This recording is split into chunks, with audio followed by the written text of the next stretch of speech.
Hi, welcome back guys. This is your sensei, back with another fanfiction. This is the first part of What If Naruto Was in Forbidden Hokage Seal. Now before starting, please give this video a like and subscribe to the channel if you want more videos like this. Now let's get into the fanfic. Sarutobi ran through the lowest halls of the Hokage Tower, the pitter-patter of smaller feet barely keeping up with his hurried speed. He clutched the smaller hand in his in case those feet should falter so he would not lose the boy in his haste. Around him, shinobi were rushing through the halls and different rooms. Flashes of light burst from file rooms as important documents were first copied onto portable scrolls then destroyed. Others were heading out to help with the defenses. Sarutobi himself should have been heading that way as well. It was the Hokage's duty to defend the village with his life, and he had no intention on ignoring that duty, but there was another, equally important duty trailing along behind him. The walls shook and the lighting flicked a moment as another explosion rocked through the village. The old Hokage looked up to the ceiling briefly wondering if he would have to worry about it collapsing, but just as quickly dismissed the idea. The attacks were not close or strong enough yet to break or destroy the stronghold. The explosions themselves were still worrying, though, and he could almost hear in his mind's ear the screams of villagers not yet evacuated and the cries of his shinobi defending their home. He sped up his pace, this time making the child behind him stumble and fall. For a moment, Sarutobi was dragging the boy. The younger desperately tried to regain his footing and stifle the whimpers and curses alternating out of his mouth, but the old man swung the child onto his hip without breaking stride and continued on his way. Through the boy's thin white t-shirt he could feel warm dampness seeping into his battle clothes. Luckily, the wound was not life-threatening and the boy would heal so long as he was given time and wasn't further injured. They turned a corner and moved into a darker passage, this one almost completely deserted and with fewer doors, most of which were hidden from the casual observer. Sarutobi's steps did not falter as he moved to one of those doors, invisible to all unless previously aware of its presence and coded into the protective seals that surrounded the door and room beyond. A few hand motions deactivated the seals and he slid inside. The boy felt limp in his arms, though still conscious. Moving around had not done any favors for his wound, and blood loss combined with emotional turmoil was putting the boy into a state of shock. The old man wished he could do something to relieve the child's distress, but there was no time. With a quick hand sign, he brought one of the chakra-sensitive candles to life, throwing the room into eerie shadows and half-light. There was only one object in this room besides the candles. It was designated a SS-class secret and only a few besides the Hokage even knew of its existence, much less had seen it, and fewer than even that had actually used it. In fact, the total number of people even seeing it in use was the Sandaime Hokage and Shikaku, his Umbu advisor. Sarutobi had never actually used it for the purpose he now intended, but it was the best and most assured way to ensure the safety of the young Uzumaki Naruto now huddled in his arms. He set the boy down, quicker than he should have with the bleeding wound on the child's side. The sudden jolt brought the boy around, though, so Sarutobi quashed any feelings of remorse on his part. He drew out a scroll set with a complex seal designed by himself and his student, Jiraiya, and unfolded their creation until it lay flat on the floor immediately before the wide pane of crystal glass standing in the center of the room. "Naruto," Sarutobi said, calling the boy out of his semi-dazed state where he swayed next to the Hokage. "Old man, what's going on?" Naruto's voice was quiet, very different from the 8-year-old's typical boisterous tones. "The village is being attacked," Sarutobi said against his better judgment. He was taking too long as it was, too long away from the front lines. "You are one of the goals of this attack, so I'm going to send you somewhere I believe you will be safe." "Safe?" Naruto repeated, a spark of his usual life coming into his eyes. "But I can hell dash." "No," Sarutobi cut him off, harsher than ever before and grabbing the boy's shoulders tightly. "You're still just an academy student, years away from graduation. You will do as I say. Now look at me." Naruto started at the harsh tone, but there was no time to bring about greater understanding in the boy. He obediently looked up to Sarutobi's face and the old man caught his eyes weaving a genjutsu through the boy. Naruto's pupils dilated slightly and glazed as his shoulders relaxed. Sarutobi gave his instructions in a clear and authoritative tone. Naruto, I want you to memorize this seal. The boy's eyes immediately swung down to the large paper unfolded before them, sweeping across the design, taking every symbol and character with skill he would not have had on his own. Sarutobi watched as the eyes scanned the seal 3 complete times before turning back to him. This seal will bring you home when the time comes. Do not use it unless you have clear proof I have personally contacted you and told you it is safe to return. If it is truly safe to return, I will give you the hand seals at that time. Do you understand? Sarutobi asked, though it was unnecessary. The instructions would bury themselves into the boy's memory along with the seal thanks to the genjutsu. It would lay in the boy's subconscious to hide the seal from anyone forcibly trying to find it where he sent the boy. Then, when it was necessary, Sarutobi would be able to call it out again. Naruto still nodded at the end of the instructions, his eyes locked on Sarutobi's in a sort of glazed fascination.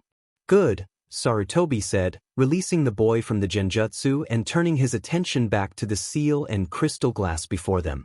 Naruto blinked and swayed next to him, looking around in confusion and disorientation for a moment. He was pale and his blood from his wound had stained his white shirt and darkened the red swirl printed on the front. Old man? He asked again, this time with more fear and confusion in his tone than before. Sarutobi didn't bother answering, instead focusing on the hand seals required to activate the crystal glass.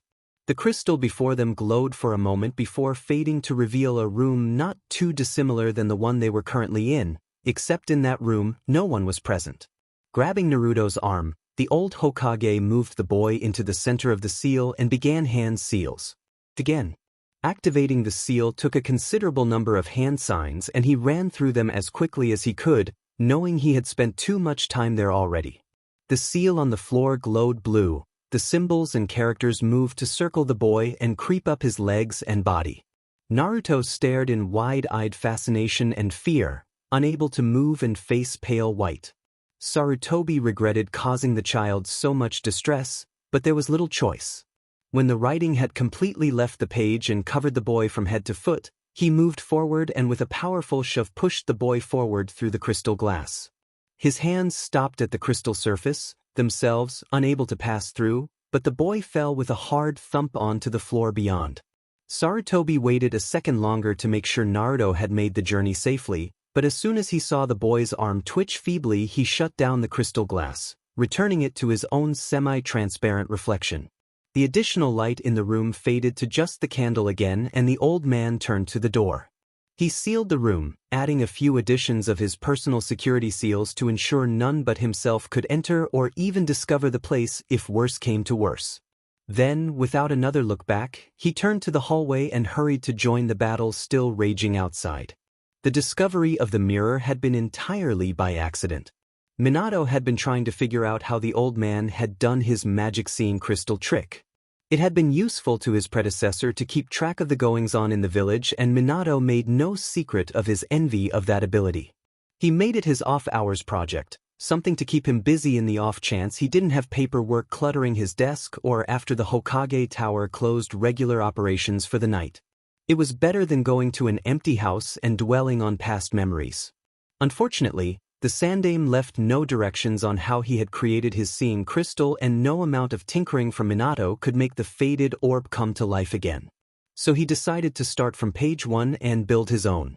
He knew it was possible, had seen the end result once when the older man had been feeling indulgent and showed him how he seemed to know everything that happened with the walls of his city.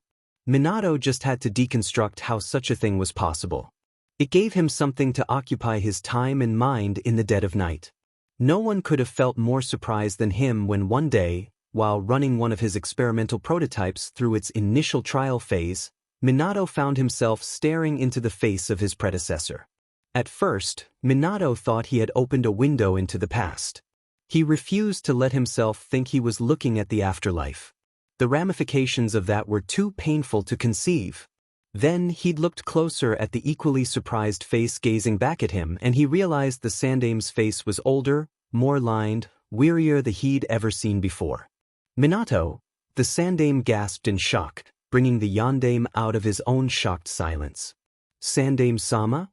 Minato responded with equal amazement. How is this possible? The older Hokage wondered, unknowingly echoing Minato's thoughts, and the younger said so, drawing a frown from the older man. I don't think you realize, Minato-kun, you're dead. That caused Minato to stop, stunned for a moment. I can say the same thing about you, he finally replied, earning a considering look from the Sandaime. In the end, both Hokage put their heads together and determined they were peering into a different eventuality, alternatives to their own worlds if things had played out differently. It was fascinating for Minato to learn of some of the differences that separated their worlds, if a little painful at times and frustrating at others, especially when the Sandaime refused to answer some of his questions. They determined the main difference between their two worlds occurred during the Kyuubi's attack almost a decade before. In Minato's own world, the Kyuubi had been dragged into death by his beloved Kushina shortly after she had given birth to their stillborn son. Dissimilarly, he discovered his alternate self had died sealing the Kyuubi in a new Jinchuriki, following his wife to the grave. Minato wasn't sure if he envied his alternate self or not. Still, being able to talk to the Sandaime, even if wasn't his own, was an immense comfort to Minato. It was incredible, the similarities between the two. If he hadn't known better, Minato would have thought he was speaking to his own predecessor. The only noticeable difference he could see was the man's increased age as well as the increased weariness that seemed settled around him like a cloak. Minato wasn't sure how he felt when the Sandaime said the same thing about him. Nevertheless, both Hokage were well aware of the potential uses of such a thing and more than aware of the potential misuses. Minato designated it an SS-class secret, and though the Sandaime never said specifically, he was sure the old man had done the same. They speculated about the possibility of sending something or someone through the glass. Minato couldn't help himself from theorizing and discussing his ideas with the older man, but refrained from actively trying it. The potential for misuse was too great. The crystal glass was kept in a high-security room in the Hokage Tower. Minato's footsteps echoed around him as he headed down to the lower level where it was located. He wanted to check if the Sandaime would be up for a talk. It was late and most everyone had headed home already, but he didn't want to return to the house just yet. Both Hokage tended to keep late hours. It was part of the job, so he had a chance of catching his colleague before the Sandaime left for the night. They were lucky the time between the two worlds corresponded so well. There was another reason he wanted to speak with the Sandaime in that other place. Minato was growing concerned for his fellow Hokage. The Sandaime was looking increasingly worn and tired, worry lines visibly deepening in the short amount of time they had been in contact. The old man had vaguely mentioned some problems, political mostly, both inside and out of the village, but would not go into any detail on the subject. The Yondaime frowned to himself as he made his way down to the room housing the seeing glass. Though his predecessor had tried to reassure him, Minato was only growing more concerned. It didn't help that the Sandaime was increasingly too busy to join in their nightly talks. Altogether it left one worried Hokage. Even with the concern and the expectation of something bad on the horizon, Minato was not prepared to enter the crystal's room and find a young body lying on the floor before the seeing crystal. He stopped, stunned, for a moment before he rushed to the boy's side. There was a dark stain on the boy's white shirt and sticky pool of blood half-dried on the floor. Heart in his stomach, Minato searched for the wound leaking out the red substance. He found one injury, a painful slash mark across the boy's side, but the injury looked at least half a day old, too old to have caused the semi-fresh pool beneath the boy. He found no other wounds, and though the half-dried blood posed something of a mystery, Minato dismissed it in favor of looking after the boy. He was not in immediate danger, but the boy was suffering from shock, low chakra and blood. Carefully, Minato lifted the child in his arms. He glanced at the crystal standing blank and quiet next to them. As outrageous as it seemed, the only explanation he could provide for how the boy got into the room was through the glass. He doubted it was an accident, which meant the Sandaime must have sent the boy through somehow. Frowning, the Yondaime turned his back to the crystal and moved back out into the dim hallway. He reset the protective seals and added a few more to keep things in as well as out. It wouldn't do to assume the Sandaime was the only one in that other place who could get to the mirror, and if one person had come through, there was no guarantee more wouldn't follow. There was no way to know the situation in that other place. Something disastrous might have happened. Glancing down at the light bundle in his arms before rushing back toward the surface and hospital, Minato revised that thought in his head. Something disastrous had more than likely happened. Pushing through the doors into the hospital, Minato was more than relieved it was so late. There were few people at the medical center, and anyone who was there was either too busy and tired, attending patients, or too distressed worrying for loved ones to take much note of him as he waylaid a nurse to tend to the boy. "Oh, of course, Hokage," the girl stammered, blinking at him with wide, surprised eyes. "Please, bring him this way, sir." She led him through the halls to an empty room with a single bed. Following her gesture to the ready-made bed, Minato laid the boy down on it, carefully settling the limp form in a hopefully comfortable position. Looking between the two of them for a moment, the nurse hesitated before asking, Is he related to you, Hokage-sama?" Minato blinked at her, then looked down at the child, then blinked at the mop of blonde hair that stuck up in all directions. He'd been so busy, first with his preoccupation with what could be happening in the other world and then with getting the boy treatment he hadn't even noticed.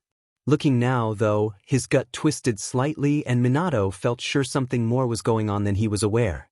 Swallowing the feeling and looking back at the nurse still hovering just beyond the bed, Minato asked with an edge, "Does it make a difference?" Starting, the nurse quickly shook her head and moved to the bedside. "Of course not." Finally snapping into her professional role, she began scanning the boy, a slight frown on her face.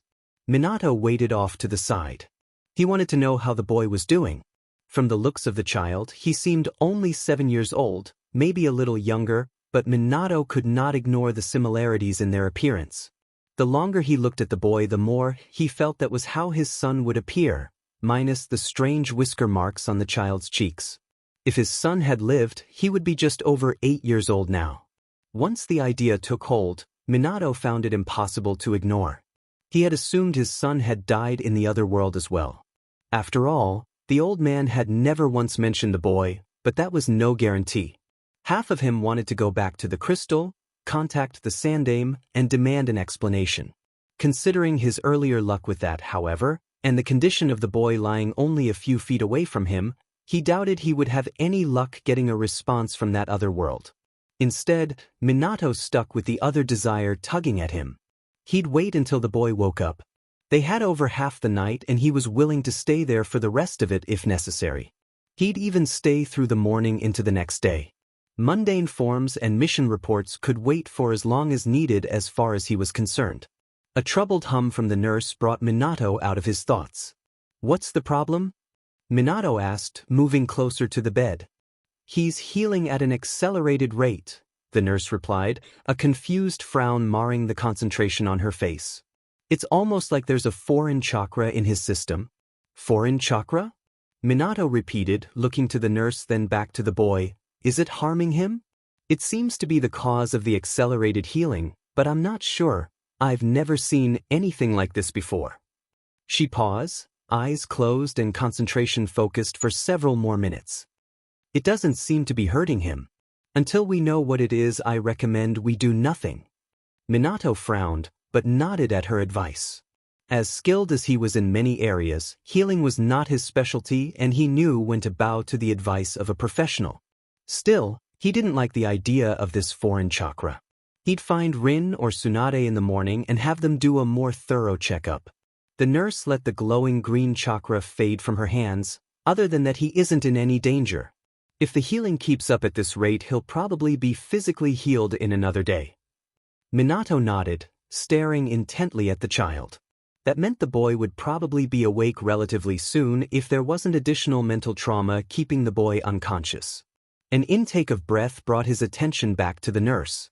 "Hokage-sama, could you help me get him into a gown? His clothes are ruined."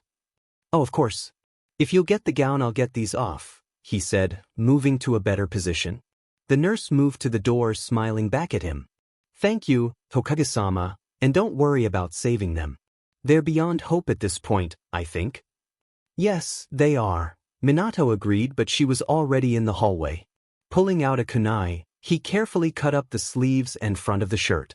Then he lifted the boy and gently tugged the ruined garment away in one motion.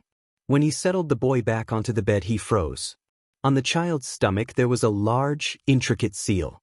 It pulsed deep black at a regular beat, probably the boy's heartbeat, and faded into the skin again. Just looking at it, Minato recognized his own work. He'd developed that seal years ago, one of the most powerful seals he had devised, though there had been some minor changes to it in the example scrawled into the boy's stomach. He would have to look into it in greater detail later to determine the exact purposes of the changes.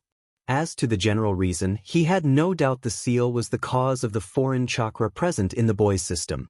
He had a strong suspicion on what that was and what was sealed in the boy, but hesitant to jump to any half-formed conclusions. The door opened as the nurse returned with loose-fitting hospital pants and shirt. Minato turned and intercepted her before she could cross to the bed.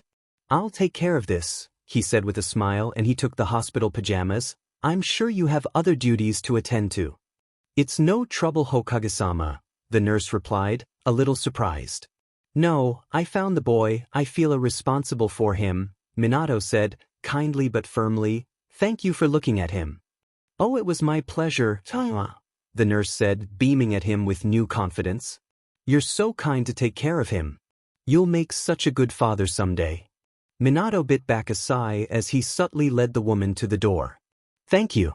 If I need anything else, I'll be sure to call." "Anything at all," the nurse agreed, pausing just outside the door. "Oh, you never said, what's the boy's name?" Minato stopped his gentle pushing. "I'm not sure," he admitted, a little embarrassed. "He was unconscious when I found him." "Well, I'm sure he'll wake up in a few hours. You can find out then and let us know at the front desk." "I'll do that," Minato mumbled, glancing back to the bed. He closed the door, not noticing if the nurse had said anything else or was even still there. He hadn't thought about the boy's name. A part of him had just subconsciously started thinking of the boy as Naruto, but what was his name? What if his name really was Naruto? Minato didn't know how he would react to that, how he would feel about that. Shaking the thought from his mind, Minato crossed back to the bed. The seal still pulsed in a steady rhythm, deep and black one moment and fading the next.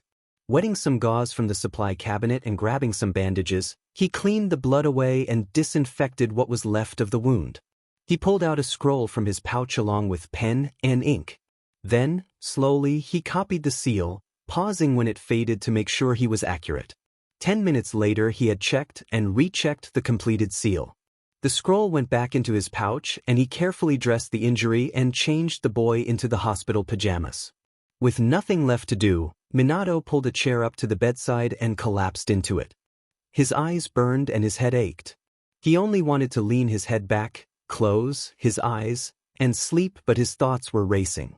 He didn't know what time it was, but he could guess it was very late from the dark and still world outside. The child in front of him slept peacefully. The color had returned to his cheeks and his breathing was deep and even. Minato watched the small chest rise and fall, thoughts restless yet too tired to focus on any of them. He leaned back, stretched out his legs and crossed his arms over his chest. He blinked heavily as the steady, soft breathing filled the room, lulling his restlessness. Before he realized what was happening, his eyes slid closed and he dropped off to sleep. Minato awoke to a faint rustling sound, then a faint clicking sound. His first thought was to curse himself for not closing the window, causing the wind to rattle the vertical blinds. Then he realized he hadn't left the window open. Slowly, silently groaning at his lost sleep, he opened his eyes, realizing with a flash of panic that the figure on the bed was gone. No, not gone, just kneeling upon the bed, half hidden by blinds. As he looked out the window, the pale light of early dawn filtering in behind him. Minato sighed as he tried to still his suddenly racing heart. The spike of adrenaline slowly left his system, leaving him wide awake in its place. The boy, by this time, had turned and was staring at him with wide blue eyes. Minato's own eyes, and for a moment the man couldn't remove his gaze from the child's before him. The reflection of his own eyes held him completely speechless, and he had difficulty fighting the sudden bubble of emotion that welled up in his chest. "Hi," the boy said brightly, if with a little hesitance. Minato blinked, coming back to himself and that sky-blue gaze. "Hi," he responded, desperately using the moment to collect himself. How are you feeling? Great. The boy chirped, a wide smile on his face, and Minato couldn't help but smile back, but the boy's grin faltered after a moment before saying in more subdued tone, "But, I think I had a strange dream last night." He glanced toward the window again, doubt shining in his eyes. Minato hesitated. "What did you dream?" he finally asked, leaning forward in his seat and resting his elbows on his knees. The boy didn't answer right away. Instead, the eyes narrowed slightly and Minato found himself on the other side of a scrutinizing and vaguely suspicious look. He tried to project himself as friendly as possible, smiling a harmless and open grin, but wasn't sure how well he succeeded. The grin felt a little strained against the butterflies that had suddenly flared to life in his stomach at seeing that mirroring blue-eyed gaze. "Where's old man Hokage?" the boy asked, completely ignoring Minato's question. Now it was Minato's turn to pause as he deliberated his answer. "He's not here," he finally said. It was easy to tell whom the boy was referring to and, by the nature of the question, that Minato wasn't going to get as much information on what had happened as he originally hoped. Still, he could learn some things, like whether this boy was another version of his own son, a version of his son who had survived past birth. Just the thought of the possibility sitting before him made the butterflies in Minato's stomach whirl faster. He had to clear his throat before he could ask the next question. "Can you tell me what your name is?" The boy looked up after having fallen into his own silent reverie. A wide smile split his face again and he bounced a little where he sat on the bed. "I'm Naruto," he said with pride, as though it was the most obvious thing in the world. "Uzumaki Naruto. What's your name?" Minato felt the air rush out of his chest. The butterflies now felt like a full-blown maelstrom whipping through him and turning everything he knew upside down. It took a moment to draw in a full breath again, and even that had more of a wheezing quality to it. Hey, mister?" Naruto's tenor voice slowly filtered into Minato's conscious. He blinked, realizing the boy was waving a small hand in front of his face. "Are you all right, mister?" Naruto asked, peering at him, head tilted. "You look kinda pale." "I'm fine," Minato managed to squeeze out, though even to his own ears he sounded anything but. Naruto scrunched up his nose in clear confusion and disbelief, looking entirely too much like Kushina for Minato's heart to take at the moment. He drew in a ragged breath, but it didn't seem to help. The room still held precious little air. Some distant part of his mind told him to pull it together, but looking up at his son again made that thought impossible. Without realizing he was moving, Minato stood up and turned toward the door. "I just need some air," he said as he hurried out of the room. The door clicked shut behind him and Minato fell back against it, eyes closed, and head falling into his shaking hands. He was trembling, breath coming in ragged gasps as he attempted to regain air in his lungs. Sliding down to the hallway floor, he rested his elbows on his knees, face still in his hands. Images of the small, poisoned body of his son, killed by the Kyuubi's chakra before even given a chance at life, and his spent and broken wife bubbled unwillingly to the surface.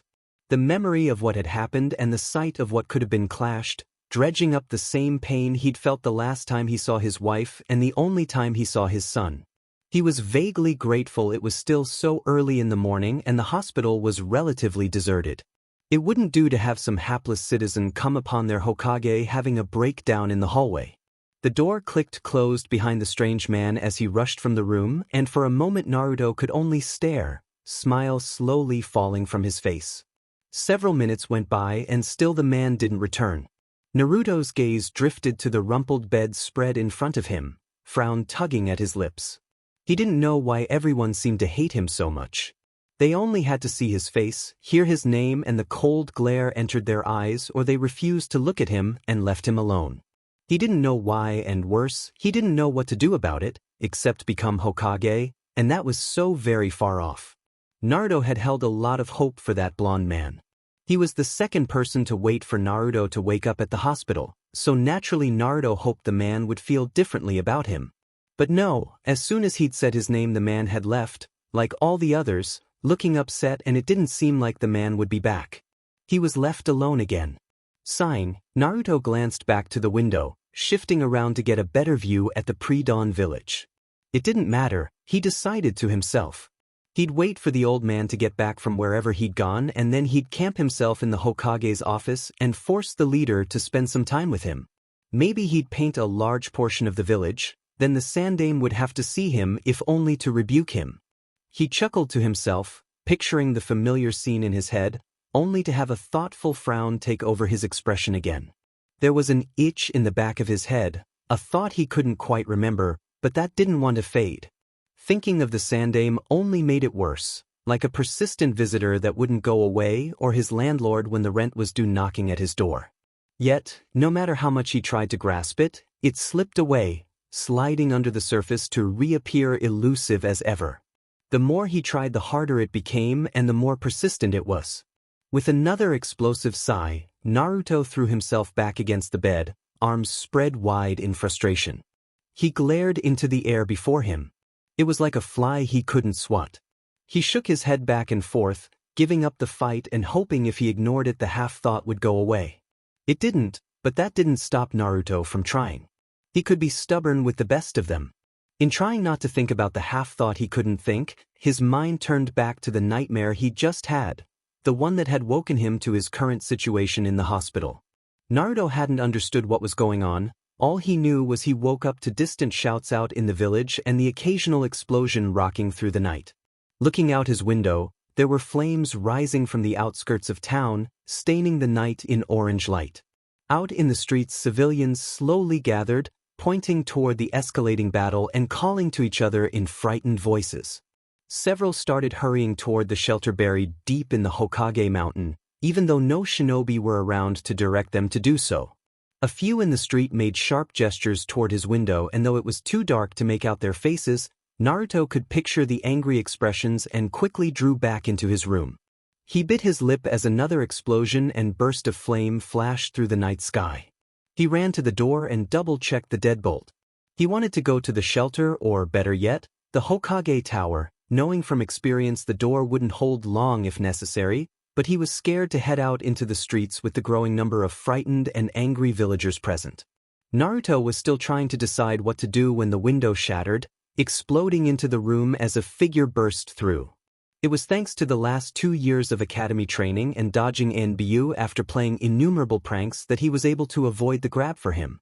For a moment, Naruto caught sight of the headband as the scant light from the window caught it, four vertical lines with a single horizontal slash through them. Then he had to move again to keep from being cornered. A few more close calls and the intruder got angry, cursing under their breath as they drew out a kunai. Naruto dove for the door, but undoing the lock gave the other the opportunity to cut a deep slash across Naruto's side. He fell to the ground, pain shooting through him.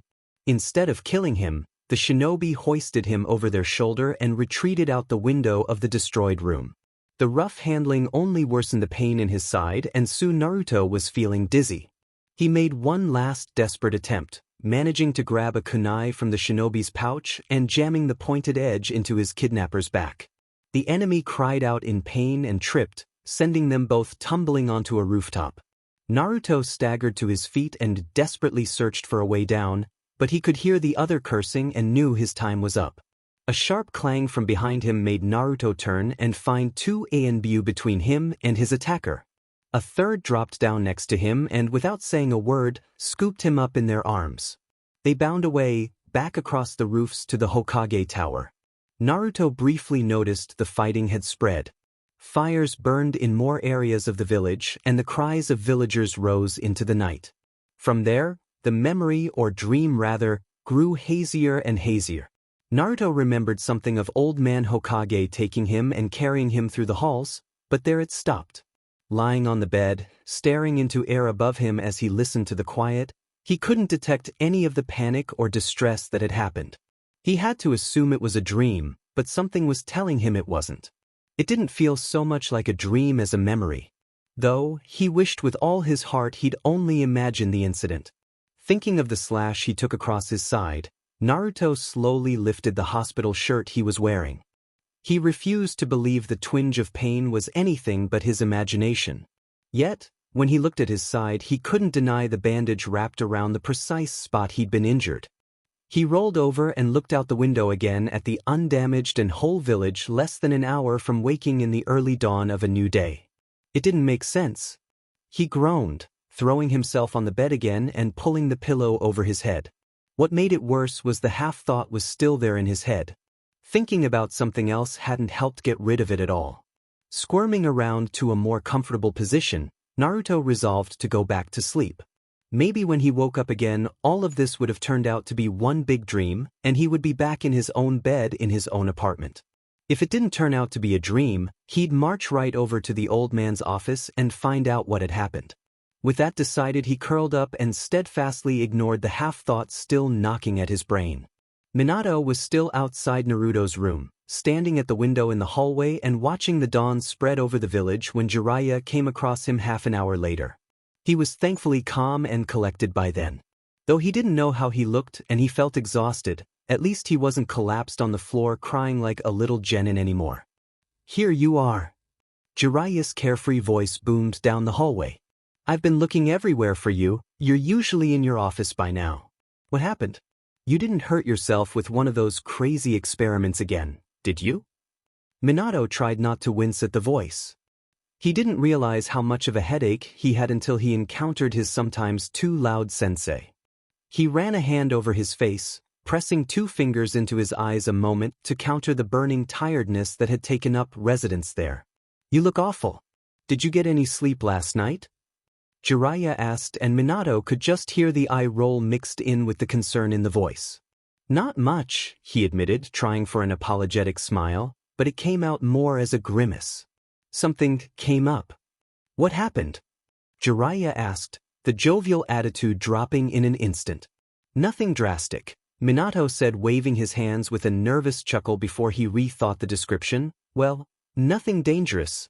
What I mean is nothing immediately dangerous. You see." He closed his mouth as he realized he was rambling. Even after 10 years of being Hokage, his sensei could still make him feel like an inexperienced academy graduate. "Maybe you should just look for yourself." He finally sighed and gestured to the door next to them, still closed and still harboring his son. Jiraiya quirked an eyebrow at him, a thick layer of confusion covering over the concern still hidden beneath the expression. He didn't ask anything more, though, simply went to the door, opened it, and entered the room. Minato turned back to the window, still not ready to face the boy just yet. He had thought he had regained control of himself, but the prospect of re-entering the room made his chest tighten, showing him how brittle that control was. So, instead, he crossed his arms over his chest and tried to prepare for when he did finally go in again. It was only a few moments before Jiraiya re-emerged, pulling the door closed behind him. The frown was more pronounced and his eyes seemed troubled and thoughtful, but that was all. "Kid's asleep." "Minato, who is that?" There was a note of accusation in the question. Minato let out a breath of relief at hearing Naruto was asleep. Maybe he could go in and just sit by the bedside. That wouldn't be as difficult as talking to the boy, facing his eyes. "That is Uzumaki Naruto." His sensei's shoulders stiffened and his face grew a little harder. "That's not funny." "I'm not joking," Minato said in an equally level voice. It was only just occurring to him the many problems he might have explaining to everyone that the child in there was his own son, Naruto. "Naruto's dead. He died before he was born." The older man drew in a breath, the concern even heavier in his eyes. "I know you miss them, Kushina and Naruto, but wishing some strange boy was your son isn't going to bring him back. You're telling me you didn't notice the resemblance?" Minato asked, eyebrows rising. He turned away from the window as sunlight slowly washed across the village, bringing morning to the waking town. Jiraiya shifted where he stood, glancing back to the closed door. "Well, yes, but blonde hair and some facial resemblances don't necessarily mean anything." "No, but I also know where he came from, and that, more than anything, proves it's not only possible but more than likely. He's what my son would be if he had survived." Minato ran another hand over his face, grimacing at the equal parts confusion and concern warring with each other in the man before him. "I'm not explaining this well. I keep forgetting you don't know." His hand went to scratch the back of his head. "No, you're not," Jiraiya agreed, the first hint of amusement resurfacing in his tone, though the underlayer was still serious. "If you'd bother getting more sleep, you'd be able to think straighter." "What don't I know?" I can't explain it all here. We'll talk after he wakes up again in a secured location, and I'll tell you everything. Until then, just trust me on this. That boy is my son, sort of. Jiraiya didn't look convinced, and the worry was still present in his eyes, winning the battle over confusion and trailed by something Minato refused to accept as pity. Minato turned to the door and entered the room again. A few steps brought him to the chair, and he dropped into it with the air of an immovable rock. Behind him, he could hear his sensei hovering at the doorway and feel the older man's eyes on his back. He really should head to his office. People would start to question where he was as they trickled into work at the tower. He had paperwork to take care of, mission reports to hear, but he didn't care. The brief conversation with Jiraiya, speaking those words out loud, had allowed a fraction of the truth to sink in past the painful memories. With each moment that passed, the initial shock died away and Minato began to grasp what he was being given. It was a second chance. The next time Naruto woke up, he was surprised to find the same blonde man from before still sitting by his bed.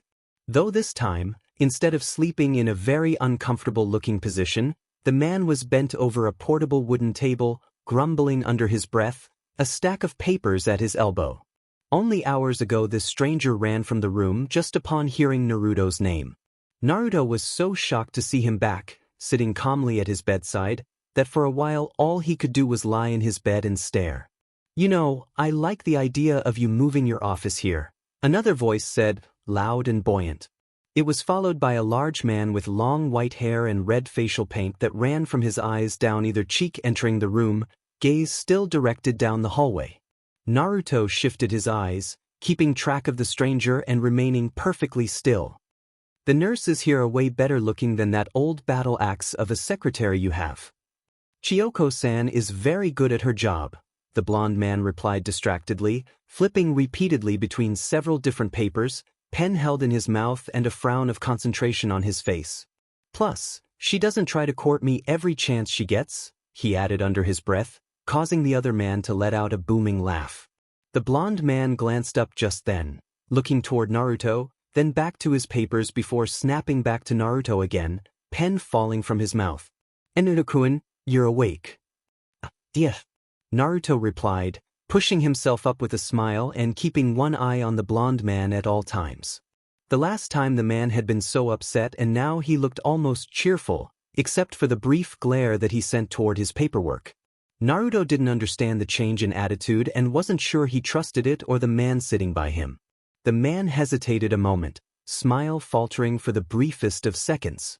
"So, how are you feeling?" "I feel fine." "Is old man Hokage back?" Naruto asked, hoping that he was. Though, if that was true, then the old man probably would be there already. A snort, half-choking sound drew Naruto's attention to the white-haired man in the room. "Who do you think you're talking to, kid?" the big man asked with a smirk on his face. Naruto tilted his head, a small frown pulling at his lips. "I don't know, he didn't tell me his name."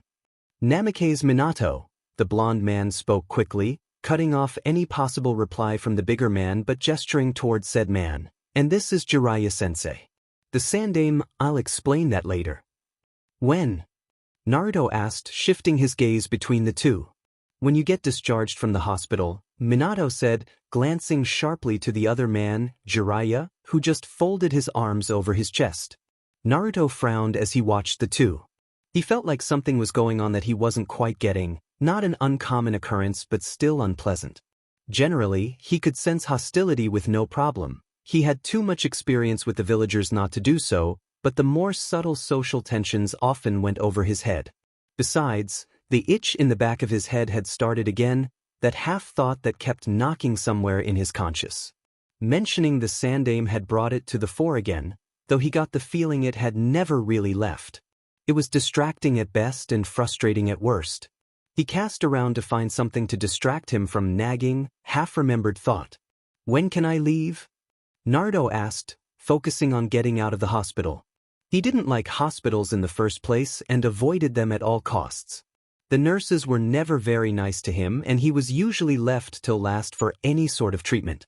Most of the time, it wasn't an issue. He healed quickly enough that the hospital wasn't necessary, or the visit was very short, and the Sandaime always came to get him.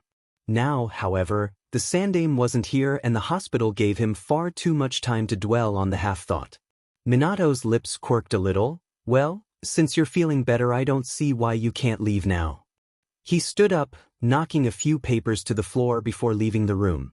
Naruto smiled at the retreating back, dismissing the suspicion in favor of enjoying one of the few people he'd met who didn't constantly scowl at him. At first, he hadn't been sure whether Minato liked him. The man had reacted so strangely the other night, but now he was acting nice and it was the second time he'd sat and waited for Naruto to wake. The boy smiled to himself, looking down at the covers, the nagging half-thought forgotten for the moment. The only one who had ever done anything remotely like that was the old man. So what's your name, kid? The other man, Jiraiya, asked while leaning against the wall, arms crossed over his broad chest. Uzumaki Naruto, Naruto replied, puffing out his chest as he crossed his own arms. He eyed the older man with a hint of a challenge in his eye, daring the man to make something of it. Surprisingly, though, Jiraiya had no obvious reaction apart from a little stiffening of the shoulders. Naruto hoped it was because of his reputation as a prankster and not that mysterious other thing that everyone seemed to hate about him. Uzumaki Naruto, huh? The man repeated. Half to himself, that's an unusual name. Where'd you get it? Naruto froze. He had never really thought about his name before, besides the obvious connection with ramen. I guess, my parents must have given it to me, he said, voice dropping off at the end. He didn't think about his parents when he could help it. The daily loneliness was painful enough without dwelling on it more than necessary. Where are your parents? Naruto looked down at his hands, done with the conversation. I don't have any now. Jiraiya didn't say anything for a moment and Naruto could feel his eyes on him but refused to return the gaze. Well, that's too bad, kid, the man said after another moment, his voice a little softer. You seem to be doing well, though. Naruto let out a breath he didn't realize he'd been holding. He could play this game. Oh yeah, he said, looking up with a big smile on his face. I'm fine, got my own place and everything. Besides, old man Hokage checks in on me when he can. When was the last time the Sandaime checked in on you? Jiraiya asked, a hint of something unidentifiable in his voice. Naruto didn't dwell on it. The half-thought was back again and stronger than ever. He frowned, scrunching his nose as he forced himself to focus on the question, tilting his head to the ceiling in thought. Well, I thought I saw him last night in the Hokage tower. I was sure it must have been a dream, but it seemed so real. He shook his head to clear it a little. Before that, a week ago. Jiraiya didn't have time to answer. The door opened and Minato came in, followed by a nurse. Naruto looked up and watched as they came closer. Minato smiled at him and he beamed back. It wasn't often he got smiles, so he always made sure to return the few he did get. To his surprise, the nurse smiled as well, making his grin split wider. Well, you seem to be in better shape, the nurse said, smile never leaving her face. Naruto was sure that she must have been new. I'll just do a quick check and if everything is all right, you can go. Excited at the idea of leaving and encouraged by the continued kind tone from the nurse, Naruto scrambled out from under his blankets and to the edge of the bed. The nurse stepped closer and placed a glowing hand near his side where he had been injured. Her brow furrowed a little, making Naruto shift uncomfortably, but at his movement she smoothed her expression. You're much more healed than I would have expected, she said, straightening up a moment later. A little anemic, perhaps. You should definitely eat better, but there's no reason for you to stay here any longer. Naruto only beamed again, more than ready to leave. I'll go get the paperwork for his release. The nurse turned and left the room with a parting smile for Minato. Naruto shouted with happiness, jumping off the bed. He spun around, looking for his shoes when he realized he was still wearing hospital pajamas. Where's my clothes? He looked back to Minato, who had turned to gather his own papers and scrolls from the floor. Oh, Minato paused, realization lighting his eyes. Those were too far gone to save. We'll get you a change of clothes on the way to the Hokage tower. He glanced to Jiraiya, who was watching the interaction with a carefully blank face, eyes lingering on Naruto a little too long for comfort. Too far gone? Naruto repeated, hand going to his side a moment and feeling the bandage under the thin cotton shirt. He still didn't want to believe the attack could have been real. But it had to have been a dream, he said to himself, looking toward the window and the untouched village behind it. What was that?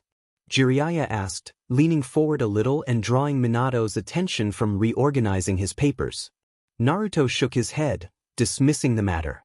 Just a dream I had last night, he repeated out loud, as determined to deny the dream memory as he was with the half-thought. You can tell us all about your dream when we get back to the office, Minato cut in as he turned back to his papers, stuffing a much too large stack into a brown folder. In fact, I insist on it. Naruto just shrugged, looking for his sandals again. He didn't care whether he told anyone about his dream.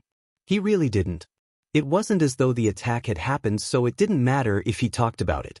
He repeated that thought over and over in his head as he pulled up the overhang of sheets to peer under the bed. There, just past the edge, were his ninja sandals. He pulled them out and tugged them on, determinedly ignoring the rusty brown stains splashed across parts of his footwear. When he was done, Naruto looked up just in time to see Minato pushing one thick, brown folder into Jiraiya's hands before picking up the other himself. Ready, Naruto-kun? Minato asked, a slight stutter at the name. Ignoring the hesitance and focusing instead on the smile, Naruto headed out the door, followed closely by Minato and then Jiraiya. They made their way down to the front desk, intercepting the nurse before she could bring the paperwork up to the room. Minato signed the release forms and started pushing the other two out the main doors before anyone in the lobby could start up a conversation. They walked through the village streets, Minato leading the way, Naruto close by his side, and Jiraiya trailing behind, grumbling under his breath about carrying Minato's paperwork. Naruto couldn't help scanning the areas they passed as he looked for evidence of last night's battle, but the buildings were fine, whole, and undamaged. The villagers milled about their business, unaware of the violence that racked their homes the night before. Naruto frowned as he tried to reconcile the scene he remembered from the previous night with the calm morning streets around him. He was so focused on his thoughts that Naruto didn't notice Minato stopping directly in front of him at a street stand. As a result, he walked right into the man's legs, and would have fallen to the ground save for Minato's hand shooting out to stop his fall. Careful, Minato admonished, but there was no rebuke in the words. You don't want to fall and hurt yourself right after leaving the hospital. Naruto only blinked at him, unsure of how to respond. Instead he looked at what they'd stopped for, eyeing the street-side stand filled with generic clothes, cheap jewelry, and sandals. The stall owner smiled down at him, which made Naruto blink again. This was strange. We're only going to get something for you to wear temporarily, until we have the time to get some more. Clothes for you, Mintao said, leafing through the folded shirts. Anything's better than those hospital pajamas, right? He held up a plain black t-shirt, checking its size before turning his attention to the pants. Naruto could only nod dumbly as he watched the man pull out a pair of cargo shorts and hold them up to him as well. He brought a hand up to his head, wondering if he'd hit it before waking up in the hospital. Looking around, Naruto noticed with a start that everyone was acting strangely. No one was glaring at him. A few people stared, confused eyes sliding between Naruto and Minato as the blonde man paid for the clothes, but the looks didn't contain the animosity that he was accustomed to receiving every time he left his door. Jiraiya, standing next to them, wore a slight frown as he eyed first Naruto then Minato, but Naruto couldn't tell if the frown was directed specifically toward him or toward the other man for making Jiraiya carry the heavy folder. Minato dropped a few coins into the stall owner's hand with a soft clink, and then passed the clothes to Naruto. Naruto barely had time to gape at the shirt and shorts before Minato was moving through the streets. Jiraiya gave him a gentle push, and he hurried to catch up with the blonde man. They wove their way through increasingly crowded streets. Minato moved quickly, dodging through the crowd with experience, though not so fast as to lose Naruto or Jiraiya. Still, Naruto was thankful that he had so much practice running through crowded streets as he strove to keep up with the man. Around them people called out greetings and waved to Minato, who replied back with his own quick welcome, but passed them before they could say anything more. Soon they were at the Hokage tower. Despite knowing that the Sandaime wasn't there, Naruto still hoped that he would find the old man sitting behind his desk buried in paperwork when they got to the office. He couldn't shake the feeling that something was wrong, that something strange was happening. Some of the strange things were nice. He certainly didn't mind when Minato smiled at him or the lack of open anger and dislike from the people in the streets, but he couldn't understand why it had all suddenly changed. The dream or memory or whatever it was hung heavy on his mind as well. It made his stomach flutter for some reason he couldn't quite identify, and all the while that annoying half-thought lingered at the edge of his conscience.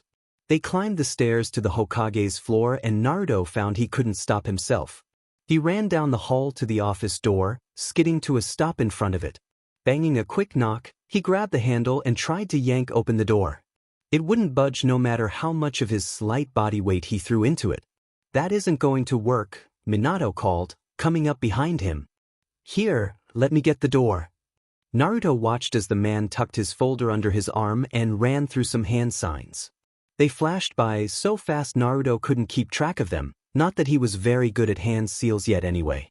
A seal flared on the wood in front of them, faded, and then Minato turned the knob opening the door with ease.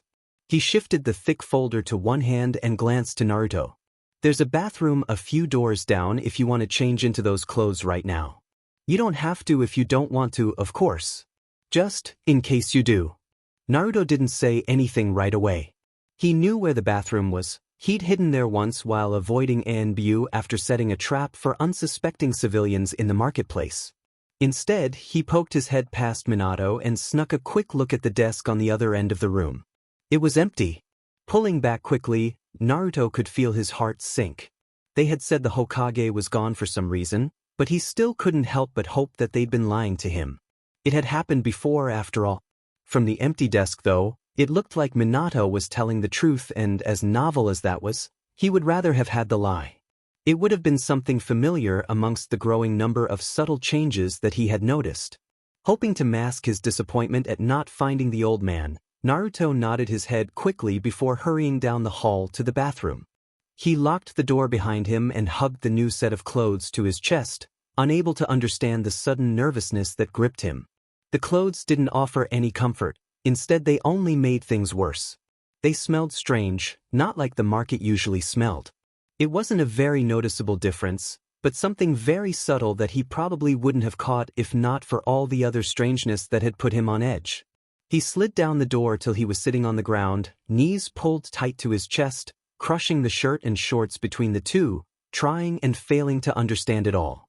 Jiraiya eyed the boy as he scurried to the bathroom, disappearing behind the door. There was the faint click of a lock and Jiraiya turned, following Minato into the office. He dropped the heavy folder of forms and reports onto one of the chairs sitting along the wall and watched the blond man with a careful eye. His former student was busy clearing his desk of paperwork that had accumulated that morning, stacking it off to the side, on the floor, on the side table, wherever he could find room. Normally, Minato would get right to work on the piles and have them significantly reduced if not completed by lunchtime. Then he would move on to some other project or duty with barely a chance to stop and eat. Minato's workaholic tendencies had always worried Jiraiya, especially in those first few years after Kushina's and Naruto's death. The man buried himself in activity to avoid dwelling on the tragedy, and the relentless pace only got worse as the years went by. For a short time, Jiraiya had tried to distract his former student by finding other, healthier outlets to work through his grief or at least keep his mind busy. Most had failed, though to be honest, most had been various women thrown in Minato's path hoping he'd find a second true love. Jiraiya wasn't too surprised when none had worked out and gave up eventually. In the end, he settled with encouraging Minato to engage hobbies that would at least prove useful or fun rather than drowning in endless hours of office work. Jiraiya still hated seeing the person that he viewed almost as a son skate so close to the edge of exhaustion and burnout while Jiraiya himself couldn't lift a finger to stop it. Despite the obvious sleep deprivation of the night before, the man now before him was still the same energetic Hokage that Jiraiya had come to know in the past 8 years, but there was something different. The energy was not quite so manic as it always seemed to be. It seemed more excited and happy, if a little nervous, as Minato swept over his workspace shoving piles of work, scrolls, and books out of the way. It would have made Jiraiya happy himself to see some life coming back into Minato except for the source of the change. His eyes flicked to where he knew the bathroom to be and he frowned. If the boy turned out to be anything other than Minato's, sort of, son, he feared that would be the final crack needed to destroy the younger man. Jiraiya was not going to allow that to happen, and if he had to protect Minato from a mere boy, he would do so by any means necessary. Turning around, Jiraiya moved back to the door and glanced out into the hallway. The bathroom was still closed and there was no sign of the boy anywhere else. ANBU littered the building, so worrying about the child wandering off was not a major concern. He turned back into the room and closed the door behind him. Minato, Jiraiya said, voice completely serious, are you sure that you're thinking this through? Yes, of course, Minato said with a dismissive wave of the hand as he gathered up coffee mugs from around his desk to take back to the office kitchen.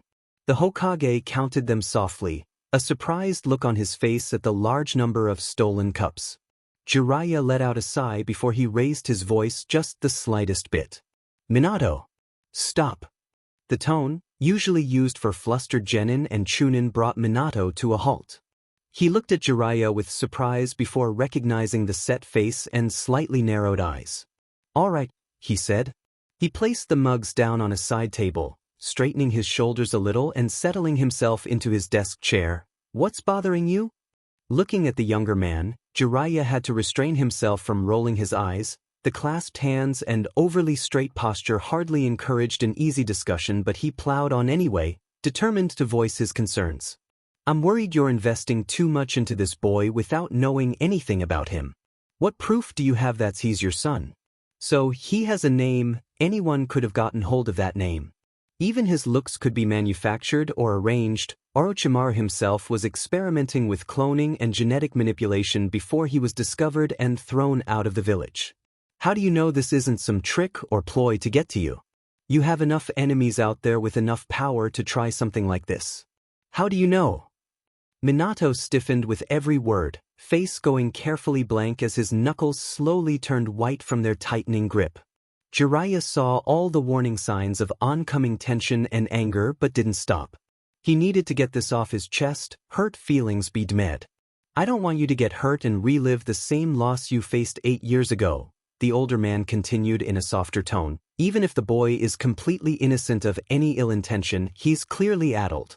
He told me he saw the Sandaime only a week ago, that Sarutobi looks after him sometimes. When Jiraiya wound down, Minato took a deep breath and waited a moment before asking in a quiet voice, "Are you finished?" Only silence greeted the question.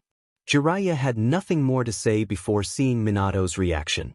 I appreciate the concern, Minato said after another moment, shoulders slowly relaxing as he absorbed Jiraiya's objections, and I can see how, from your position, those would be valid considerations, but you don't have all the facts yet.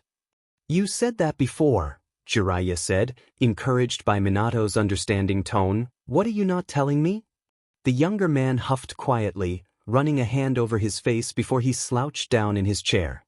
We really should wait for Naruto to get back. He may have some information, although I'm not sure how much of it will be useful after our talk last night. Still, he deserves to hear about where he is as much as anyone. Does this have anything to do with the dream he had last night? Jiraiya asked with a sigh.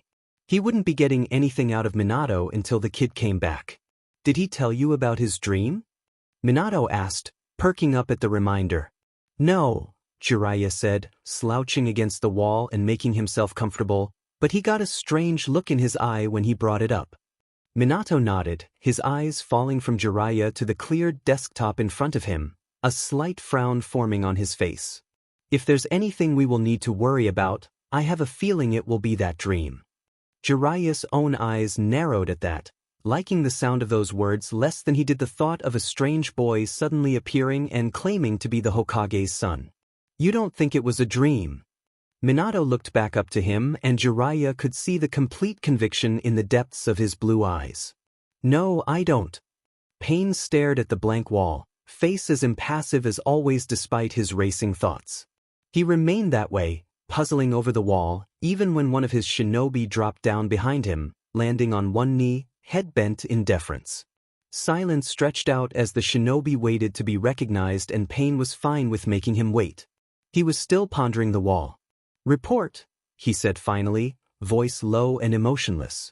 Sir, The shinobi said, still in his bent position on one knee, "We have control of 60% of the city as well as the front gate. We have, however, sustained heavy casualties along with the IWA forces, though reports of the Konoha shinobi's forces indicate the same. There is some concern over the lack of proof of death for the majority of high-ranking Konoha shinobi. There is also no indication of the location of Uzumaki Naruto." Pain listened to the report with half an ear. Most he knew or could guess already. He let the silence stretch out a little longer, indifferent to the tension he could feel from the man at his feet. "Send for our seal breakers, have them report here. Make sure the IWA forces do not hear of this," he said, breaking the stillness that had fallen in the dark hallway. The shinobi nodded with a respectful, "Hi, Pain-sama," and disappeared as quickly as he came. Pain waited until he was well away from that position before stepping forward and placing a hand on the wall. He knew the QB container had disappeared. His spy inside the tower had reported that the last sighting of the boy had been with the Hokage heading for this area in the depths of the Hokage tower. After searching the surrounding rooms, their contents, their floor plans, and the distinct chakra signature lingering around that section of wall, he could only conclude there was another door hidden from view. Conan appeared in a flutter of paper beside him, content to wait in silence. "The Hokage brought him here," Pain said without preamble. The woman beside him made no comment on the lack of a door. "It will take the seal breakers some time," Conan said. "We can expect a counterattack soon and this area will be one of the first targets. The QB is half our purpose for being here. We cannot allow it to escape or remain hidden." The seal-cracking team arrived, slightly breathless, and hurried to kneel. Pain did not bother to look at them, only gesturing to the wall as he turned back toward the exit and upper floors beyond the staircase. "I want that door opened," he said and was gone, leaving behind the confused faces of his subordinates. Minato took one last deep breath, relieving the tension that had built up during Jiraiya's little speech. Naruto seemed wary enough around them without either of them giving him more of a reason to be nervous. When he thought about it from Jiraiya's position, he could see why his sensei was concerned and he was grateful, but he still hoped Jiraiya would come around once the other world was explained. Minato also wanted to have his sensei's opinion on what might have happened. The elder man ran an international spy ring and had knowledge and experience in areas that Minato had no access. The knob jiggling drew Minato out of his thoughts as the door opened and Naruto entered the room. The clothes fit well enough in length, but seemed a little baggy. The budding father made a note to himself to feed the boy more as well as have or Tsunade run a complete checkup. The boy's steps slowed a moment when he looked up and saw Minato sitting behind the Hokage's desk. Minato winced at the shadow that briefly passed over Naruto's face. He should have thought ahead to what the child would think at seeing another sitting behind what Naruto still thought of as the Sandame's desk, but if all went well they could clear everything up soon. Standing up from his seat, Minato nodded toward the door again. "Sensei, would you get that end of the room?" Jiraiya nodded and closed the door before locking it and running through the hand signs to activate the privacy seals. Minato closed the windows and ran through the same signs for the other side of the room. Along the walls symbols flared to life before dying again and an unnatural stillness fell over the room as noise from the outside world was blocked. Satisfied, Minato turned back to the other two. "I wish Kakashi could be here, but he's not due back to the village for a few days and he already knows half of it so that can wait." He paused a moment as he gathered his thoughts. "Several months ago I started a project to recreate the Sandame's seeing crystal. Couldn't make it work, could you?" Jiraiya cut in, a hint of mocking in his voice and a smirk tugging at his lips. "No," Minato admitted in a flat voice with a blank face. He refused to give Jiraiya the chance to gloat or any great amount of satisfaction out of this. "You were right. There, now we can move on. One of the prototypes I developed had an unexpected result. When I activated the chakra crystal, I found myself looking at the Sandame."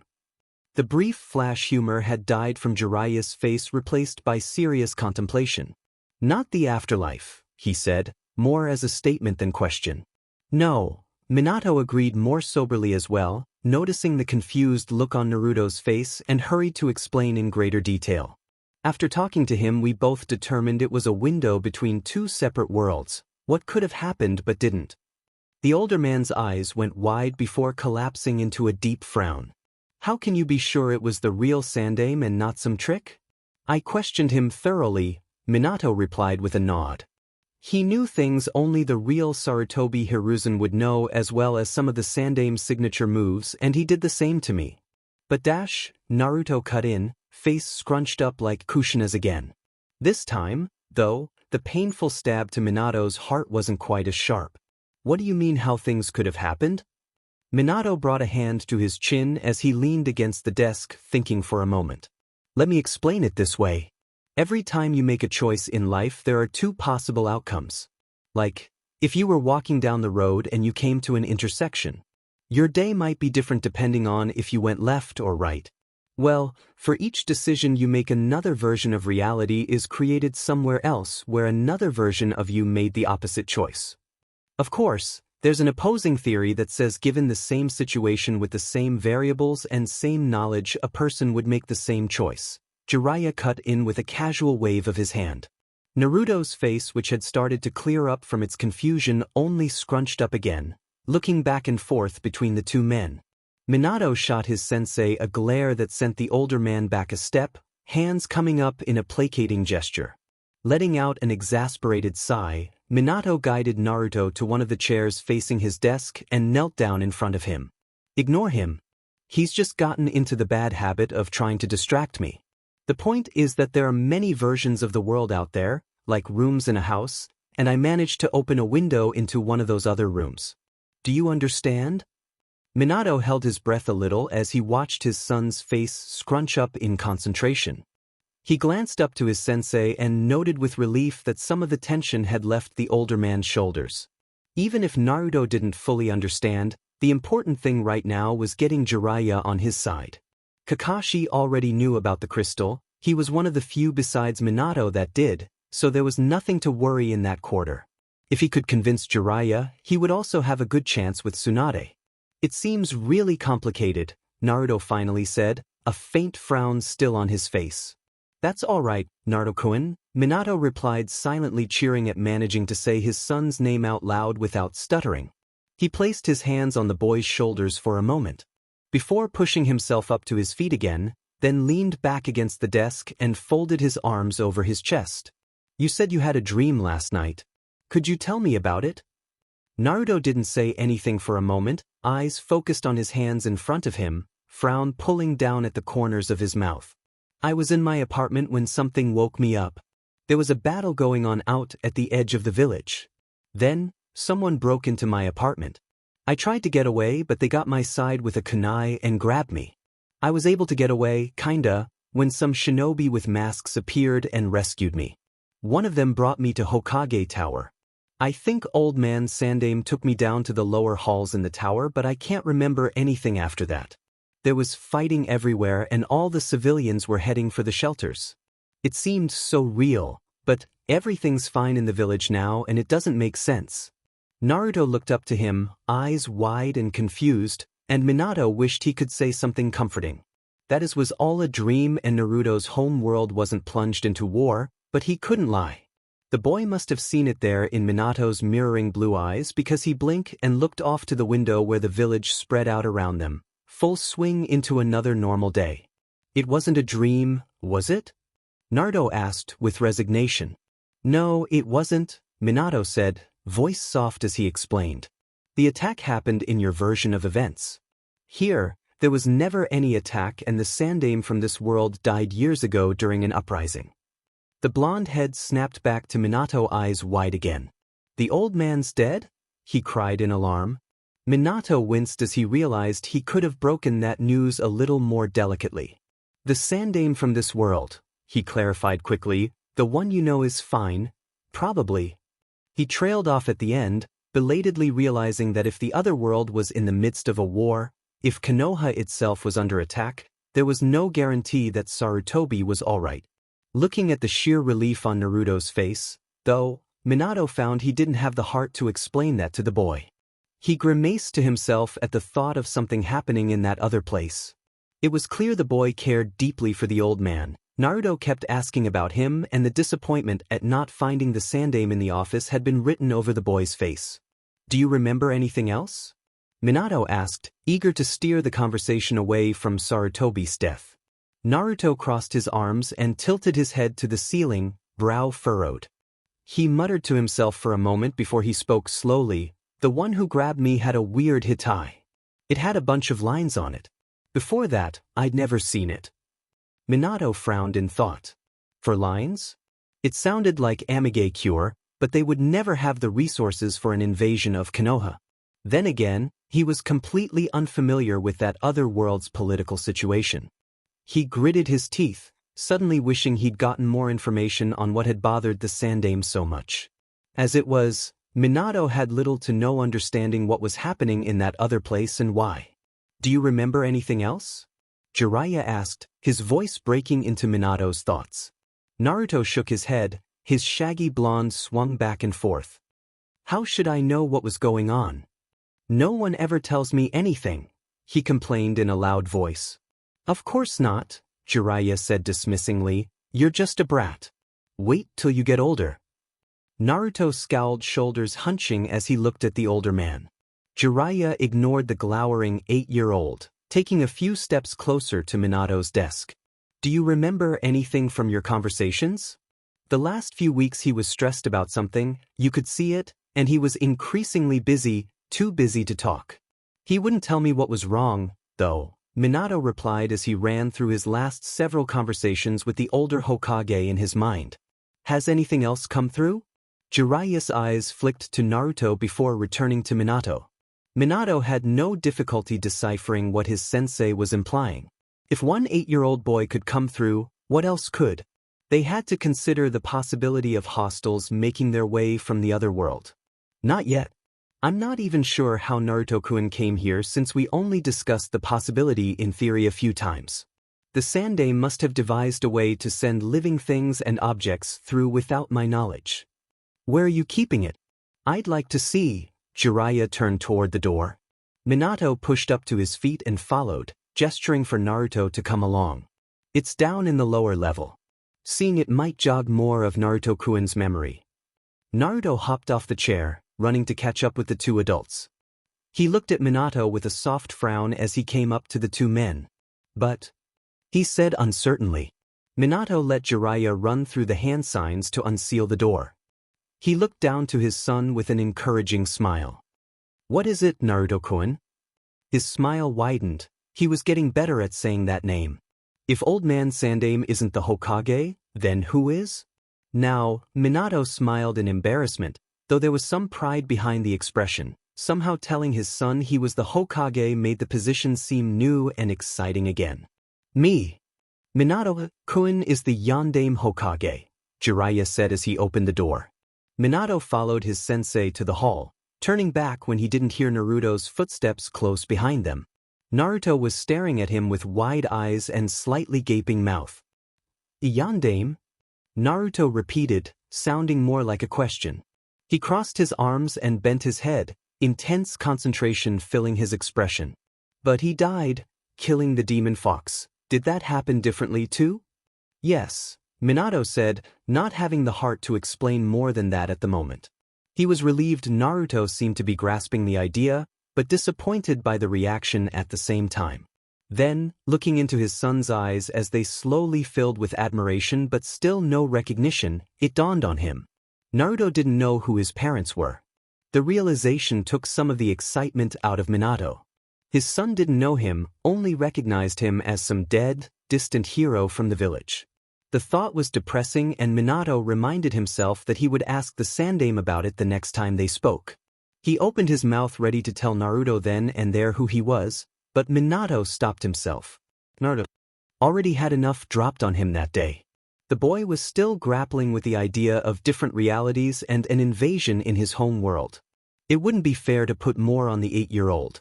Minato silently promised he would tell Naruto, and soon, just not now. Smiling faintly, Minato turned back to the open door. Jiraiya was there, blocking the way and watching the two of them.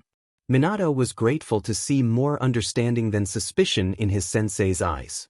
It was better than the pity he'd seen at the hospital.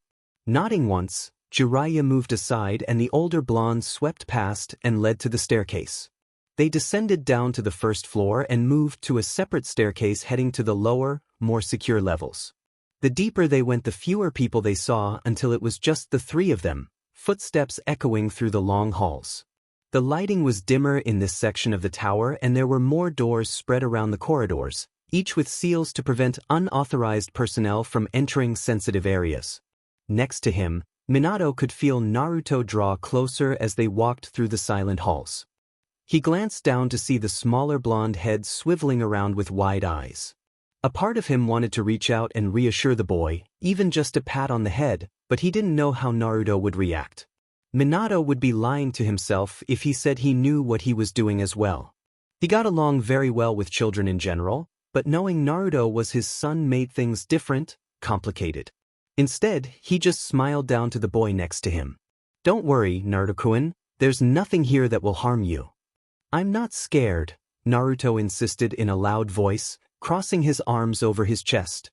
He looked away with an indignant pout, though Minato thought the effect was somewhat ruined on the small whiskered face. "Of course not," the dry voice of Jiraiya came up from immediately behind them. Naruto didn't get a chance to reply, though he had turned and opened his mouth to do just that. Minato stopped at the door leading to the crystal mirror, the last room in the corridor. "We're here." Naruto's head snapped back to their destination, eyes going wide again. Minato gently pushed his son off to the side and behind, giving himself room to open the door. He ran through the hand signs to unseal the room and release the entrance. It took longer than opening his office due to the sheer number and complexity of the seals put in place, especially with the extra measures he'd set up after finding Naruto. Jiraiya stepped up behind him and next to Naruto as the two watched Minato work. At one point, Naruto started to say something, a questioning tone in his voice, but Jiraiya shushed him quickly and Minato maintained his focus on the door. When he was finished, he stepped back, letting out a deep sigh. Jiraiya strode past him, nodding approval at the long list of security seals on the door and surrounding walls. The room was exactly as Minato had left it. The mirror stood in the center, blank and relatively ordinary. The lights clicked on as they entered, throwing the shadows at odd angles. Minato's eyes caught the spot of dried blood on the floor from where he had found Naruto. His stomach gave a little lurch at thinking of his son's blood on the floor. He would have to have it cleaned as soon as possible. The darkened spot also drew the Sanin's attention and Jiraiya crouched down at the spot, examining it with a frown. "That's from when I found Naruto-kun," Minato said in a low voice, moving a little closer, but still staying away from the remnant. Jiraiya grunted and stood back up before turning to the mirror. "So this is what you used to contact the Sandaime?" It was a statement rather than a question. "Yes," Minato answered, though there was no need. There was nothing else in the room with which to contact anyone. "We've been conversing for several months now. I am convinced he is a very similar if not the same man as he was here. He would not put us in jeopardy intentionally." "No, I agree with you there," Jiraiya said as he circled the mirror, eyes alight with interest. "My concern is the others in his world. How did he send Naruto through, when you confess you don't even know how to do that?" Minato crossed his arms, nodding his agreement. "I intend to ask him the next time we speak. Actually, there are several things I'm going to ask him. Is it wise to open it again, knowing that others can come through?" Jiraiya asked as he looked back at Minato. "We should know what is going on and try to find out more about Naruto-kun. We'll never know unless we get back in touch with them. Then, there is also that the mirror was closed on my end when Naruto came through. Plus, what if the threat they're facing also exists in this world? I would rather have a warning than be blindsided by an unknown enemy." Jiraiya grunted his agreement, then shook his head in mock exasperation. "You always get yourself in these types of situations. For being a genius, you sure seem to have a hard time taking it easy." Minato rolled his eyes, says the man who practically challenged me to the project that led to this in the first place. "I plan on placing an ANBU guard or two on this now that we know things can come through. It would be helpful if we could get any information on what happened in that world. Maybe the brat has remembered something after seeing this thing." "Naruto-kun, Minato said, noticing just how quiet the boy was. He turned and looked back to the door and frowned. Naruto was standing a few paces into the room. He was staring at the crystal mirror completely still, an intense look of concentration on his face. "Naruto-kun?" Minato asked again, moving closer. He didn't receive a response. Naruto didn't even seem to hear him. "Naruto? Are you all right?" There was an edge of panic in his voice as he knelt down next to the boy. Jiraiya hurried next to them. "What's wrong?" he asked as he looked over Naruto. "He's not responding," Minato said unnecessarily. He turned Naruto by the shoulders toward him, but his son's gaze lay fixed on the crystal glass. Grasping the small chin, he gently turned Naruto's head to face him, but even then the eyes remained fixed on the device. Minato felt a hand squeeze his heart as every attempt to reach the boy failed. Minato glanced back to the crystal. It stood dark and silent, reflecting back their own room in their own world instead of the other one where the Sandaime still lived. He didn't know why it was having such an effect on his son. Without being activated, it was little more than a chakra crystal, but they could work that out after he got Naruto away from the mirror. Picking Naruto up, Minato swept himself and his son out the door. Naruto had a strong sense of déjà vu as he watched Minato run through hand signs, revealing multiple seals spread over the door and surrounding wall. The sensation wasn't from earlier at the office door either, it was something deeper than that and equally elusive. He shook his head clear and eagerly peered into the dimmed room. Curiosity piqued despite the creepiness of the setting. Minato and Jiraiya entered ahead of him, crouching down around something on the floor and talking in lowered voices. Naruto's gaze followed the Yondaime for a moment, still not believing he was with his hero, the famous Hokage that saved their village from destruction. Half of him expected to wake up, the same doubt about reality turning into a dream resurfacing, but it was the truth. He knew it. Naruto looked over to the one object in the room besides the few lights lining the walls. It was a large, flat glass of some kind, maybe crystal, standing almost as tall as Minato. It reflected a muted image of the room back to them, their three figures shining vaguely on its glossy surface. The moment he laid his eyes on it, Naruto found he couldn't look away. The rest of the room faded to the background until it almost didn't exist, and it was just him and the crystal mirrors staring at one another. He was waiting, he realized suddenly. Naruto didn't know why, or for what, but something was supposed to happen and he had to wait for it. He'd stand there staring at the crystal all day if he had to, but he'd wait. It was important, vital even, though he couldn't begin to explain it. For a moment he thought he remembered something else, words being spoken to him. It was too blurry, though too far out of reach to grasp fully, but aggravatingly important to remember. "Naruto!" The sound of the voice calling his name made Naruto jerky, shaken at the sudden and loud volume.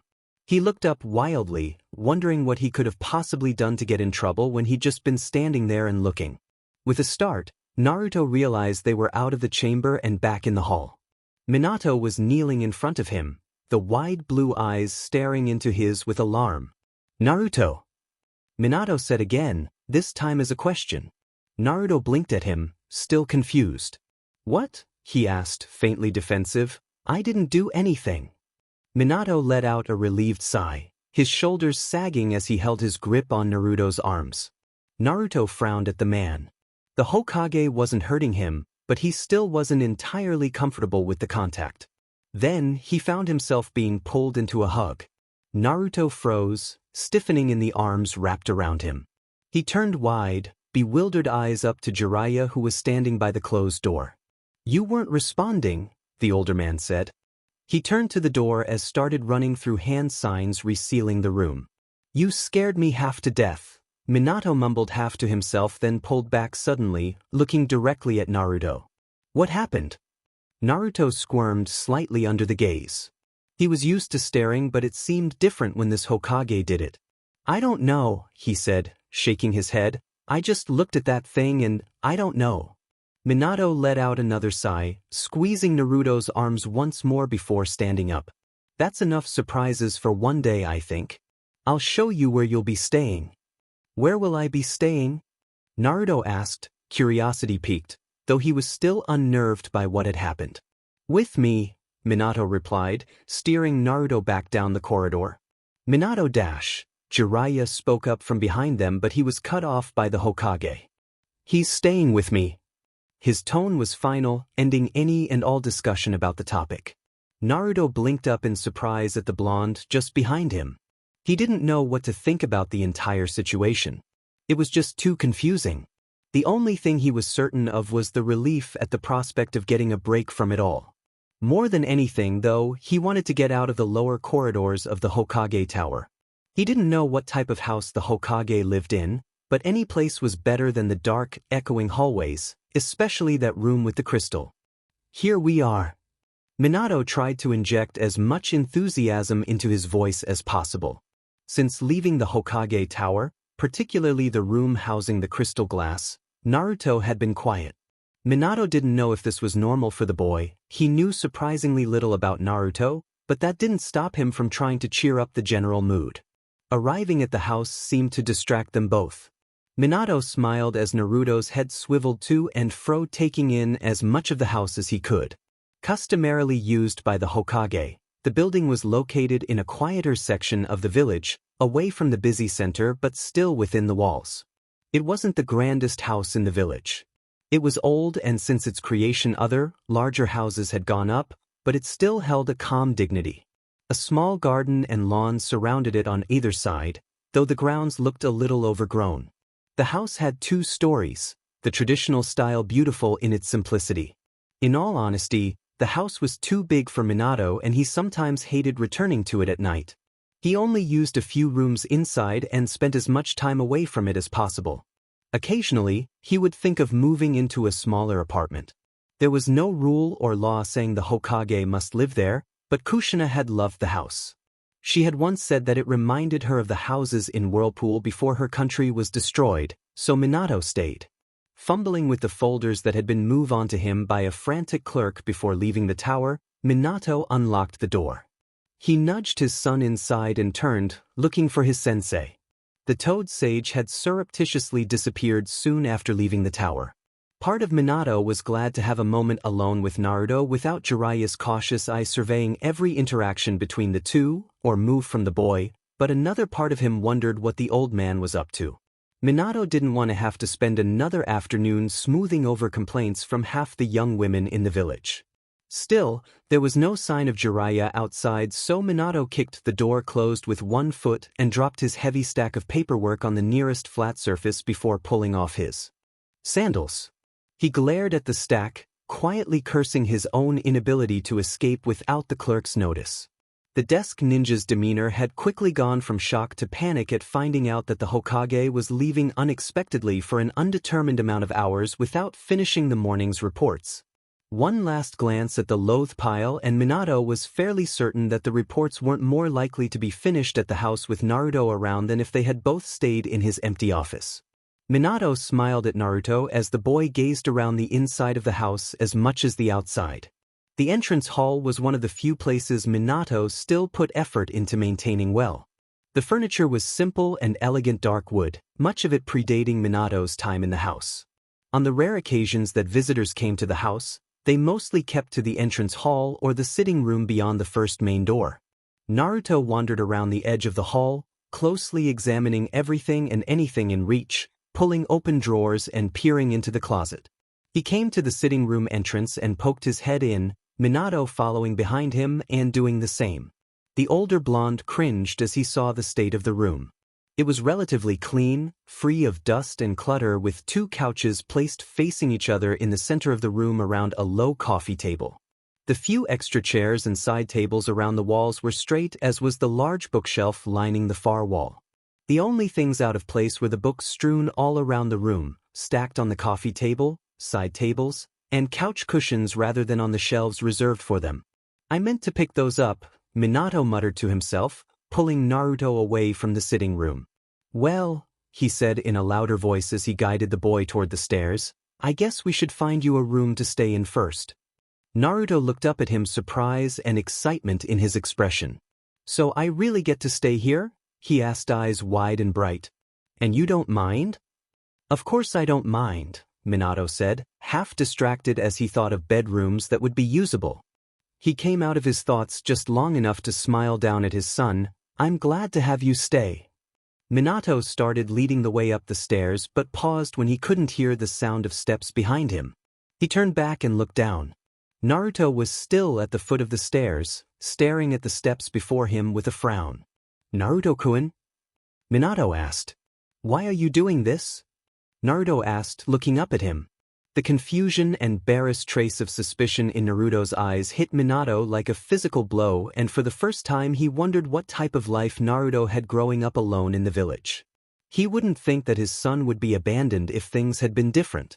Still, there were little things, behavioral tics, reactions, and comments like the last one which were making Minato nervous. He had a sinking feeling that he was not going to like what he found out about Naruto's life in the mirror world.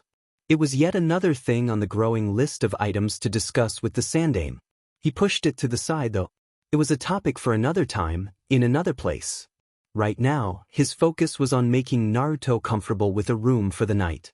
Minato backtracked down the stairs and knelt so that he was level with the boy. "I'm doing this because I want to, because you're my son," he added silently. He was tempted to just tell Naruto the truth, but he didn't know where to begin, didn't even know how to continue the conversation if he did manage to start. Instead, he found himself reaching out and grasping Naruto's shoulders. "I know this is probably very confusing, but I promise I'll explain, at least what I understand of it. First, let's find you a place to stay." Naruto stared at Minato for a long moment, and the man had the sudden feeling he was being weighed and measured. The confusion didn't completely leave Naruto's face, but the frown smoothed out and his eyes brightened. Then, Naruto was running up the stairs, pulling away from Minato's hands in a burst of energy. "Right, do I get my own room?" "Which one is it?" he yelled, bare feet pattering on the wooden stairs. Minato blinked in surprise and hurried to catch up. Some of the rooms aren't quite ready to have someone stay in them. He got to the second floor and found Naruto poking his head into the first door on the right. "That room is my office," he said, pulling the boy away from the half-open door. He caught a brief glance at the workspace covered with books, scrolls, and half-finished ceiling experiments, what the sitting room could become if neglected for another few weeks. "You're not to go in there unless I give you my permission or it's an emergency. There's sensitive material in there, and I don't want you getting hurt, understood?" Minato pulled the door closed, trying to sound stern. There were some dangerous scrolls in there, and several of the projects he was working on weren't safe for an academy student. He reminded himself to place some security seals on the door just in case. Luckily, the 8-year didn't seem interested in the room in the slightest. Naruto shrugged and hurried on to the next door. Minato followed suit and wrinkled his nose at the state of the neighboring room. Dust lay everywhere in the single bedroom. There were boxes stacked on the floor and the bed frame was bare of its mattress. Minato spotted it leaning up against the corner. It took him a moment to remember that the room had been turned into storage years ago. "This one won't do." "You can say that again," Naruto mumbled and pulled away from the door and headed the other way down the hall to the left of the staircase. The next room was in a similar state, but lacked the boxes and had a mattress that was at least on the bed. Looking into rooms he hadn't physically visited for years, Minato felt surprisingly embarrassed. "I don't use these rooms much, haven't needed to." "That's okay," Naruto called, heading to the next door. He seemed more excited by the act of exploring than anything else. "I don't like cleaning either." Minato frowned to himself. That wasn't the impression he had wanted to give to his son. He really was a neat person. Besides the habit of leaving his reading everywhere, he had always been the neater of the two when compared to Kushina. Most of the rooms in the house simply weren't needed, considering how little he was there, so he never used them. He added cleaning out the house on his list of things to do. Maybe he would have some genin go through the empty rooms as a D-rank mission. The third room held a greater surprise than the two before it. Managing to open the door before Naruto, Minato stopped at seeing Jiraiya running a hand over a plain bureau, the Sannin's large pack sitting on the bed, curtains rustling on either side of an open window.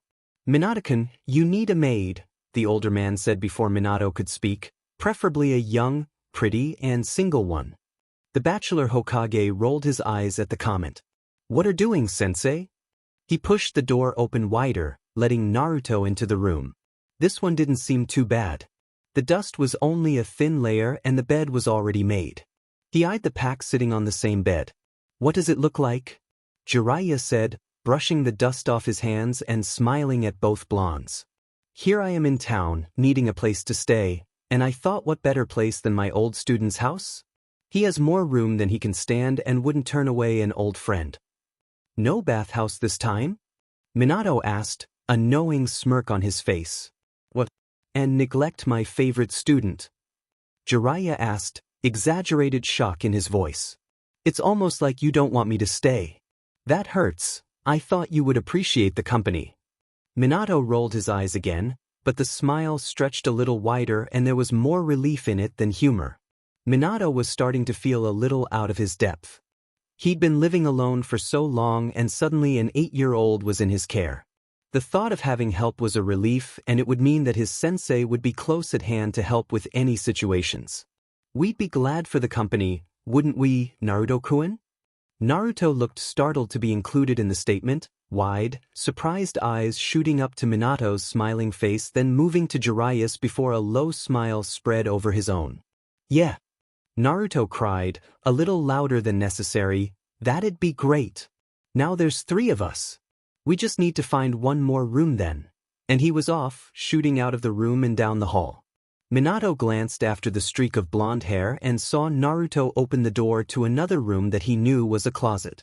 The boy's enthusiasm was contagious, like Kushina's had been, and he smiled back to Jiraiya who was shaking his head. That kid better not be that energetic all the time. I'm too old to deal with loud brats. The smile on the man's face as he turned to his pack undermining the complaint. He'll probably run you into the ground if he is, old man, Minato said, adding after a moment, he'll probably run me into the ground. I wonder where he gets it all. He thought of the seal that he had seen on Naruto's stomach.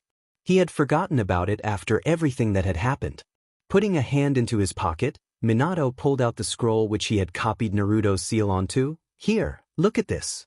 Tell me what you think of it in private after we find Naruto a room. His serious tone made Jiraiya look at him and then at the outstretched scroll. He took the scroll, pulling it open and running a quick eye over the contents. This is one of your seals, he said with a furrowed brow. Not quite, it's been modified, Minato said.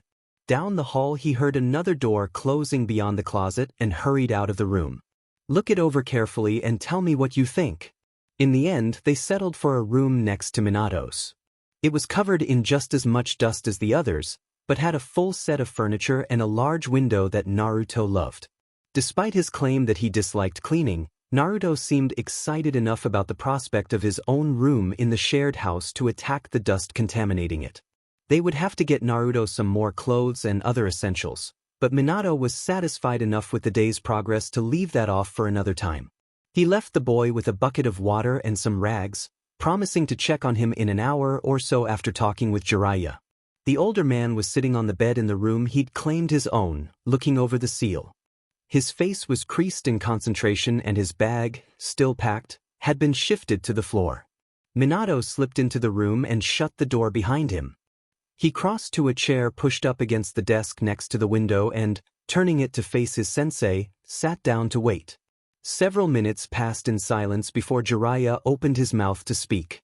This is one of your seals, he said without looking up. I remember when you were working on it. I doubt I've caught all the modifications you mentioned, but I've noticed a few. When did you make those? I didn't, Minato replied, leaning back and crossing his arms and legs. I found that seal on Naruto's stomach. That brought Jiraiya's head up, his wide eyes meeting Minato's. This was on Naruto's stomach? He repeated in amazement. Minato didn't wait for any other prompt. When I found him he was wounded, nothing life-threatening, but enough to put him in shock and suffering from blood loss. I brought him to the hospital and the nurse there said he was healing at an accelerated rate. I discovered the seal while removing his ruined clothing. Accelerated healing, you say? Jiraiya looked back down at the seal, fingers tracing over parts of it. Well, that explains some of the additions. These additions are for the recycling chakra. I'm guessing the other you in Naruto's world made those additions and considering the original purpose of the seal. He looked up to Minato again for confirmation. Minato leaned forward, propping his elbows on his knees and looked down at his hands. For the first time he voiced his fears. I think Naruto is a Jinchuriki, and I think I turned him into one. Silence greeted the statement. It stretched out until Minato couldn't stand it. He looked up. Jiraiya was looking at him, posture mirroring his own. You didn't do that to him. A version of me did. That wasn't you. That was someone else, someone facing different circumstances and making different decisions. Jiraiya's voice was firm and his gaze steady. Minato wasn't sure he believed his teacher, part of him still twisted with guilt at the thought of doing such a thing to his son. Kushina had never talked much about being the Kyuubi's Jinchuriki, but he still saw the pain it put her through during her life. He would never want that type of life for his son. It still doesn't explain what happened to him when we went to see the crystal glass earlier, Jiraiya's voice drew. Minato out of his thoughts before he could sink much farther, the tone thoughtful. No, it doesn't, the younger man agreed, leaning back and forcing his mind away from his darker thoughts. I've never seen a reaction like that, can't think of what might have triggered it, could have been one of a dozen different things. Naruto's the first that I've ever heard of to travel between possible worlds, Jiraiya agreed. He rolled up the scroll containing Naruto's seal and slipped it into his bag. It could be a side effect of traveling between the two. I don't even know how to begin predicting what that would do to a human body, much less a person's mind. Perhaps we should consult Tsunade. Minato nodded, eyes roving over the bare wood floor, stopping briefly on Jiraiya's sandals by the wall. The boards needed sweeping and mopping. The whole house had been neglected for far too long. He had a feeling a large part of his life had been neglected as well, he just hadn't noticed it until now, like the dust in the unopened rooms. Minato snorted at himself, he needed more sleep. He dragged his wandering thoughts back to the issue at hand. Then there's the PRD immediately before he came through that he doesn't remember. Anything could have happened in that time. Jiraiya nodded, grunting in agreement. If we could talk to the Sandaime, that would undoubtedly clear things up. But if the enemy has gained control of their tower and has access to the crystal. Minato heaved a sigh, it was only going on noon and he already felt exhausted. We won't know unless we try. There will always be some risk, the older man said. Jiraiya stood up, picking his pack up and setting it back on the bed. You're tired and we won't be able to find out much more for now. Let's take a few hours at least to let things soak in a bit. I'm going to be staying for longer than planned, so you better have some sake downstairs or you're going to have a grumpy house guest. He tipped the bag upside down and poured the contents out onto the bedspread. Minato pushed himself up, nodding in agreement. I wonder if there's any food in the kitchen? He said out loud as he headed out the door. He'd check on Naruto then move on to the kitchen to look at their food supplies. He couldn't remember the last time he'd gone grocery shopping, which was enough to tell him that he'd probably be stopping by the market later that day. Takeout wasn't going to be good enough for a growing boy. Hokage-sama, I have the report. Anbu appeared, crouched low before Sarutobi and the table strewn with maps and papers. Proceed, the old Hokage said, never looking away from the intricate street map of Konoha's eastern quarter. Hi, the Anbu said with a slight bow of the head. The enemy has taken approximately 60% of the village. Most of the residential districts are overrun, as well as the front gate and the Hokage tower. We have sustained heavy losses, but so have the invading forces. Most of our high-ranking shinobi are still alive and the majority is able to fight. There is no report yet on the high-ranking enemy shinobi. We have captured several IWA nin that are currently being interrogated. When we have extracted information from them, we will bring it to you immediately. Very well, Sarutobi said, glancing down to the man kneeling before him. The ANBU's uniform was dirty and torn, stained with blood and dirt. Who knew how long the shinobi had been awake and fighting?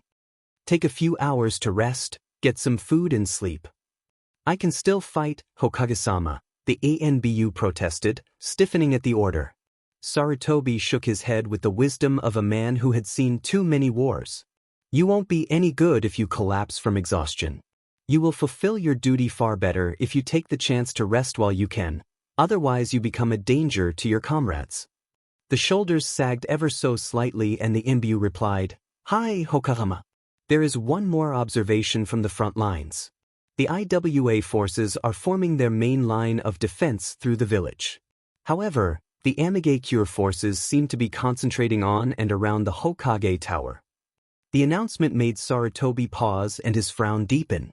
Very well, get your rest and then prepare yourself. At nightfall we will begin our counter-offensive. The Inbu bowed low again and disappeared from the room. Sarutobi turned back to his maps, but he didn't see them.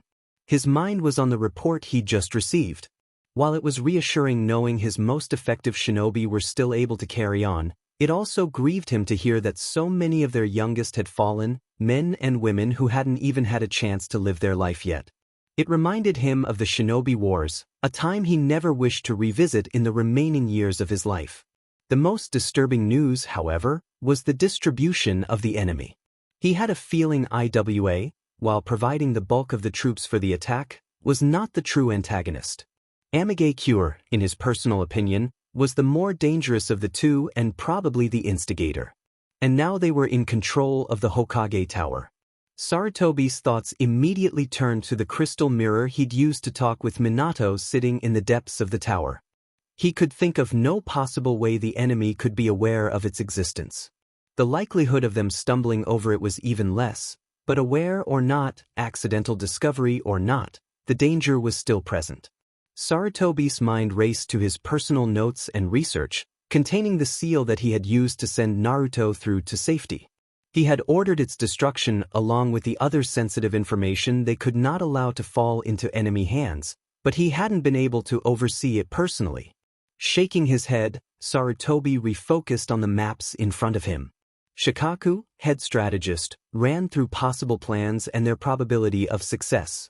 He couldn't change whether or his notes had been completely destroyed. The best thing they could do now was retake the tower and push the enemy out of their strongholds. Anything else would have to come at its own time. Kakashi landed on the front steps of the Hokage Tower tired, dirty, hungry, and glad to be home more than anything. His shower called to him as well as his bed, but both would have to wait till he reported to the Hokage. Just a quick check-in with Minato-sensei to let the man know that he was still alive. Then, he would be able to douse himself with hot water and sleep for at least several days before someone started asking about his mission report. Keeping that thought in mind, Kakashi trudged through the doors, making his way up the steps toward the Hokage's office. He barely registered the harried activity around him as he moved through the hall, intent only on seeing his sensei and leaving immediately afterward. His path was blocked, however, when he ran headlong into a Chunin coming out of Minato's office. They bumped into each other, papers spilling from the desk ninja's hands across the floor. "Oh, excuse me, Ebun," the Chunin said distractedly bending down to pick up the papers, a brief flash of dismay crossing his face. "Ma, don't worry about it," Kakashi replied. He really should help pick those up, but bending down that far seemed like too much of an effort. He moved to go around and through the door, but the Chunin stopped him before he could grasp the handle. "If you're looking for Hokage-sama, he isn't here." If anything, the Chunin only looked more dismayed at the pronouncement, shuffling the papers in his hands. "Isn't here?" Kakashi asked, vaguely aware that he sounded slower than the average ANBU was supposed to, but if the other shinobi couldn't tell by smell alone that he had just returned from a mission, then there was no hope for the Chunin. Still, Minato-sensei was always in the office. "What do you mean he isn't here?" "He isn't here," the Chunin replied, sounding increasingly frantic. "He's taken a day off. Yesterday he was only in for a few hours, and then today he came by to say he was taking a personal day. These papers need to get signed." He shook the pile with both hands, emphasizing the point. Kakashi was less concerned with signing papers than he was with the fact that Minato suddenly seemed to be taking time for himself. Minato-sensei never took a day off, not one in the past 8 years. The last personal day the Hokage had taken had been for the birth of his son. It hadn't turned out well. The Chunin was still babbling about forms and papers needing signatures and approval, cancelled meetings, and obtaining consent for matters that couldn't be decided without the Hokage. None of this mattered to Kakashi. All he cared about was checking in, proving he was still alive and well to his sensei, making sure that his sensei was alive and well, then collapsing into bed. That thought in his mind, and feeling a little more awake at the turn of events, Kakashi turned from the babbling Chunin and headed back down the hall for the nearest window. He was stopped again when the Chunin ran ahead of him and held out the papers. "If you're going to check in with him, Anbu-sen, could you please take these to Hokage-sama? They really do need to be signed today." Kakashi took the papers, more to get the Chunin out of the way than anything. He was too tired to deal with desk shinobi, and the path of least resistance looked the best at the moment. Kakashi brushed away the Chunin's quick bow of thanks with a tired wave of his hand. Then, the Chunin disappeared in the other direction. Kakashi rolled up the forms and pushed open the first window he came to, leaping across to the closest building. It took more time than usual to reach the housel. Kakashi was tired, and even with the spike of energy he'd gotten from hearing about Minato's unusual behavior, his body was drained. When he reached the house, he didn't even make the effort of moving to the front door. Instead, he headed straight for the nearest window, landing tiredly on the ledge and sliding open the pane. Kakashi froze at the vision of a miniature Minato sitting on the floor of the sitting room, crayons and papers strewn around him. For a moment, his mind went blank at the identical, if smaller, blonde head. He reached up to rub his eye but stopped when he remembered he was still wearing his Anbu mask.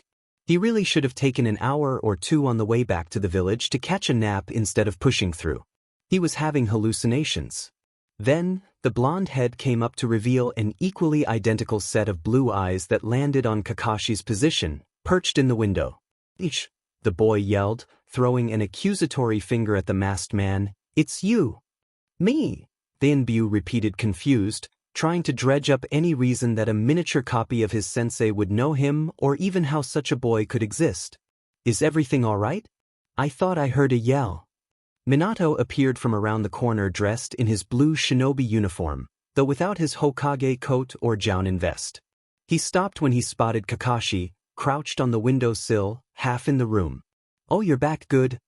"Hoka-sama," Kakashi greeted, sliding into the room with a small bow.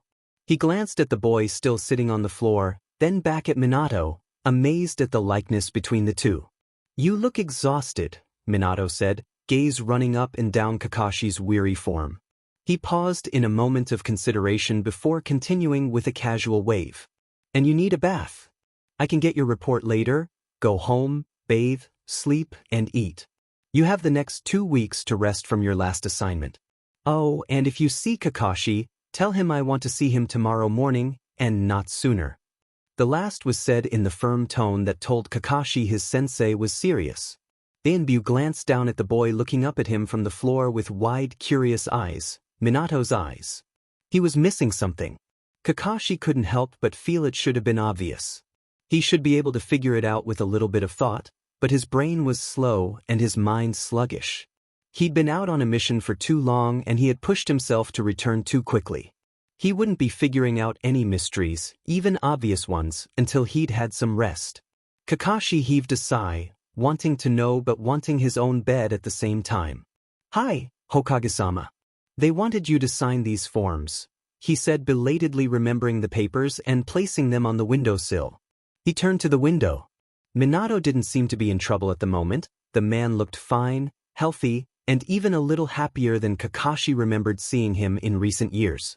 Reassured that nothing was amiss and desperately needing rest, Kakashi slipped out the window and took the shortest path home. "Who was that?" Naruto asked, looking up at Minato.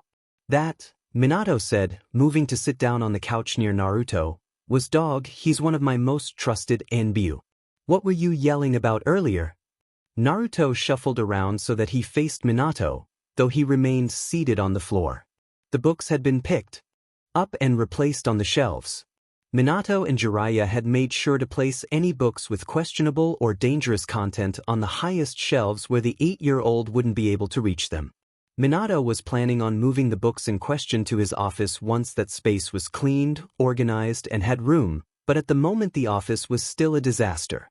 Now the only thing out of place in the sitting room were the sheets of paper and crayons fanned out around Naruto, depicting his many masterpieces of art.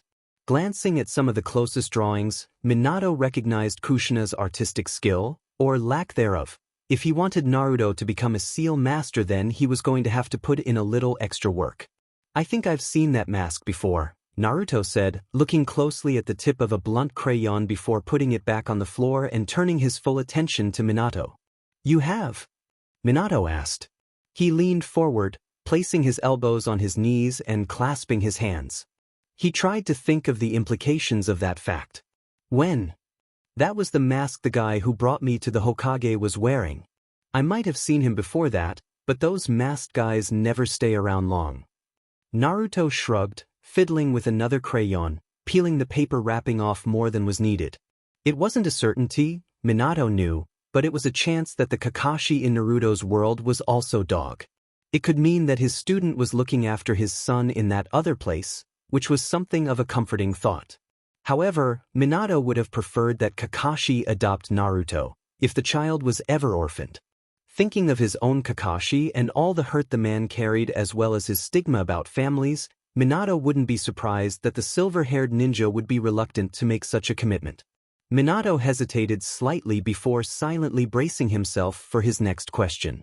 He wasn't sure he wanted to ask or no, but curiosity won. Who takes care of you there? He was relieved at the casual tone he managed. Oh, Naruto shifted, bringing a hand up to scratch the back of his head. The old man comes and checks in on me sometimes, but I have my own place. I don't need anyone to look after me.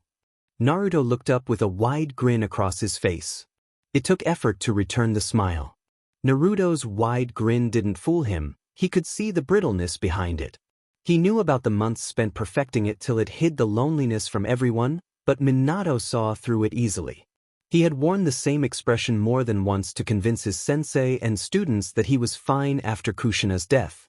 It hadn't worked on them at the time either. His son shouldn't have known how to make that expression. No one else? He asked half to himself. Well, Irika-sensei takes me out to ramen sometimes.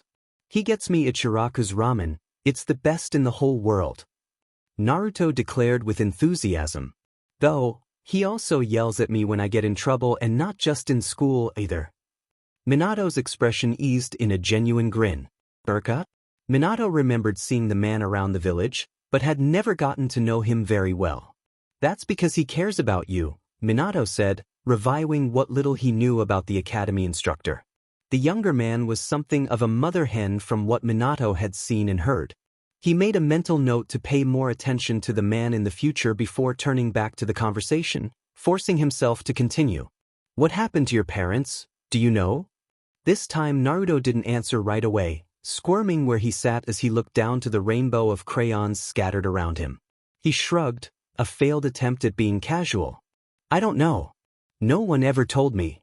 His tone didn't invite further probing. Wincing, Minato hesitated to continue.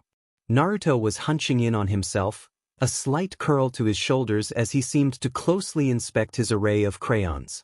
Minato chose his words carefully. You remember the conversation we had yesterday morning, right, Naruto-kun? The younger blonde looked up to Minato, confusion in his eyes. About how things are different here from your own Konoha, Minato said, hoping to remind Naruto. He spoke slowly, trying to find the right words. People who are gone here, like the Sandaime, are there in your Konoha, and people who are gone in your Konoha might still be here. Naruto frowned at him, still not understanding what Minato was trying to say. An uncomfortable silence stretched between them. Minato ran a hand down his face as he struggled with what he wanted to say, how best to communicate his thoughts. Just breaking the news to the child seemed too harsh. Biting back a groan of frustration, he tried a different angle. You know, I was an orphan growing up too? You? Naruto asked, voice rising in surprise. He sat a little straighter and dropped the crayon he'd been fiddling with to turn his entire attention to the older man. Minato nodded, encouraged by the new interest Naruto directed toward him and the focus in the boy's gaze. So I understand what it's been like for you, a little. He suppressed a grimace, thinking of the additional complications being a Jinchuriki would bring. The stumble had made him lose steam, but he plowed on anyway. I know it's probably difficult believing there's someone out there that will be there for you, but like I said, this is a new world for you, right? There are different circumstances here, so even though you didn't have anyone there doesn't mean it's the same here. Minato shook his head as Naruto's confusion came back in full, though there was the spark of an idea behind his eyes. The boy crossed his arms over his chest, face scrunching in concentration. So, you mean I might find someone to look after me here? There was still doubt and disbelief in his voice.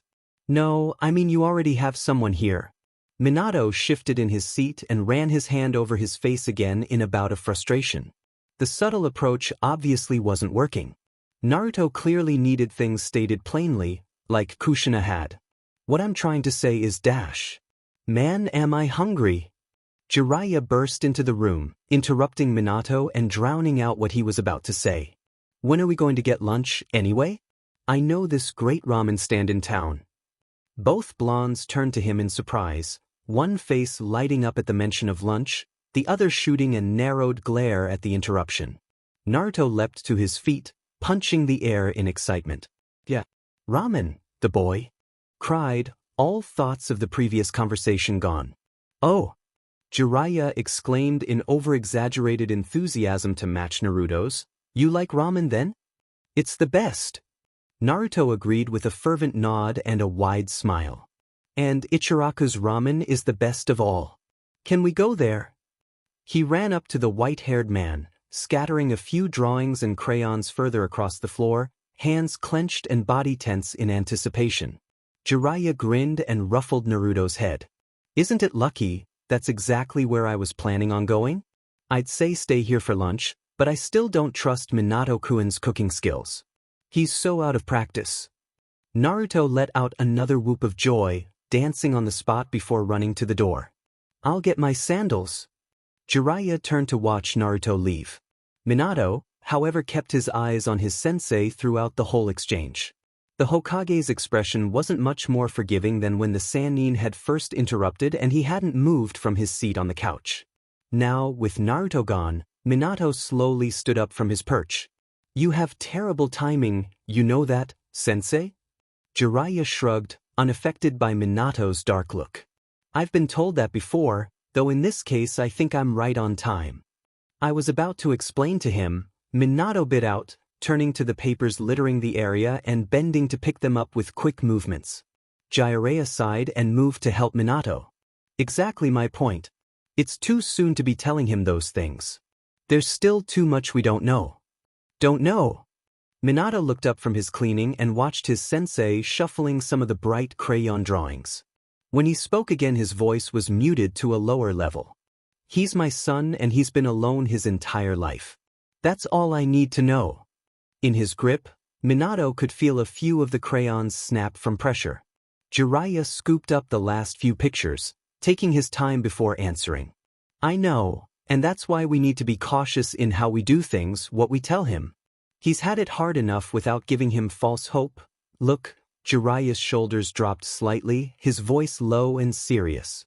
He turned to face Minato square on and hands at his side. You're my student and for all practical purposes he's my godson.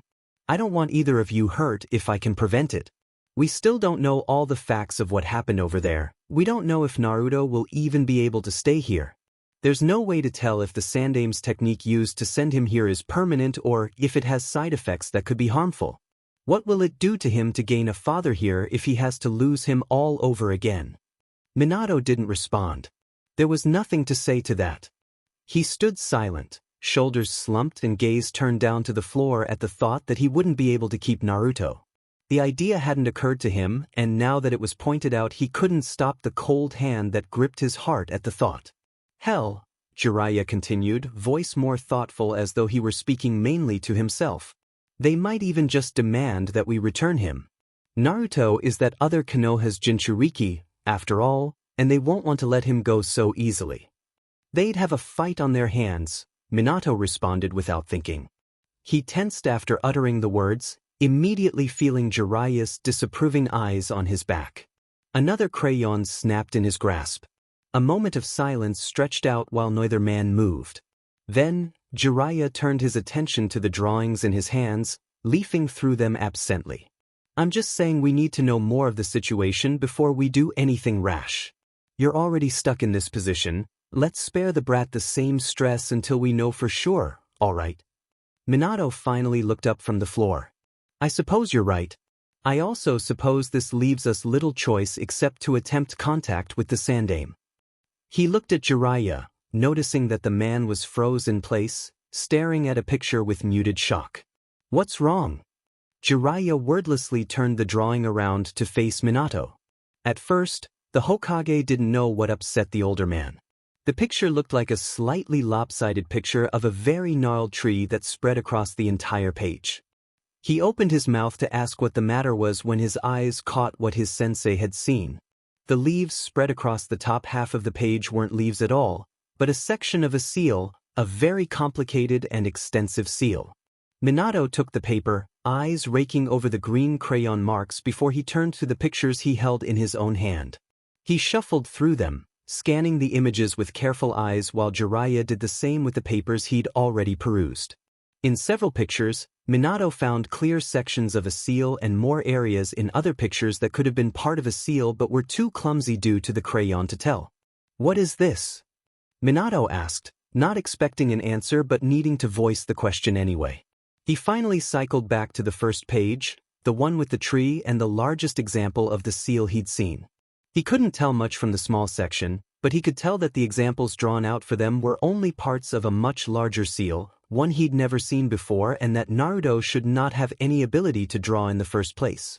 I don't know, Jiraiya said, pulling out specific drawing that Minato guessed had other examples of partially drawn seal diagrams, but the sooner we talk to Sensei, the better. Oi! Naruto called, startling both men from their thoughts. Are we going or not? I'm starving. We're coming, Minato said as Jiraiya grabbed the papers from his hands. He looked at the older man as Jiraiya stowed the drawings securely inside his shirt. Jiraiya gave Minato one last serious look before brightening his expression and turning to Naruto and moving to the door. You need to learn patience, brat. A shinobi needs to have patience if they're going to excel. Patience? Naruto repeated, face screwing up at the idea, but I'm hungry now. Maybe we should wait a little longer, just so you can learn the lesson. Jiraiya laughed as Naruto's face dropped in horror. Minato followed them into the entrance hall, trying to focus on the light banter between his sensei and his son. The discovery and implications of the seals buried in Naruto's pictures whirled through his thoughts, along with the possibility that Naruto wouldn't be able to stay. It was too much to think of right then. He needed to wait until he had a moment of quiet to sort it all out and then talk about it in depth with Jiraiya. One final mental push and he shoved the worrying thought to the side and instead concentrated on enjoying lunch with his son. Stop moving, you brat. Naruto stilled his squirming, though he narrowed his eyes at his tormentor, a defiant pout on his face. I don't see why I have to get another exam. I was at the hospital yesterday. Brown eyes stared back at Naruto as both medic and patient glared at each other, neither one wanting to look away first. Sure, Naruto thought as the medic forcibly repositioned him on the desk as he tried to squirm off again. The medic lady was a pretty blonde, but she had a bad temper and her bedside manner left something to be desired. Minato and Jiraiya said that her name was Tsunade. At first, Naruto thought she was young, but then he'd found out she'd been Jiraiya's teammate. That made her old, way older than she looked. Naruto failed to notice that Tsunade's bedside manner had disappeared as he made a verbal comment on that observation. Just bear with us for a little longer, Naruto-kun, the other medic, a lady named Rin, said. She was a brunette with two thick purple marks on either side of her face from jaw to cheek and was much nicer than old lady Tsunade. We just want to make sure you're completely healed. Naruto huffed but stilled to let the two women finish checking over him with glowing hands. His eyes flicked to the side of the sitting room, relieved to see Minato still there leaning against the side of the couch, arms crossed over his chest. The Hokage watched the proceedings with bright eyes and a twitching mouth. It looked like he was fighting a smile. Taking a deep breath, Naruto braced himself to wait for the unending exam to be over. For a quick checkup it was taking an awfully long time. He'd never had a medic look over him for so long or so thoroughly, much less two at once. They spent a lot of time on his stomach which tickled and made him squirm again, earning another growl from Tsunade. The silence settled in the room. Naruto let his mind wander, bored with everything and wanting nothing more than to jump off the desk they'd pulled out from the wall for him to sit on during the exam. Minato hadn't wanted to go back to the hospital for it. He hadn't said why exactly, but Naruto wasn't going to complain.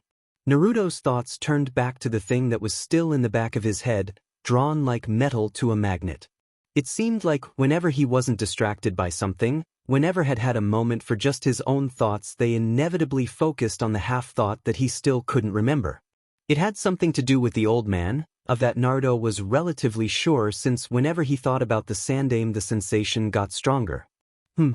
Tsunade hummed thoughtfully, drawing Naruto from his circling thoughts. Her hands were now on his head.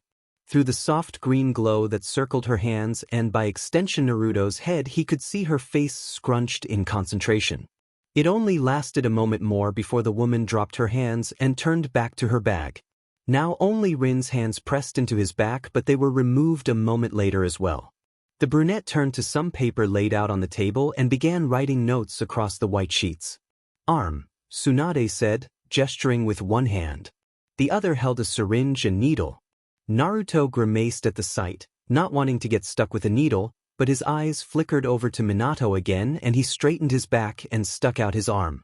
He didn't let himself wince when the needle poked into his skin, surprisingly gentle considering it was Tsunade sticking him. He was determined to be brave in front of his hero. After all, Naruto didn't want Minato to think that he was afraid of something stupid like a needle. Things were going so well and Minato seemed like he really liked Naruto. From the moment they'd gotten up and Minato had burnt breakfast, forcing them to have just toast, to the lunch out with Jiraiya at Ichiraku's, Naruto couldn't think of a better morning in his life. He didn't want to mess everything up by giving Minato a reason not to like him. So he held his breath and quashed the slightly queasy feeling in his stomach as he watched Tsunade draw blood from his arms and fill the syringe. "You're doing very well," Rin smiled at him again and Naruto grinned back, glad for the distraction as the needle was pulled from his arm. Tsunade capped the needle and slipped it into her small medical bag. "Well, that's it," she said, turning to Minato. "I wonder why you had both myself and Rin-san over here, Minato-kun." "The kid's fine, for the most part. The wound is all healed, surprisingly fast actually. Though it might still be sore for a little longer. He's underweight too, but I'm sure you'll remedy that if you don't kill him first." Minato rolled his eyes as Jiraiya entered the room. "What, done already?" the new arrival asked, looking between Tsunade, Rin, and Minato. "What do you mean already?" Naruto asked, jumping off the table. "That took forever." "It wasn't that bad," Rin chuckled, ruffling Naruto's hair before she gathered up the notes from the desk. She turned to Minato. "Sensei, perhaps we can find something for Naruto to do while we talk things over in more detail." "What? Why can't I be in the talk?" Naruto asked, feeling a little left out at the thought of everyone leaving to talk about him. "You wouldn't be interested anyway. It's going to be boring medical talk that will probably just go over your head. Besides, it's only going to boil down to you eating more vegetables," Jiraiya said, walking over to Naruto and poking him in the head. He pulled the notes out of Rin's hands and took out the blank sheets before turning Naruto around to face the desk again. He slapped the blank sheets of paper on the desk along with a pencil. "Why don't you draw me some pictures while the adults go in the other room and talk about boring adult things?" Naruto glared at the older man as Jiraiya turned and left the room, followed by Tsunade. Rin smiled as she walked out of the door, trailing after the other two. "Don't worry, Naruto-kun," Minato said, coming over and ruffling Naruto's hair. "We shouldn't be too long." "Fine," Naruto huffed before smiling. "Afterwards, can you teach some cool ninja stuff? Then I'll be better than anyone when I go back to the academy." Minato's grin only spread wider. "I'd love to teach you something after we're done, but be patient till then. Your earlier drawings were very nice, I'd love to see more." "All right," Naruto agreed. He wasn't particularly interested in drawing more since he'd done that before lunch, but if Minato wanted to see more of his pictures, then he'd be happy to draw more. Pulling the chair out and settling in, Naruto heard the door click shut as he drew the paper and pencil toward him. He'd have to draw some really good pictures. No one had ever wanted to see his pictures before, so he had to make these count. Tongue between his teeth, Naruto set to work. The frown was set on Sarutobi's face. It felt like it was engraved there, permanent and unchanging except to increase in severity. Despite the good news concerning their efforts against the IWA shinobi, His eyes were fixed on the point on the map that depicted the Hokage Tower. It was still out of reach, still in control of the Amigakure shinobi. If I didn't know better, I'd say they knew what we were planning, the Amigakure forces, that is. Kakashi said, his slumped posture looking too authentic, though those who knew him well to tell the difference. Sarutobi knew him well and could see the exhaustion in Kakashi's stance. The IWA Nin had no idea what hit them, which means either IWA wasn't as prepared as Amigakure, or the two forces are not sharing all their information with each other.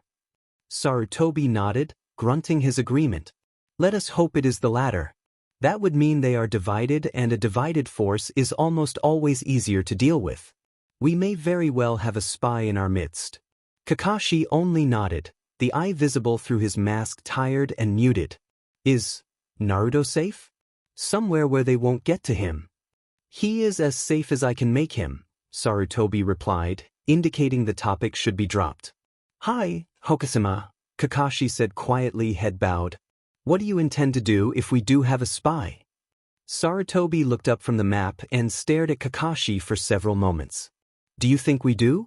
The copy Nin took a moment to reply, face covered by two separate masks. Yes. Heaving a sigh, the old Hokage slumped just a bit in his seat. We must regain the Hokage Tower. We have the IWA forces on the run and have taken back the main gate, but the tower is too valuable to leave in Amigakure's hands for long.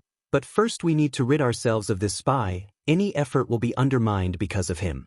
Find the spy, by whatever means necessary. Kakashi nodded, bowing to the Hokage before turning from the room. The reprieve from the battlefield was more than welcome since he was running dangerously low on chakra, but this new assignment exposed him to an entirely different set of problems. Heading back to the emergency shelter, Kakashi set his mind on how to devise a trap for a spy. Well, what did you find? Minato asked as he closed the door for the spare office on the first floor.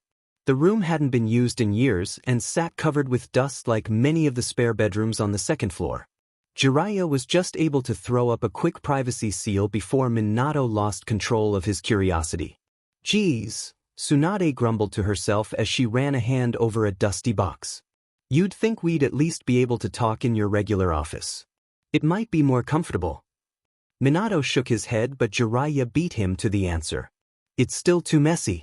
Our illustrious Hokage has a difficult time keeping all of his books and scrolls put away. Jiraiya's dry tone made Minato roll his eyes. Sensei, you used to be much better at that sort of thing, Rin admonished, and now that Naruto-kun will be staying with you, you need to set a good example. Minato nodded his head in a quick, jerking motion. I'm working on it. Now can we get back to what's going on with Naruto? Fine, Tsuri huffed with a long-suffering sigh. Though you still owe me an explanation for how and why he's here. You say he's your son but don't explain how that's possible. The only reason I didn't force you to take a temporary leave of absence is because Jiraiya here backs you up and you've already taken the day off from work. Minato opened his mouth to respond when a hollow tapping cut through his planned reply. As one, the group turned toward the window only to find a one-eyed, white-haired ninja crouching on the windowsill outside. Minato unlocked the window and slid it open for Kakashi to slip through, a disapproving frown on the Hokage's lips. I thought I told you to come back tomorrow, Minato said, closing and relatching the window. I took a nap, Kakashi defended himself. He moved over to Rin and settled himself next to her, leaning against a large box. Besides, who can sleep when there's an as of yet unexplained miniature clone of their sensei running around his house? I'm assuming it has something to do with that mirror. What mirror? Tsunade asked, turning to Minato. Minato sighed, knowing he wouldn't get a further explanation of Naruto's medical state until he explained. Months ago, I attempted to recreate the Sandaime scene crystal. In my experiments, I accidentally created a window into another version of our own world, another possibility of how events could have happened. In that world, the Sandaime was still alive, though I, myself, was dead. We've been conversing for the past several months. You've been talking to Sarutobi-sensei? Tsunade asked in shock. How do you know it wasn't some kind of trick? I was very careful in verifying his identity. I sat in on one of the conversations as well, Kakashi spoke up, The Sandaime didn't know I was listening in, but I believe he was who he claimed to be. Tsunade responded with a skeptical hum. Her arms were crossed and her expression was disbelieving, but she didn't say anything, so Minato continued. 2 nights ago, I went down to see if the Sandaime was available for a talk. When I arrived to the room holding the mirror, I found Naruto on the floor, unconscious and wounded.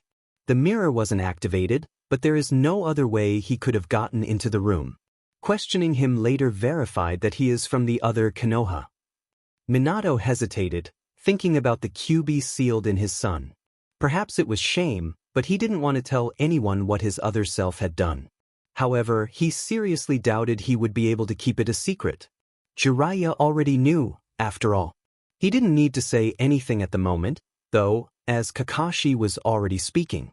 Well, that explains why he looks exactly like you. Never mentioned you had a son in that other place. I didn't know I had a son there, not until he appeared here, Minato replied. Why wouldn't Sensei tell you about him? Tsunade asked, her eyes slightly narrowed and a frown pulling at her mouth. As I said, I'm dead in that world. Naruto is an orphan. You must have noticed how he doesn't even recognize me. Keeping the pained sting out of his words was harder than Minato imagined, but he managed. Now do you have the results of the exam? Tsunade didn't answer right away. She stared at him as he looked at her, the rest of the room watching them both in silence. Yes, she finally said, not moving from her spot against the boxes. There's an unusual chakra signature, not his, emanating from his stomach. If I were to hazard a guess, I'd say something has been sealed into the boy.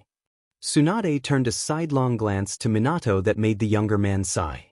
He has the Kyubi no Yoko sealed inside of him, Minato admitted after a moment. He had no doubt the people in the room would treat Naruto the same, but he did not want the information to spread. The villagers would not be so kind. Silence filled the room. The question about who had sealed the Kyubi hung in the air, but thankfully no one asked, and Minato stubbornly refused to say without being specifically asked. So that played out differently in the other world as well, Kakashi said, half to himself, his one visible eye furrowed above his black face mask. That would explain the foreign chakra, Rin said as she nodded, then turned as Tsunade spoke. It explains the first but not the second. Second? Minato asked, alarmed at the thought of 3 different chakra signatures in one person, especially his son. Coping with one foreign chakra for a long period of time was stressful enough on the body, but 2? He didn't know how that would affect someone, and Naruto was so young. Tsunade's next statement did nothing to ease Minato's worry. The other chakra is in his head. It was extremely subdued, almost non-existent. I would have overlooked it except it flared briefly just as I was scanning his head. Tsunade delivered the information in a clinical and level tone. Did it seem harmful? Jiraiya asked, frown on his face. The chakra itself isn't malicious in nature, not like the Kyubis, but the demon fox is sealed away. It's contained and mostly separated from Naruto's own chakra. This other chakra, however, is not. From what I can tell, it's acting directly on him, though I can't say how or to what effect exactly. Minato didn't like the sound of that at all. He fought back his initial knee-jerk response to go back to his son, if only to make sure Naruto was all right, and forced himself to think. It's in his head and dormant most of the time. He asked to verify those facts, mind whirling at the possible reasons for the other chakra. Tsunade nodded. Perhaps some form of genjutsu? Rin suggested, voicing Minato's own first guess. It's possible, Tsunade agreed, but without commitment. Minato frowned at the floor, his mind working furiously with the new information. It seemed all he received were new questions and never any definitive answers. First Naruto's sudden appearance, then the Kyubi, Naruto's reaction to the mirror, the partial seals in his pictures, and now this second foreign chakra in his head. It was one new puzzle piece after another, and few were connecting in any clear way. He had no doubt they were all related to each other, but the question was how they were related. What was harmless and what was a potential threat? He had no way to tell for sure, not with the small amount of information they had. Sensei, do you still have those drawings? Minato asked. They were laying everything out in regard to Naruto, and it would be helpful to have as many opinions on the information as possible. Jiraiya pulled out the now slightly crinkled drawings. He flipped through several, pulling out the best examples and placing them on top. Tsunade moved next to him and peered over at the topmost picture, curious. Naruto drew these earlier, Minato explained as the head medic reached out and took the first picture in the stack. Jiraiya handed out 2 other drawings to Kakashi and Rin. Silence reigned for a few moments as the 3 looked over the drawings and Minato wondered who would see it first. None of the others were Seal's masters up to his or Jiraiya's ability, but they were accomplished and learned enough to tell the difference between Seal markings and scribbles. "Don't tell me," Kakashi said, his pronounced frown showing through the black material of his face mask. The expression was quickly morphing to surprise. "Those are parts of a seal." He looked up to Minato for confirmation, though the Hokage could see his former student didn't really need it.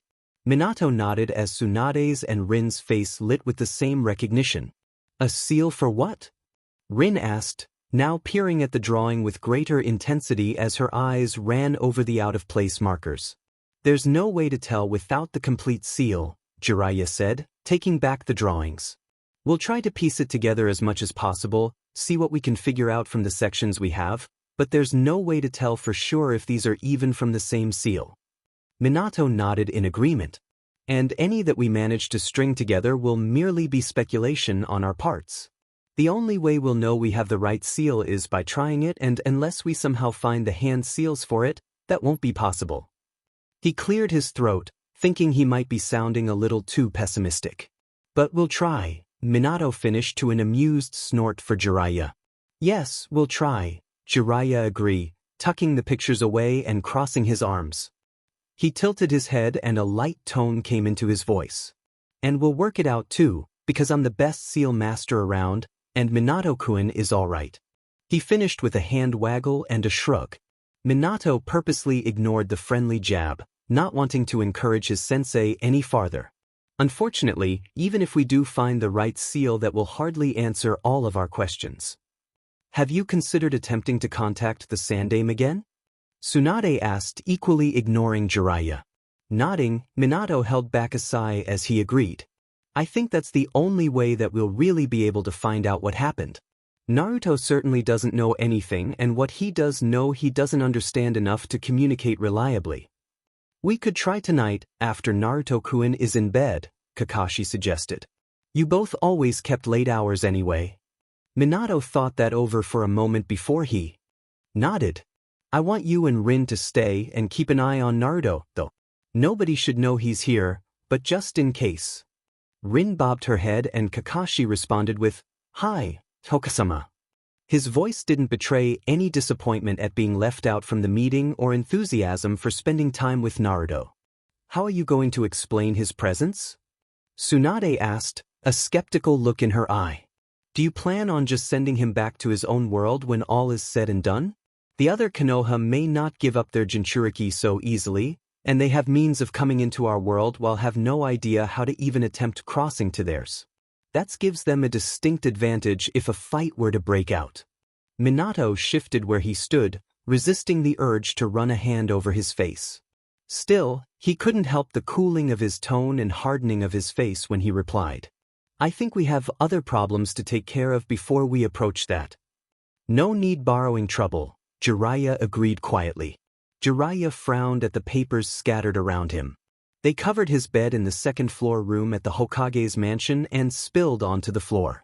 At a casual glance, the papers didn't look like anything more than a collection of children's scribbles strewn randomly over the bedspread, but the drawings were laid out in a careful order based on the partial seal found in Naruto's pictures.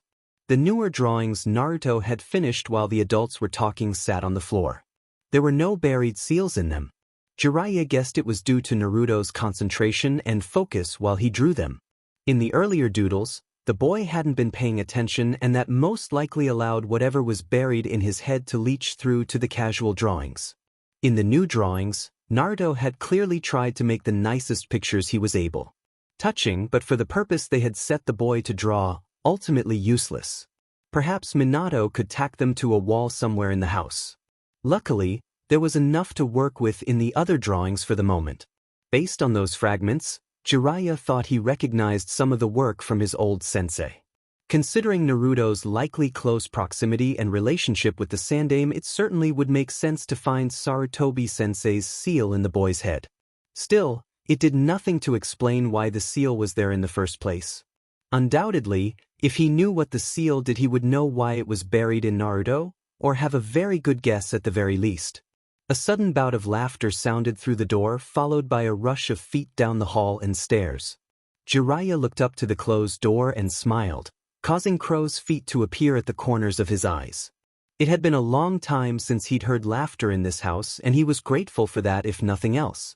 The smile faded though as his eyes slid down to the scroll opened across his lap. It was the seal Minato found on Naruto's stomach. It was very similar to a seal Minato had worked on years ago, but as the Hokage said, there were several important modifications to it that were never made in their world. Originally, Minato had planned to go over the two versions of the seal in detail on his own, but with Naruto always around, the new father was understandably distracted, so he gave Jiraiya both variations of the seal to examine and compare in addition to the drawings. The original lay to the side, spread out on its own scroll, ready for quick reference when needed. Downstairs, the front door opened and closed, leaving the house suddenly quiet, breaking Jiraiya's tenuous concentration for a moment. They would have to come up with an explanation for Naruto or be prepared to tell the truth soon, otherwise the boy would have to be confined to the immediate area around the house for a long time. Trusting that Minato wouldn't let Naruto stray too far from the house, Jiraiya refocused on the seal, taking advantage of the quiet while he had it. He thought he had all of the modifications figured out, especially when compared to the original seal. The majority of them focused on recycling chakra through the host, most likely to allow Naruto to use the fox's chakra if he needed it. The amount of bleed-off allowed seemed much greater than the few other Jinchuriki seals he'd seen in his life. However, there was something that bothered him. It wasn't the seal itself. He couldn't find any theoretical problem with the construction of the seal. Sometimes seals had side effects that weren't and couldn't be predicted until they were used, especially if they were new and untested. Naruto's seal was further complicated by the Kyuubi's chakra. The demon fox's chakra was corrosive, for lack of a better word. Jiraiya was unsure what results would come from allowing the Kyuubi's chakra to filter out of the seal over an extended period of time. Would it make the seal weaken? It was difficult to say, but something about the entire setup made him uneasy. Gazing out the window, Jiraiya frowned as he let his mind turn back to Kushina and how she had dealt with the Kyuubi all those years. He didn't often think about Kushina in depth. He preferred not to consider her tragic end and its impact on his pupil, but now his thoughts sifted through everything he could remember. Her seal had been different than Naruto's. It focused mainly on suppressing the Kyuubi as much as possible, to keep it locked away from the world and anyone who would manipulate it for their own purposes. Naruto seemed designed with the intention that the boy would one day use the Kyuubi's power as freely as his own. Kushina's seal had also depended a great deal on her unique chakra. Jiraiya still didn't know much about Naruto's chakra. Perhaps it also had a unique resistance to the Kyuubi's own. The Sannin had a hard time believing it didn't, considering the boy had lived with the Kyuubi his entire life and potentially inherited his mother's ability. Still, Naruto was only 8 and barely had any control of his own chakra. It would be difficult to verify the hypothesis. Sighing in frustration, Jiraiya turned back to the unknown seals spread out around him. He'd been going between the two for the past hour, constantly running into the same issues. There simply wasn't enough information. The mystery seal was incomplete and he didn't have the heart to interrupt Minato and Naruto's fun. Eventually, they'd have to take a closer look at Naruto's chakra with its reaction to the Kyuubi's. They also would have to check if there was another way to access the seal buried inside the boy's head and check on the other chakra Tsunade had detected, but that could wait for the moment. Below on the first floor, Jiraiya could hear Naruto's happy voice rising and falling, offsetting Minato's more muted replies. They sounded like they were in the kitchen. Jiraiya dearly hoped Minato wasn't attempting to cook anything or show Naruto how to cook. Jiraiya cringed as he heard the loud clatter of pots topple to the floor. He could imagine Minato in the kitchen with Naruto right now with delusions of a home-cooked dinner. If worse came to worse, they could always order out for something. Determined to distract himself and find a solution to at least one of the mysteries before him, Jiraiya pulled out a new scroll. If he copied over the disparate sections of the unknown seal, perhaps he could find the most likely connections for them. There was still some time before dinner, not including the time to order takeout if Minato's attempts at cooking downstairs went astray. Then, if he so chose, he'd have a few hours to work on it some more after dinner and before they put Naruto to bed and headed over to the Hokage Tower. Jiraiya reasoned he'd be able to work out some of the possible connections between the different sections during that time. It would all be conjecture, but it was better than nothing. Naruto was having the nightmare again. It was different from the first night spent in the new world. That nightmare had been a memory, and while some distant part of his brain realized that this nightmare was only that, the fear that filled him almost worse than the memory itself. The setting was still the same and the beginning of the attack remained unchanged, but this time the Anbu never came to save him. One moment he was being chased by nameless enemy shinobi.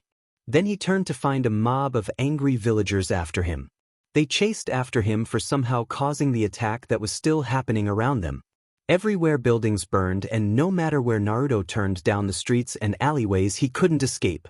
The worst, however, wasn't the villagers' screams of terror or their cries of rage. It wasn't the growing sounds of battle and chaos that gripped Konoha. It wasn't even the mobs or the enemy shinobi that occasionally caught up to Naruto. The most terrifying part, the very worst part of his dream was the red mist. It followed him wherever he went, skirting the edge of the street when the villagers and shinobi were there, then closing in when he was alone. It liked against his arms and legs, burning and scorching against his skin. Naruto could feel the malice and anger that filled the red mist, as well as the power. It terrified him. Running, Naruto fled more from the mist than people chasing him. He flailed against it when it crept in close and cornered him, but there was no way to fight it. It reached out toward him and liked against his skin. As time passed it seemed to grow until he could feel it grabbing at his arms. He cried out in desperation, hoping the villagers would find him if only their presence would keep it at bay. "It's all right, I'm right here." The voice jolted Naruto awake, making him twist and JRK away from the restraints. It was a moment later when he realized the restraints weren't the red mist closing in or the villagers holding him down. They were a pair of arms, gently but firmly wrapped around him. Naruto stopped his struggle if for no other reason than surprise and he caught the stream of words above him. "You're fine, you're safe here. I won't let anything happen to you." It was Minato. The Hokage had his arms wrapped around Naruto and had pulled him into a hug, supporting Naruto's top half in his lap. The shock and lingering desperation from the dream kept Naruto from tensing at the close contact, and instead he turned his face and shoulders into the man's stomach. Minato's arms tightened around Naruto's shoulders and pulled him up farther into the man's lap. Unable to make himself hug the man back, Naruto pulled his arms into his own chest but pressed himself against the reassuring presence beside him. Minato responded by squeezing Naruto tighter, rocking them both back and forth while he kept up his reassuring litany. Naruto's breath hitched but he refused to cry. Instead, he squeezed his eyes shut and focused on pushing back the shaky feeling left from the dream. It sent tremors down his limbs and made his breath shudder as he tried to draw air past whatever was blocking his throat. The gentle rocking motion didn't seem to help at first, either. Initially, it just made him want to cry all the more, but eventually the slow, steady motion eased the knot in Naruto's chest. For a few moments, Naruto reveled in the security and comfort of the embrace, even as another part of him floundered at the unfamiliarity of it all. Slowly the rocking stopped and Minato paused a moment before asking, "Better?" Unwilling to look up, partially from embarrassment, Naruto just nodded into the Hokage's chest. Neither one moved from their position as Minato waited another breath. "Do you want to talk about it?" Naruto slowly shook his head, more from impulse than actual response to the question. He didn't want to talk about it in any case, didn't want to have to explain to Minato that the villagers had always hated him, that he'd always been alone. If Minato found out, who was to say he wouldn't change his mind about Naruto, too? "Are you sure?" Minato asked, pulling back to look down, craning his neck to peer into Naruto's face. "Talking about it helps." Naruto thought about it again. He'd never tried talking about his nightmares to anyone before, unless you counted when he told Minato and Jiraiya about his dream memory 2 days before, and he hadn't had any nightmares that following night. Normally, he'd be ecstatic to have someone to talk to about anything, but the awkwardness of the situation was seeping in now that the first few panicked moments of waking were past. He suddenly felt nervous even as drowsiness tugged at his eyes. If he had to guess, he'd say Minato was also feeling a little awkward from the way the man shifted in his seat as the quiet minutes slipped by and neither spoke. With one more silent shake of his head, Naruto crawled out of Minato's arms and back under the covers. The night was chilly and he burrowed down into the heavy blankets with relish. The bed here was nice and soft, even if it smelt a little like dust and made his nose twitch at first. It was much better than what he had at his old apartment with his used and sagging mattress and thin blankets. Minato pulled the blankets up a little higher until only Naruto's face and mop of hair poked out. The gesture helped settle the last of Naruto's nerves brought on by the nightmare and he relaxed back into bed, ready to fall back asleep. "If you change your mind, I'll be more than willing to listen," Minato said, resting a hand on Naruto's shoulder through the blankets. Naruto nodded again, eyes blinking heavily. The gesture was nice even if he didn't plan to take up the offer. "I have to go take care of something back at the Hokage Tower, but Kakashi will be here if you need anything, alright?" Another partial nod was all Naruto could manage before the heavy warmth surrounding him pulled him into sleep. Minato adjusted the covers over Naruto, glad he had delayed leaving the house immediately after putting Naruto to bed that night. It still was relatively early in the night and he didn't usually talk with the Sandaime until much later, so there was no rush to leave immediately. He sat on the edge of the bed, watching the slow rise and fall of his son's chest as Naruto sank deeper into sleep and hopefully better dreams. Minutes passed and Minato didn't move, burning the image into his memory. If things went wrong and something happened to prevent Naruto from staying, he wanted to have as many memories from these moments as possible. They would be painful to look back on, but it would be better than never having them, he was sure. Time stretched and Minato didn't know how long he sat there, enjoying the quiet with only Naruto's soft breathing to break the silence. A shadow cut across the light streaming in from the lit hallway. He didn't have to look up to recognize the outline of his sensei sketched out on the floor. "Everything all right?" Jiraiya asked from his position leaning against the door frame, arms crossed. Minato could hear the other questions hidden inside the first. The older man was asking about Minato himself, just as much as about Naruto. "Yeah," Minato breathed, rubbing his hands over his thighs before pushing up to his feet. "I've just been making sure he got back to sleep without trouble." Jiraiya's tone was level and his face was cast in shadow with the hall light behind him, so Minato couldn't see any more than an outline. "Kakashi will be here in case there are any problems." "I know, I just want to be sure." Rising slowly to his feet, Minato took one last look at his son before silently retreating from the room. He closed the door behind him with slow, careful movements. "He wouldn't tell me about his nightmare." The disappointment was more evident in his voice than he had originally wanted. Jiraiya shrugged, guiding the Hokage back down the hall to the staircase. "What do you expect? This is still new to the kid, you're still new to the kid. It's gonna take time." When Minato didn't respond right away, Jiraiya sighed and patted his shoulder, repeating in a sympathetic voice, "Just give it some time." "And if I don't have that time?" Minato countered with a frown. He shook his head, picking up his pace and sparing his sensei from replying.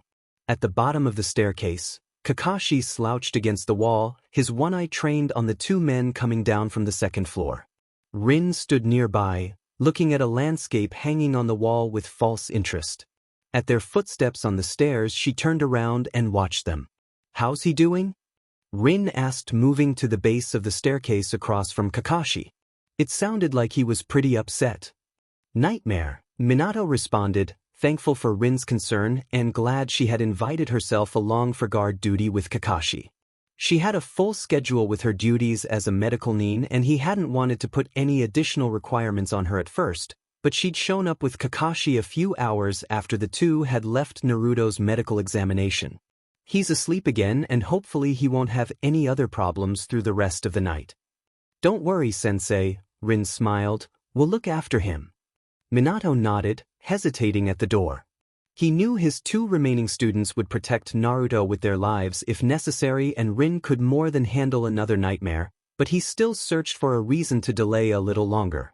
Beside him, Jiraiya let out an exasperated sigh, slapped him on the shoulder, and pushed him to the door. "We'll be back, probably late," Jiraiya called behind them as they moved out to the dimly lit front walk. The door closed behind them, cutting off the bright light from the front hall.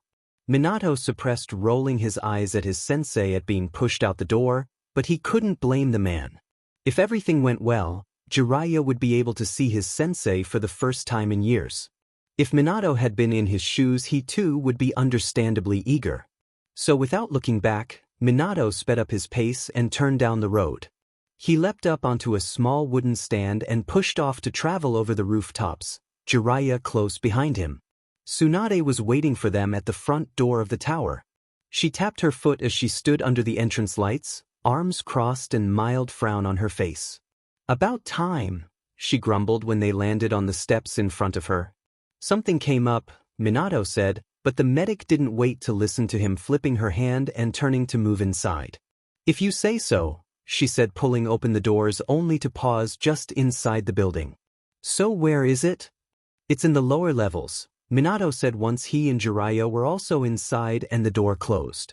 Nodding, Tsunade fell in step behind Minato as he set off to the stairwell. The lights were dimmed due to the late hour and the halls quiet. In a few offices, the lamps were turned for the few working late. They quickly passed through the hall and down the stairs. The lower levels were lit with the same low light and sounded as quiet as they did at any other time of day. No one spoke until they arrived to the door, and Minato ran through the long sequence of hand signs to grant them access. Minutes passed as he carefully deactivated every security measure. By the time he was done, his arms were fatigued and Tsunade's eyebrows had risen toward her blonde hair. "Well, at least you're not taking any chances about security," she commented dryly, arms once again crossed before her. "Some of those I added after I found Naruto," Minato admitted. "I didn't think there was any possible way to travel through it, but since being proven. Otherwise, I've increased the security I already had in place." "Like that guard I noticed," Tsunade said as they moved into the room. Minato merely nodded, unsurprised that she had noticed the Anbu he had placed to guard the door at all times. The inside of the room was mostly the same as they had last left it. Thankfully, the stain that marred the floor had been cleaned up. Minato hadn't done it, or allowed anyone into the room to do it, so it must have been Jiraiya, the only other seal master in the village adept enough to deactivate the complicated security seals without setting off the alarms. Jiraiya had also been the one to reseal the room last, when they had mistakenly brought Naruto down to bring forth some of his memories. "You may want to place a guard inside the room itself," Tsunade said, her voice half distracted as she looked at the mirror standing in the center of the room. "Better to stop them from getting through it all than letting into here, even if it's only into this one room. We don't know their abilities after all. They may be more skilled than we expected." Tilting his head to the side in partial acknowledgement, Minato thought about the idea. "I've considered it. That would mean giving more than just Minato and myself access to the room," Jiraiya said with his own frown. "Do we want more people able to gain access?" "That's what I'm wondering," Minato admitted. He gave Tsunade a few minutes to look over the mirror before motioning that she should move to the side. Stepping up in front of the chakra glass, he felt suddenly nervous about opening up the window. He didn't know what he would find on the other side, but a part of him strongly doubted it would be his predecessor. Taking a breath and calming his nerves, Minato ran through the long string of hand seals to unlock and open the mirror. A light flashed across the glassy surface before it settled to show the room beyond Minato's world. He frowned as he looked into the other place. There was a figure on the other side of the mirror, but it was not the Sandaime. The seal breakers, after working tirelessly day and night, had finally broken through the many protections surrounding the hidden door in the Hokage tower. A few of them had been injured and even died in the effort of dismantling the traps laid by the Sandaime Hokage, but Pain was certain it was worth the sacrifice of time and men. He wasn't sure what he would find when he went through the door. He didn't allow anyone else into the room before him, but his face displayed no reaction to the almost empty room uncovered by their efforts. Pain didn't have long to examine the room before a barrage of kunai burst from the walls immediately flanking the door. He pushed the attack away before having to dodge the second volley following too soon after the first. As soon as he landed, a series of explosive tags appeared on the wall closest to him, and he pushed the explosion back on itself, creating a large smoking crater in one side of the room. Moments passed as Pain stood ready for another attack. The dust settled from the explosion and still nothing happened. Slowly, he straightened, shifting his weight as he judged the likelihood of the existence of more traps. When still nothing happened, he relaxed and took a better look around the room. A quick check of the rest of the room showed no other exits besides the door Pain had entered. A thin layer of debris spread across the once clean space, but the tall blank mirror in the center was left undamaged. A quick analysis of the traps and their pattern led Pain to believe the mirror had been specifically left out of harm's way when the traps were first set. Pain slowly moved to the mirror, examining the smooth black crystal surface. He could see with his Rinnegan that an immense amount of chakra flowed through the crystal glass, but it seemed dormant, inactive. Walking around the object, he could see it was made of chakra crystal, but more than that was difficult to determine. There were no indications what it did or how it worked, no seals, carvings, or symbols. Conan entered the room behind him, though all others stayed away by express order. She didn't say anything, letting Pain decide on how or when or if to open the conversation as she so often did. Several minutes of silence passed before Pain spoke. "There is no other way out of this room," he stated as he trailed a finger down the surface of the glass, checking the reaction to chakra. His reflection stared back at him, dulled by the dusty surface and dim light in the room. There was another moment of silence before Conan replied.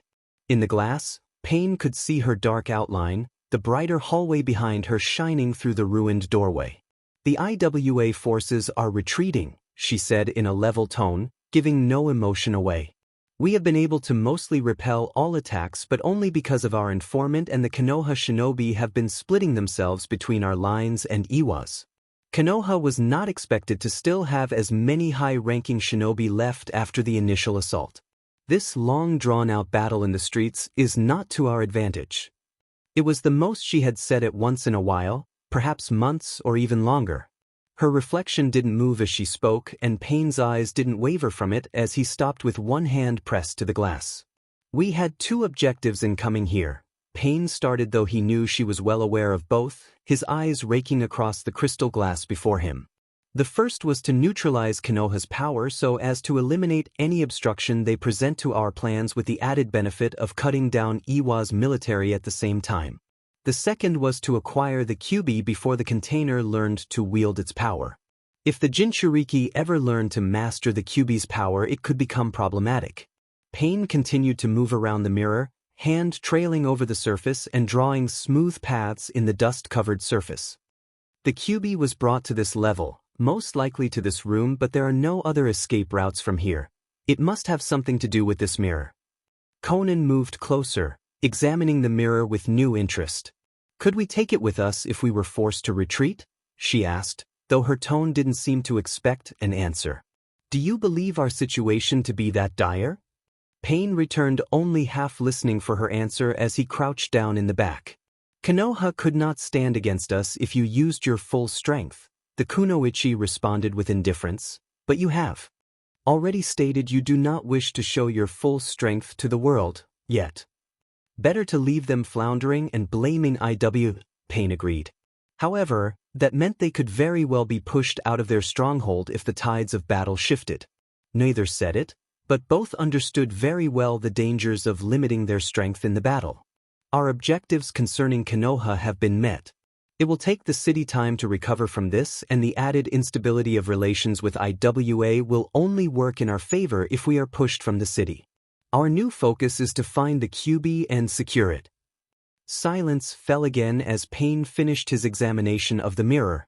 Standing, he moved toward the door. They would have to find other sources of information concerning the device. It would be next to impossible to understand in the short time they had without additional reference. Conan fell into step close behind, her footsteps quiet echoes of his own. They were almost to the door, about to leave, when a faint noise came from behind and light suddenly flooded into the room, adding to the few torches that remained standing. Pain turned back, looking with Conan at the mirror in renewed interest. Instead of a blank, dark surface, the mirror reflected a different, brighter room, and staring back at them were several new figures. "Who are you?" The first and central figure, a blond man, demanded. His face had quickly transformed from shock to hardened focus as his distinctive blue eyes took in both Pain and Konan. Behind the blonde stood Jiraiya-sensei and Tsunade, also of the Sannin. Pain took his time making his observations, letting the question hang unanswered in the air. "You are the Yondaime Hokage," he finally said, choosing to ignore the opening question altogether. He recognized the deceased man from photographs he had seen and was careful to keep any surprise he felt at the unexpected appearance at bay. "Yahiko? Konan?" Jiraiya gasped in shock as Tsunade muttered, "That kid," under her breath. Jiraiya-sensei, Pain acknowledged, but the bulk of his attention was drawn to the mirror itself. Now that it was activated, chakra flowed freely through the crystal, marking out patterns and directions. If he could make sense of the flow, it would bring them that much closer to understanding the device and what had happened to the Kyuubi. Though, his initial guess was the vessel was sent to wherever he was currently seeing. Jiraiya's voice distracted his attention for a moment as his old sensei barked, "Quickly, Minato! He's using his Rinnegan to observe the chakra flow." The Hokage glanced at Jiraiya with a surprised frown before quickly running through hand signs at an incredible speed.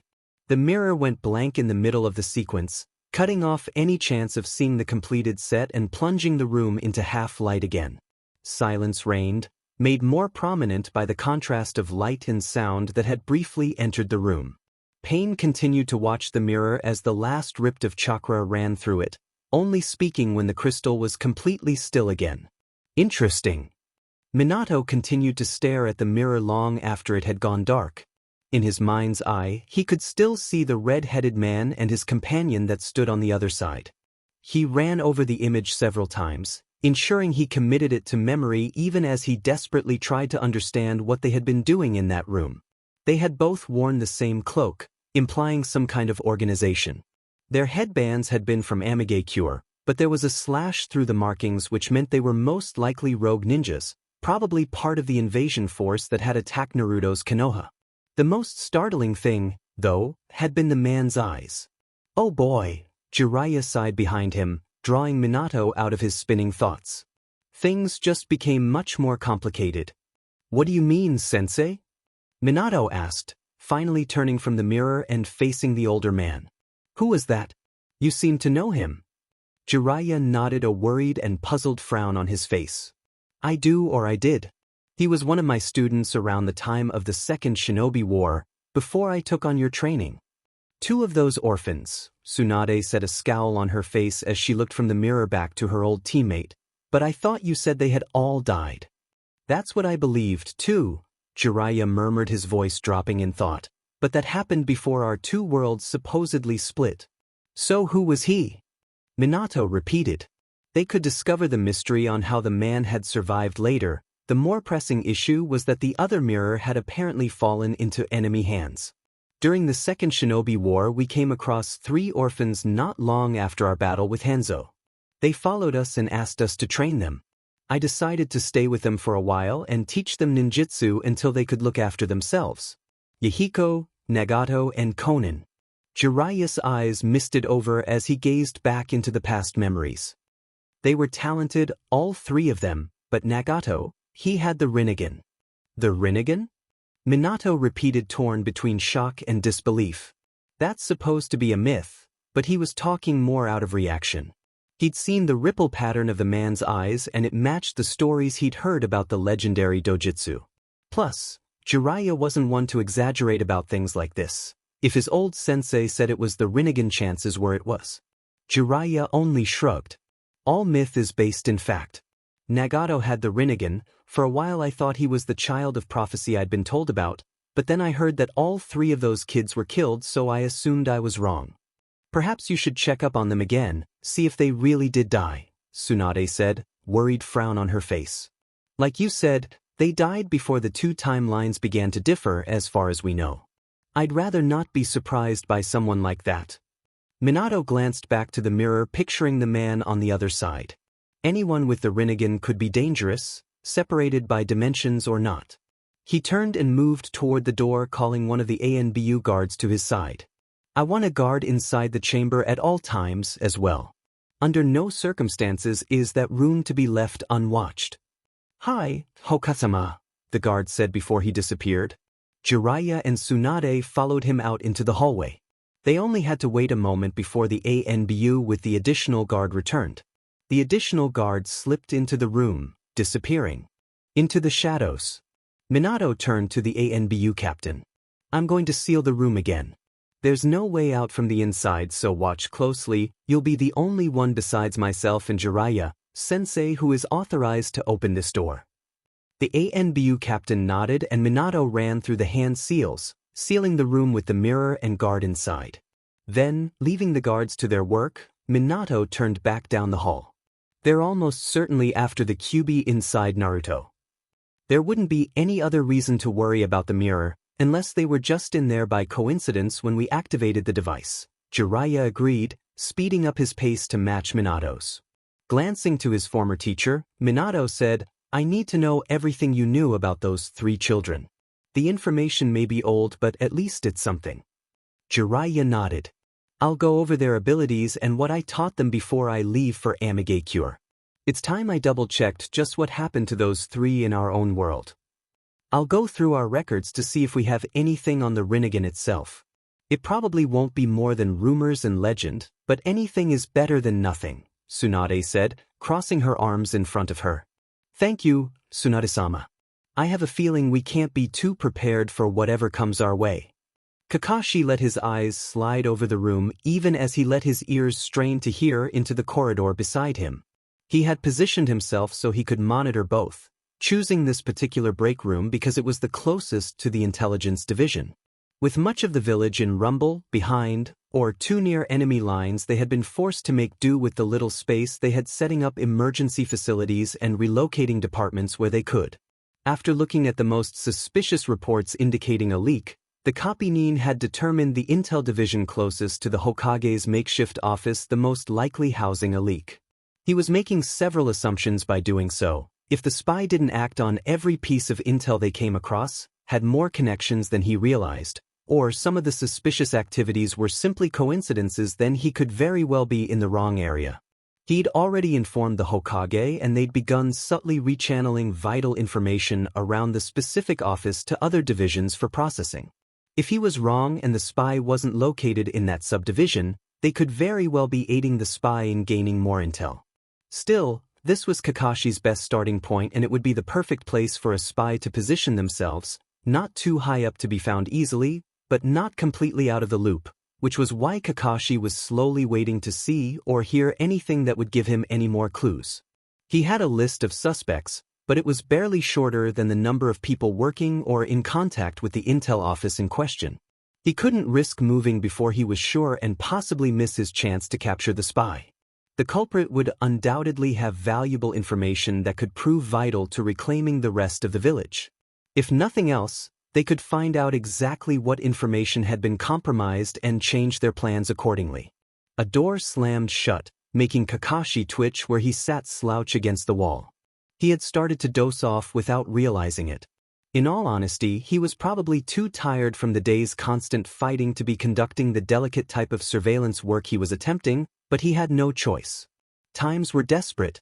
Silently berating himself for letting fatigue get the better of him, he tried to shift and stretch as much he could without drawing attention.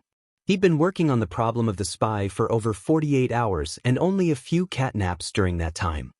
He needed a rest before he made a mistake to give himself away, but was reluctant at giving up with such an important mission on his shoulders.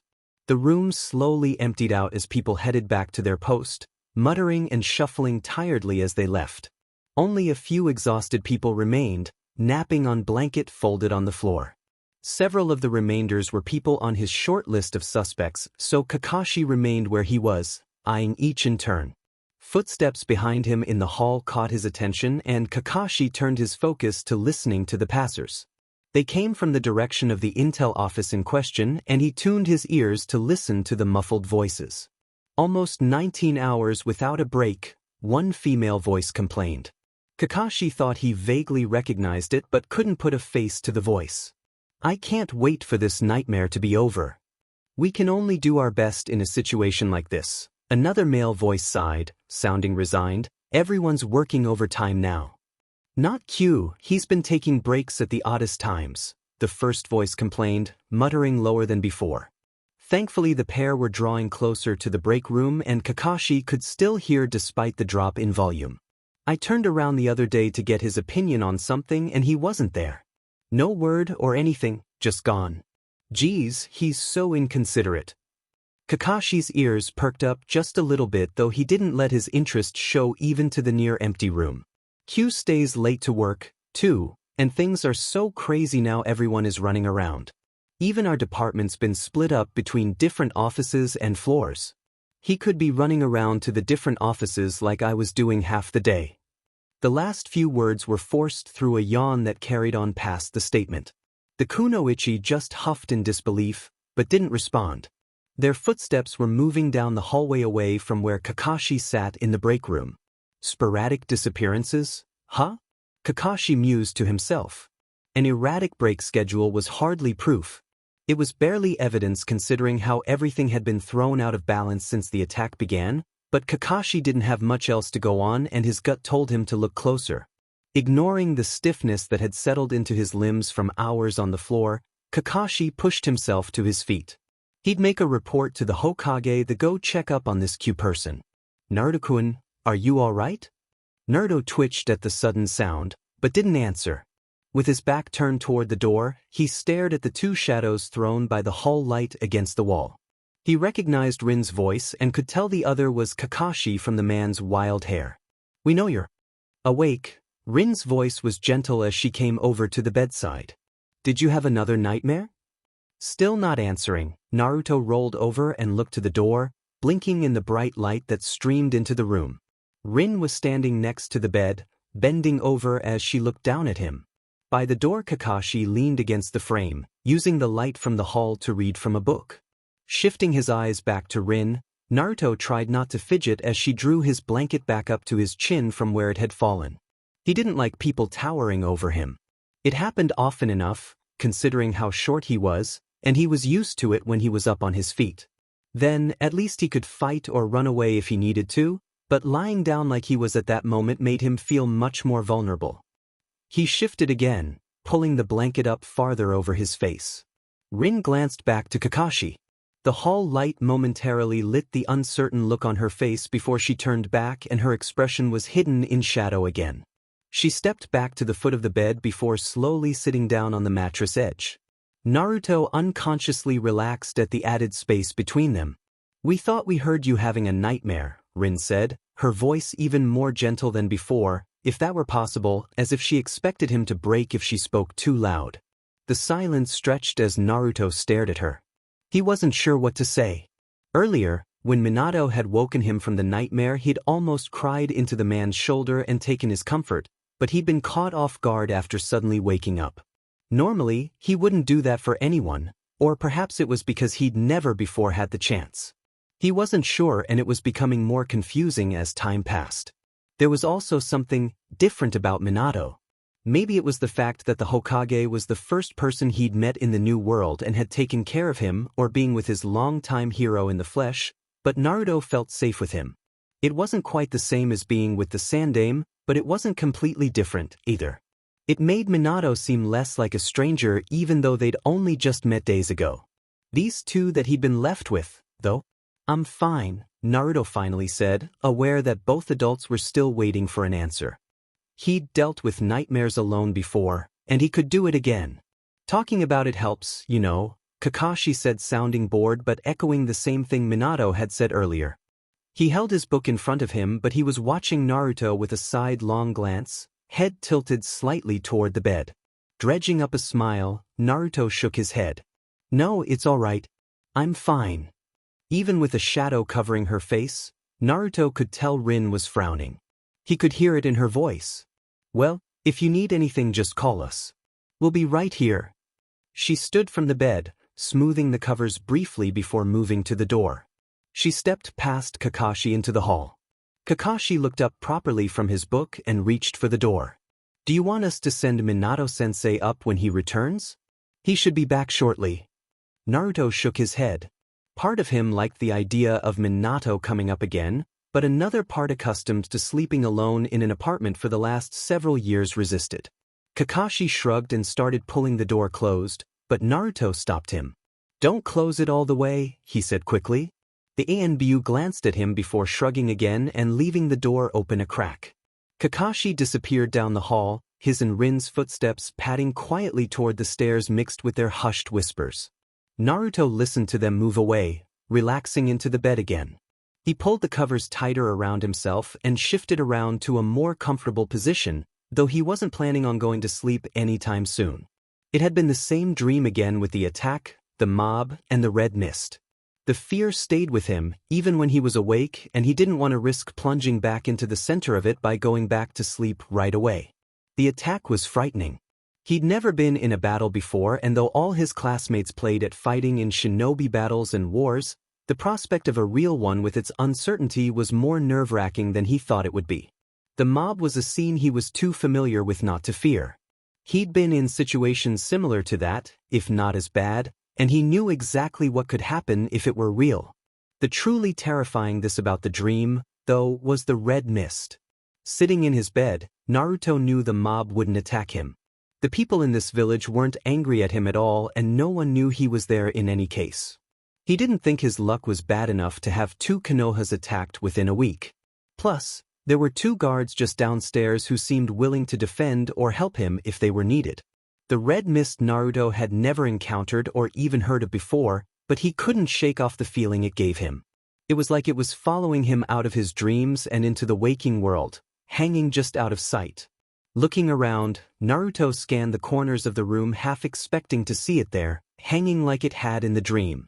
The room was empty though, free of any mist, red or otherwise. The light from the hall certainly helped, Naruto thought as he settled back staring at his narrow view into the hall. He could almost feel the phantom malice still hanging around the darkest corners of the room. It reminded him of his first few nights in his apartment, huddled in bed and frightened of his new surroundings. It almost made him change his mind about Minato coming up again. Almost. Naruto resisted the impulse, though.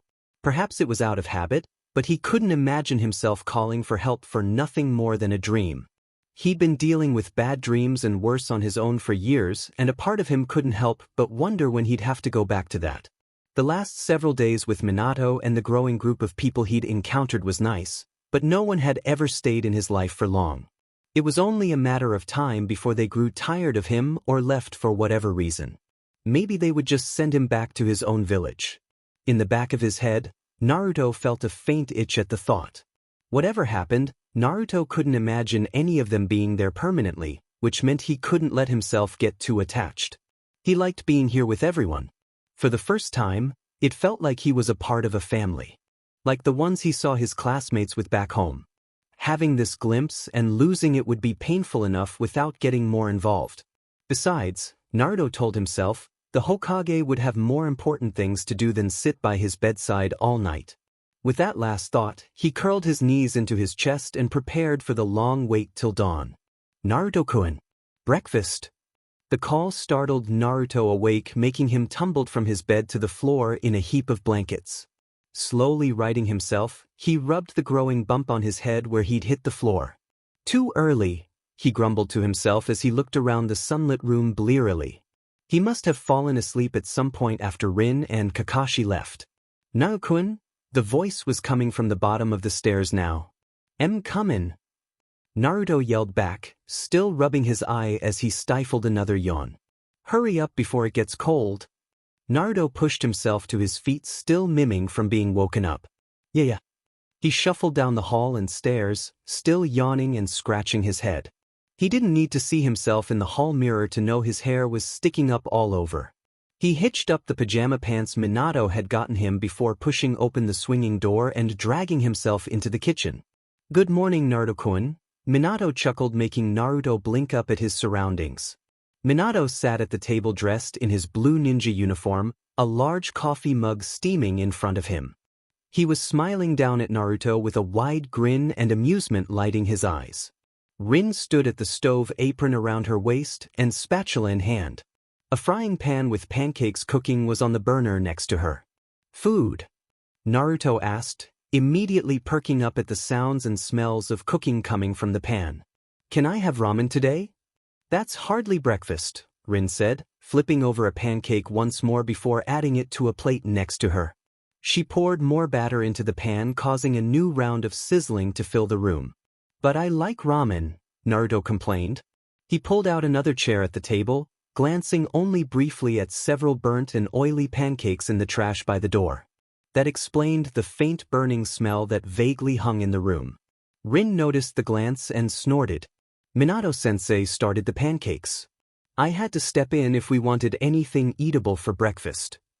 The first few are always burnt, Minato muttered, sliding down in his seat as he brought up his mug. You always liked my cooking out in the field.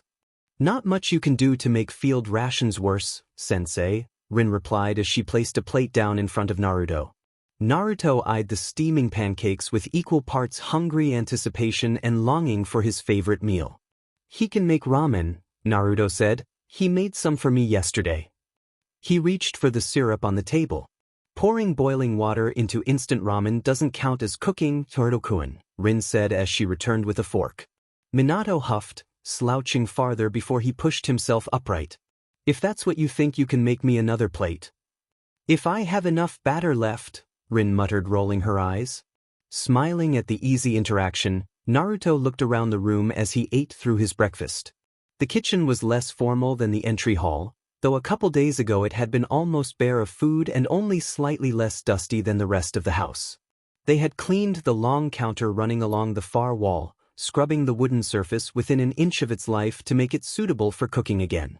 Then they'd filled the cabinets beneath the counter and fridge with some groceries Jiraiya bought before adding more groceries Minato had to get to supplement the junk food Jiraiya had brought home.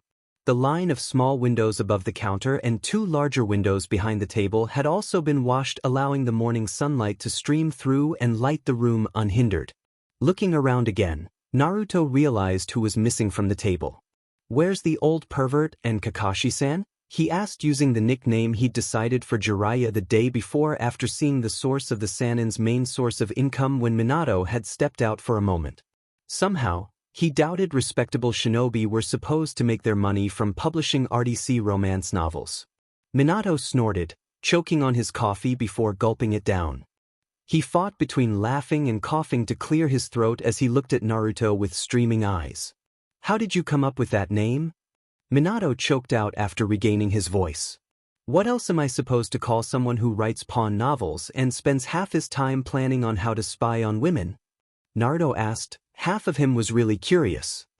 He said when things blew over he was going to use me to pick up girls. Jiraiya said he was a great ninja, but if he needed a kid to trap women into talking to him, Naruto doubted how great the man could really be. Rin whirled around from the stove, brandishing her spatula like a weapon. He showed you those books? She asked, almost seething. It was the angriest Naruto had ever seen her and made him stop his eating, looking at the medical nin with wide eyes. He decided he didn't want to see her get really angry. Suddenly unsure which was the best way to answer, he only nodded slightly before adding, he didn't let me read them, as if I'd want to anyway. Bleg. Shaking his head at the thought, he focused back on his half-finished meal. Rin scowled, turning back to her cooking with vicious mutterings under her breath. I knew I shouldn't have left you alone with him, Minato muttered from next to him. But seeing as all he brought back for groceries was alcohol and snacks. Minato shook his head. Jiraiya-sensei had to leave the village for a little while. He'll be back in maybe a week or two. On one of his researching trips? Naruto asked, the skepticism clear in his voice. Oh, he told you about those too, did he? Minato asked as Rin tapped her spatula against the stove top impatiently. What? This is for actual research. What I mean is he's looking into a serious matter. Minato's expression darkened for a moment before forcibly clearing. It was so quick Naruto doubted it had really happened. Then Minato was speaking again, though he'll probably do some personal side research on the way. Sensei, you shouldn't be talking about that sort of thing in front of an 8-year-old. Rin dropped a plate with one pancake on it in front of Minato. Well, he obvious already. Nose dash, Minato started before giving up. He frowned down at his plate. I wanted more than this. Well, too bad. I'm saving some for Kakashi. He's sleeping in the other room, Rin added for Naruto's benefit. He had the second shift last night. Naruto, done with his pancakes, had been watching the back and forth with interest. Oh, he said as Rin put another 2 pancakes on his plate. Why does he get 2 more? Minato asked a little petulantly, eyeing his 1 pancake. Rin didn't bother turning around as she answered from the stove. He's a growing boy. Besides, you're the Hokage, you can't afford to get fat. Minato grumbled something in reply, but it was too low for Naruto to catch. For a moment, there was quiet as everyone focused on finishing their pancakes. Rin sat down at the other end of the table with her own plate of pancakes. She covered the few remaining and set them off to the side for Kakashi when he woke. Naruto shifted in his seat and scratched the back of his head, though it did little to relieve the growing itch. He wanted to ask what was going to happen that day. He'd been there for several days and Minato had stayed home for almost all of them, spending most of the time with Naruto, teaching him about being a ninja or playing games. Naruto loved the attention, especially when he was used to being alone so much back in his own world. It was a little strange having someone around and taking care of him, but he decided he was going to enjoy it while he could. After all, he hadn't forgotten Minato was the Hokage. Eventually the man would have to go back to work. Naruto made a conscious effort not to let his thoughts take the same dark turn they had during the night. Things seemed more promising in the daylight anyway, and he couldn't feel any lingering remnants of the nightmare that had plagued him. The bright room was empty of any hint of the red mist or the malicious feeling it brought, and the mood set by the 2 sitting at the table with him was so cheery he had difficulty even imagining something like that coming into the kitchen.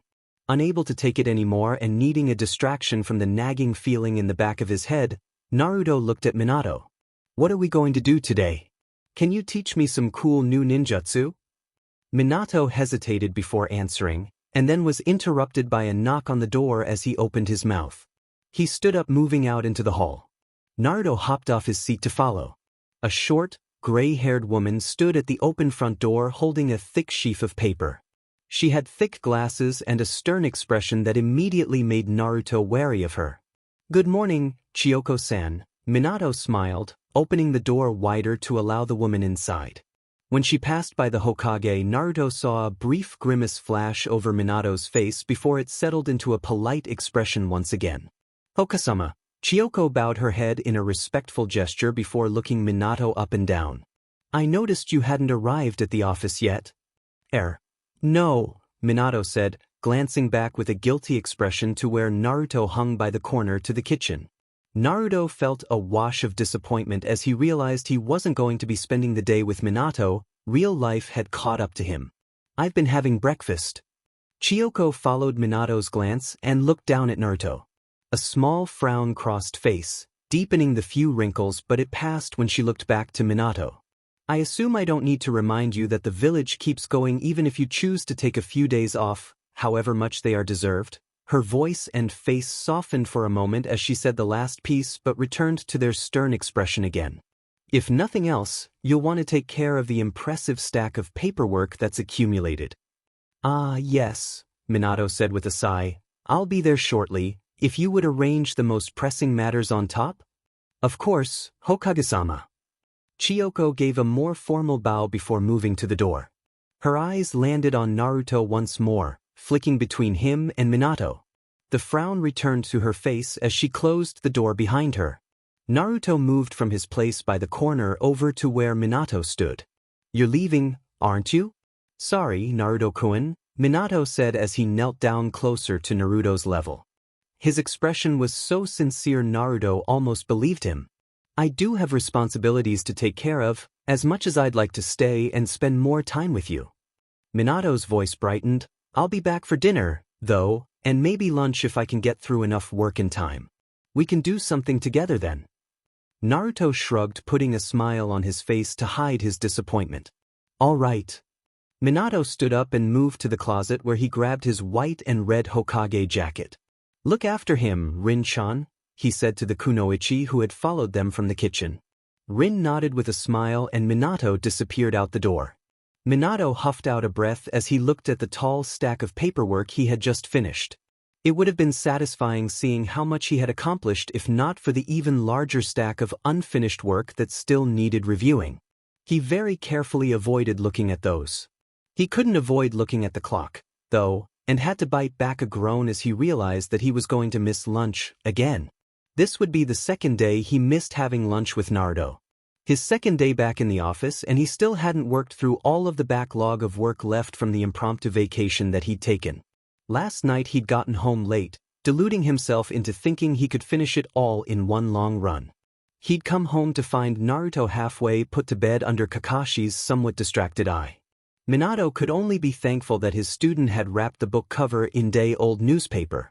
Today Minato had been sure to arrive at the office at his normal time, only stopping to see Naruto briefly before heading out the door. He was determined to catch up on his work, hoping that if he could get to his normal level of papers and forms needing attention, he would have more time to focus on his son. He also wanted to establish some of his normal schedule considering the rumors that had sprung up during his short absence. It seemed even a small break in the routine he had kept for over 6 years was enough to encourage the most ridiculous rumors, everything from him having a secret lover and child to him being an imposter. Minato even heard of one saying he had de-aged himself and it was a double standing in for the Hokage until the situation was remedied. Perhaps things have been a bit too peaceful if all my shinobi have to do is gossip about the Hokage's free time, Minato grumbled to himself as he lifted another stack of forms off of the pile next to his desk. Then he remembered the situation that Naruto had come from, the half-destroyed room he'd seen through the mirror, and the enemy shinobi standing in the very heart of the Hokage Tower in the other world, and blanched at the thought of the alternative. He'd much rather handle a few rumors than deal with a village-wide invasion. Still, it didn't change the fact that Minato needed to figure out what he was going to tell people. Rumors left to themselves would only grow and could become dangerous. Minato blinked, realizing he had read half a page of the document before him and hadn't taken in any of it. With another exasperated huff, he threw down his pen and leaned back in his chair, granting himself a few minutes to think before resuming the paper war. Despite all of his more cunning instincts, Minato wanted to tell everyone that Naruto was his son. There was no way around it. He wanted to be open about his boy, not hide Naruto away like an embarrassing secret. He had a feeling that was how Naruto had been treated most of his life, and Minato wanted this village, this Konoha, to be different. However, Minato couldn't think of a way to do it without causing more problems. Coming out and saying it would lead to questions and threats. It was a well-known fact that his son had been stillborn. They'd buried Naruto and his mother along with the other dead from Kyuubi's rampage years before in the presence of the entire village. Then, there was also the danger Naruto would face from assassination attempts made by other villages when word eventually got out about the newly revived Hokage's son. Minato ran his hands over his face and scowled down at the paper before him. He knew that there was a way to approach the situation. If anything, dealing with the rumors and explaining Naruto's presence was the easiest obstacle in his path, considering that the others consisted of a war in another version of reality, a potential enemy in his own reality that wielded the legendary Rinnegan, and any number of personal problems that Naruto had stemming from the seal on the boy's stomach to the seal apparently buried in the boy's subconscious. That wasn't even taking into account any complications that could arise from the previously mentioned problems. Groaning, Minato dropped his head into his hands, resting his arms on the desk. Thinking about this was only ruining his mood and giving him a headache. He was too close to the problem to analyze it in a completely rational manner. His emotions were too wrapped up, too invested, in Naruto, and that was just as frustrating as anything else. He was used to being the level-headed leader that could make difficult decisions, even when no one else wanted to, but now, after so many years alone and finally having a chance of a family again, Minato couldn't remove himself enough from the problem to find an answer. If paperwork is that painful, I hope I never have to become Hokage. Kakashi's relaxed voice broke into Minato's inner debate. Just wait till I give you a genin team to train, you'll have your fair share of forms to fill out, Minato grumbled, lifting his head from his hands to look at his former student. Kakashi was perched in the open window, dressed in his black ninja uniform and green jounin vest. I'll fail them all, then I won't have to worry about it, Kakashi replied, dropping to the floor and settling into a chair. His one eye glanced over the several stacks of pending forms still waiting by the desk. Is all that really from skipping just a few days of work? He asked, a little incredulous. Backlog of work, then everything from yesterday and today added in as well. The next Chunin exam is coming up and things are always more busy, Minato reminded his subordinate. That time of year already? I'd forgotten about it, Kakashi muttered, folding his arms over his chest. At least it should be in another village this year, right? Thankfully yes, Minato agreed, picking up the form that he had failed to read before. That's the last thing I need is welcoming foreign shinobi into the village when we have a potential enemy out there who's already proved themselves willing to attack the village. Kakashi grunted in agreement. Minato had explained about the man and woman he'd seen through the mirror later on that same night. When should we hear back from Jiraiya-sensei? Who knows? Hopefully soon, Minato sighed, starting at the top of the paper for the third time. Hesitating a moment, Kakashi spoke up in a leading tone. If you don't mind me saying so, sensei, you look like it's more than just the paperwork on your mind at the moment. Minato looked up at the student who he considered to be a very close friend. He breathed out a chuckle, letting the paper drop to the desk again.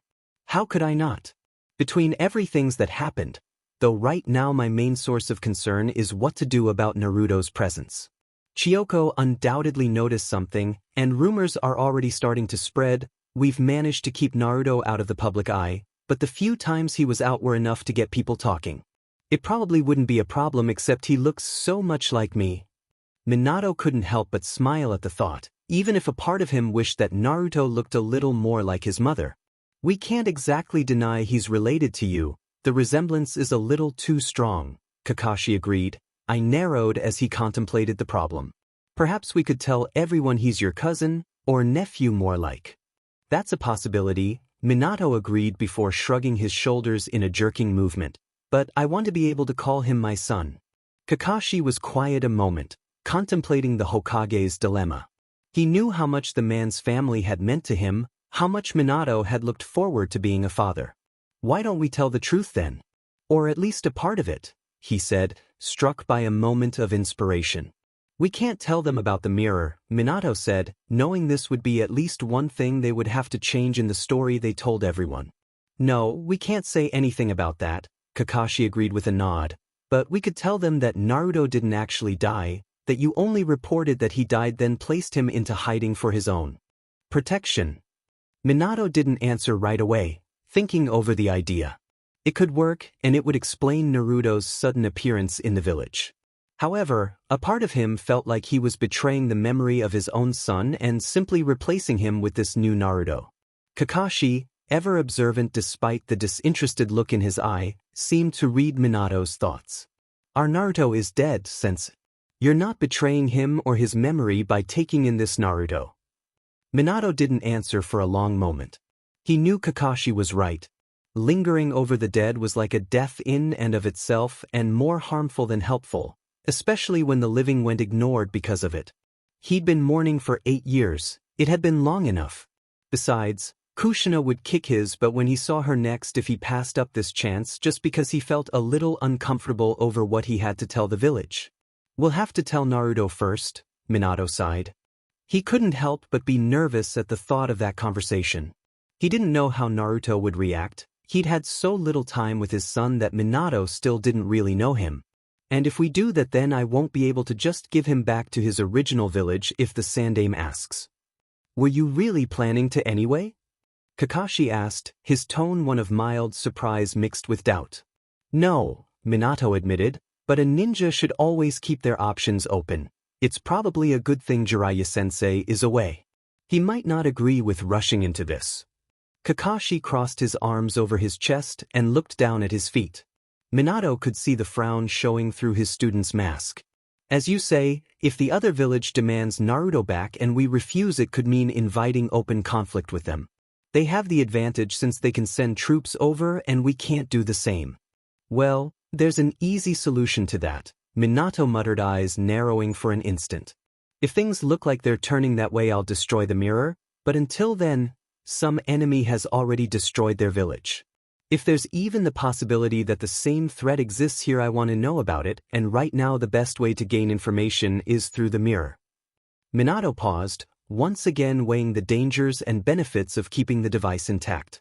It was a delicate balancing act, one that was becoming even trickier after discovering that an enemy had access to the other side. Shaking his head, Minato pushed the matter from his mind. He had made his decision for the time being. If it still bothered him when he went home, he would take some time then to reevaluate. He wasn't going to be able to act much on it until the paperwork got done anyway. Looking up again, he frowned at Kakashi. "What are you doing here, anyway?" Minato asked. "You're supposed to be guarding Naruto and the house." "Ah," Kakashi said, the ghost of a sheepish grin stretching his mask. "I thought it would be wise to get out of the house for a little bit. Naruto's been laying traps everywhere." "Traps?" Minato repeated in a confused voice. "What do you mean?" "I mean, he's got almost the entire house Bube trapped. I think he's bored. He's already tried to lead me into a few of them. Now he's working on Rinsen. In all honesty, I don't want to be around when he finally catches her off guard." Kakashi pulled out his book and settled into a more comfortable position before flicking it open to a well-worn page. "Maybe it wouldn't be a bad thing to work late tonight," Minato muttered, turning to the form in front of him.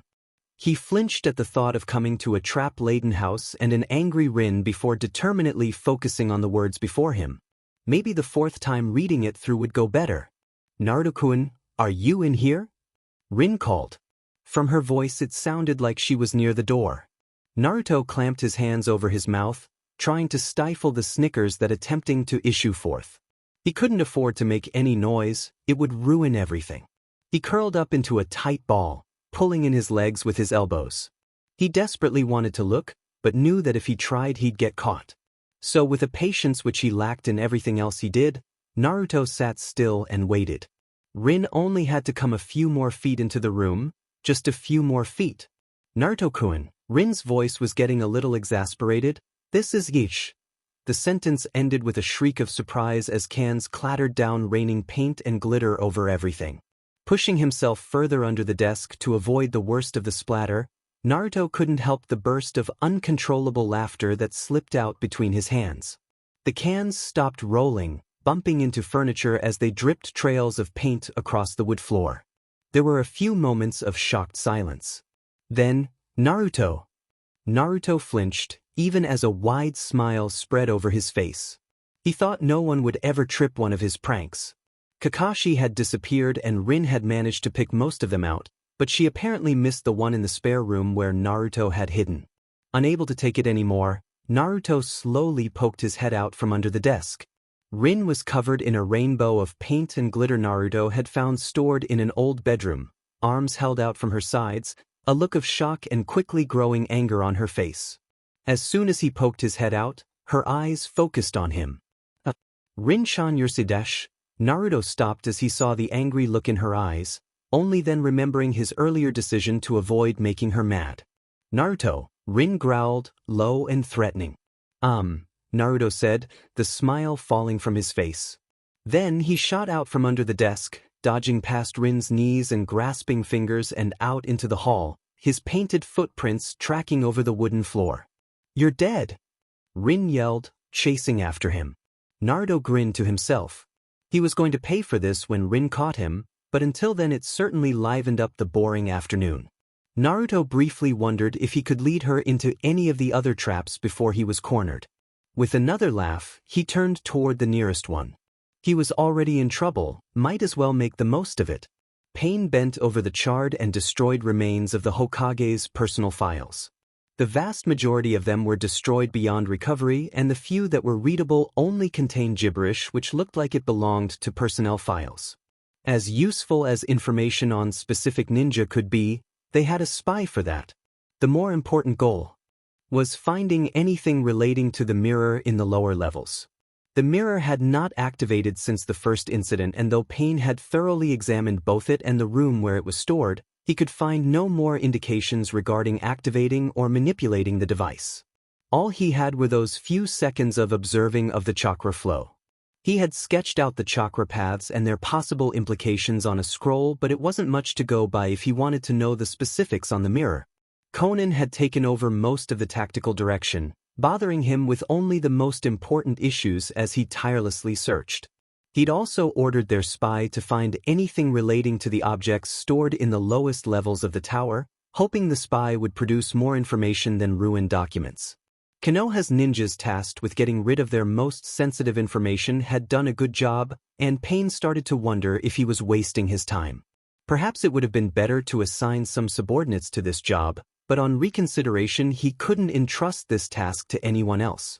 No one else would know what to look for regarding the mirror. Then, finally, late in the night he discovered something. It was a half-remnant of a half-thought, a scribbled idea on the edge of a burnt scroll. It was only through sheer luck that the small fragment had not been completely obliterated like the other destroyed documents and sensitive information, but sometimes sheer luck turned the tides of battle and changed the fates of nations.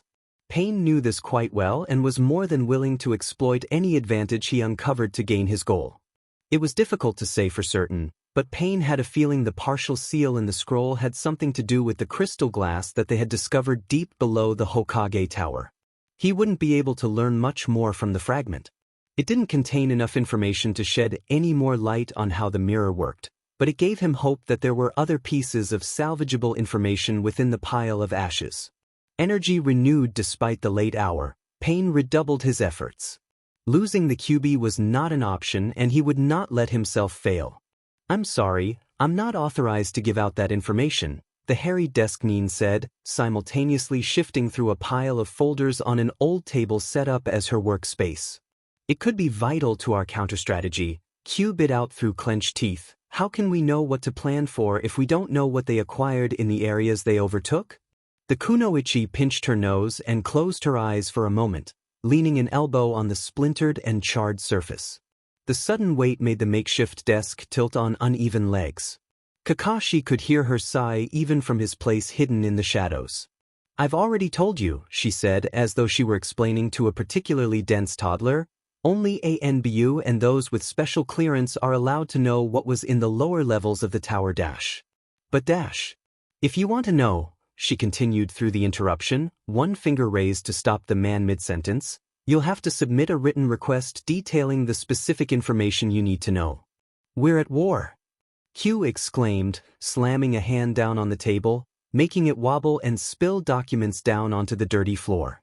"We can't sit around waiting for written requests and red tape to get the things we need." The kunoichi slammed her own hands down on the table and leveled a withering glare at the man harassing her. She pushed herself up to her full height, which unfortunately was still half a head shorter than Q, but managed to look threatening nonetheless. "Exactly. We're at war with an invasion force inside our own walls. Right now, maintaining proper security is more important than ever considering the massive amount of intelligence compromises we already know about and not to mention the many leaks we probably don't know about. If you want to see sensitive information of that classification, you have to get me proof you can see it. Now get out before I call someone in to escort you out." Kakashi silently applauded the girl as Q cursed under his breath and whirled around toward the door. Kakashi knew that she was only a newly promoted chunin. She passed in the previous exam several months ago and now she was standing up to someone technically her senior since Q was slated to test for jounin very soon. Looking at the girl's bloodshot eyes and haggard face, Kakashi supposed that she was too tired to deal with pushy and unauthorized requests, no matter from whom they came. Slipping out the door after Q, Kakashi followed his suspect until the man returned to his own office. After seeing Q enter the cramped and disorganized room, the copynin turned for the Hokage's office to report. He'd been following Q for almost 2 days, tailing the man's every move, listening to his conversations, and sneaking peeks at what he was working on in his department. He'd checked what areas Q had been involved with and many of them had been compromised in one form or the other. Adding it all together, Kakashi was reasonably certain he had pinpointed their spy. Q's latest attempt to glean information on the contents of the tower's lower levels only backed up the other evidence he had, however circumstantial. They needed to be sure, though, if they were going to move. They could not afford to follow a false trail and tip the real spy off, sending them back to their employers, or worse, deeper underground in the Konoha forces. Kakashi had an idea for confirming his suspicions, but there would be risks involved. He needed the Hokage's permission and help if he was going to set up his trap. The Sandaime was still in his office, as he always seemed to be since the invasion's start. Kakashi didn't know how the older man found the energy. Though, looking at the haggard face in front of him, he knew this would be the Hokage's last war, and one way or another they would need to find a new leader at the end of it. The Hokage looked twice the age he had only a week ago, which wasn't saying much considering how old the man was in the first place. The Sandaime looked up and saw Kakashi standing in the doorway. He nodded his head, granting entry. "Kakashi-san, have you found any new information on your suspect?" "Hoka-sama," Kakashi said, bowing in greeting as he fully entered the room. "I have, sir." He glanced around at the other occupants, members of Intel with charts and papers before them. Sandaime, noticing his glance, nodded to the others in the room. "If you would excuse us, we can continue the briefing in a few moments." The Intel nin nodded and gathered their papers and scrolls, bowing themselves out of the room. Kakashi waited until the last one had left and shut the door behind him, his eye following the stragglers' every last move out the door. "What news do you have of our spy?" the Sandaime asked, not waiting for Kakashi and getting straight to the point. They didn't have the time to prevaricate. Kakashi nodded, appreciating the direct opening. "The majority of the evidence I have points to the one man I mentioned earlier, though there are several others who could also fit, but I believe this man Kyo is most likely the spy." "But you don't have definitive proof," the Hokage stated, not bothering making it a question. He held his pipe, curling with smoke, clenched between his teeth. It was one of the few comforts that the aging leader had in the days since the invasion. Kakashi paused a moment, a little embarrassed to admit it. "No, sir, there's no proof one way or another for any of them. I do, however, have a plan to draw out the right one." The Sandaime set aside several maps and lists in a pile on the corner of the desk and fixed Kakashi with all of his attention. "What is your plan? I don't need to remind you we're limited on what we can do at the moment, being stretched as thin as we are. We can't really afford to keep diverting intel away from that office you recommended. The others are becoming overly taxed, though that can't be helped." "I understand, Hoka-sama," Kakashi said with a nod. "The plan is simple enough. We'll use information as bait to draw the traitor out and then capture them. I will need several shinobi skilled in capturing targets alive, but other than that only the information to set the trap." "Good," the Sandaime approved. "The sooner we take care of this traitor the better. Hopefully they haven't managed to slip any more into our forces undetected. What information will you need?" Kakashi didn't let himself hesitate, though he knew the importance of the particular intel for which he was going to ask. "I need information on the objects stored in the lower level of the tower." The Hokage stopped, pulling the pipe from his mouth as he stared at Kakashi. "That is extremely sensitive information. I'm not sure we can take the risk of losing it should the spy escape. Is there anything else you can use to bait your trap?" Thinking about it, Kakashi shook his head. The one common denominator between all of the suspects is they have all tried to obtain information on the lower levels of the Hokage Tower, though it is classified far about their clearance level. My main suspect especially has been attempting to get a hold of this information even when he gave up on other pieces of more practical intel. Whoever it is has also gotten more careful over the last couple of days, except for the repeated attempts on the information I specified. They may be suspicious that we know there's a spy in our ranks. If we truly want to draw this person in, I believe we need to use something they can't refuse, and considering how much they seem to be trying to get the information on the Hokage Tower, this may be the only thing sweet enough to draw the fly into the trap. The Hokage sighed, clamping down so hard on his pipe that Kakashi thought he might break his teeth. The old man growled in frustration, rising from his chair and pacing down the length of the room. "You do not know how dangerous that information can be," he said, visibly fighting with himself. Kakashi thought that he knew very well how dangerous it could be. There were many dangerous items kept in the lowest part of the Hokage Tower, weapons, research projects, forbidden jutsu, all of which could be used against Konoha now that they were in enemy hands. Perhaps if we knew precisely what part of the information he wants, of if he's just looking for general information on what they now have in their possession. The Hokage growled again, looking directly at Kakashi with a glare the younger man knew wasn't meant for him. I know exactly what they want, and I'm afraid nothing less will satisfy the spy and draw him completely out. Hesitating, Kakashi asked anyway, what exactly is it they're after? The Sandaime didn't answer right away. Instead his gaze swung past Kakashi to the far wall.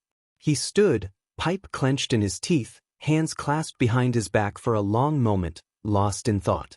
The information concerns where Naruto was sent and how to retrieve him. Kakashi felt an added weight settle in his chest. If the spy did manage to evade their trap with the information, they would be putting Naruto in danger. The last thing Kakashi wanted to do was allow any more harm to befall his sensei's son. There was speculation that one of the reasons why Amigakure had invaded with IWA in the first place was to obtain the Kyuubi. With the Demon Fox, their small country would have added to their military and political strength. No definitive evidence had been found to support the theory, but knowing that this spy was looking for information related to Naruto's location certainly lent weight to it. I see, was all he could say after a moment. Still, Kakashi braced himself. They were at war with the entire village, all its citizens, and even the security of the Land of Fire as a whole was at stake. They couldn't afford to back down or lose this battle. From the way the Hokage's shoulders slumped then straightened, he knew that his leader had come to the same conclusion. I will give you some of the information to use in your trap. I'll edit what I can without compromising its apparent authenticity, the Hokage said, sounding more laden than moments before. Take whatever people you need for it, within reason, but don't keep them too long. They're needed on the front lines as well. Thank you, Hokage-sama. Kakashi nodded, mentally reviewing the names of those still alive and well enough to help in the capture. Kakashi, the Sandaime's voice was grave and serious, all the more so without the honorific. I expect you to capture this spy. If you can't capture him, kill him, and if you can't kill him, under no circumstances allow him to obtain that information. Hi, Hokage-sama. Kakashi bowed low, understanding exactly what the Hokage was entrusting him with and knowing he would rather be dead than return without the spy captured and alive or the man's. For this mission more than any other, he had to succeed. The Hokage let out a deep sigh, sorrow and weariness filling the sound as he dropped himself into his chair. It will be a large gamble, Kakashi-kun. Kakashi nodded again, speaking quietly. Hi, Hokage-sama, but sometimes in war you need to wager a large gamble if you wish to win. The spy will not come out for any paltry bait. We need to make the temptation worth the risk of them losing their place in our ranks. I know, it can't be helped, the old man said, slumped in his chair, chin resting on his hands. In a moment he recovered himself, seeming to remember Kakashi was in the room. Very well, you know what you need to do. Send in the others, we need to get this briefing finished. Straightening his back, the Hokage pulled the papers back in front of him and gestured for Kakashi to leave. Kakashi bowed low once more, a part of him glad he wasn't in the old man's position. Then he turned and left, motioning to the waiting Intelnines so that they could re-enter the room. He knew that they were making the right choice. They simply couldn't afford to have a spy in their midst when the situation was already so dire. Still, as Kakashi left the makeshift headquarters, he couldn't help but wonder if they had just made the first step in giving the enemy the key to Naruto. When Minato opened his front door that night, he almost thought that he'd entered a war zone. The front hall was a mess.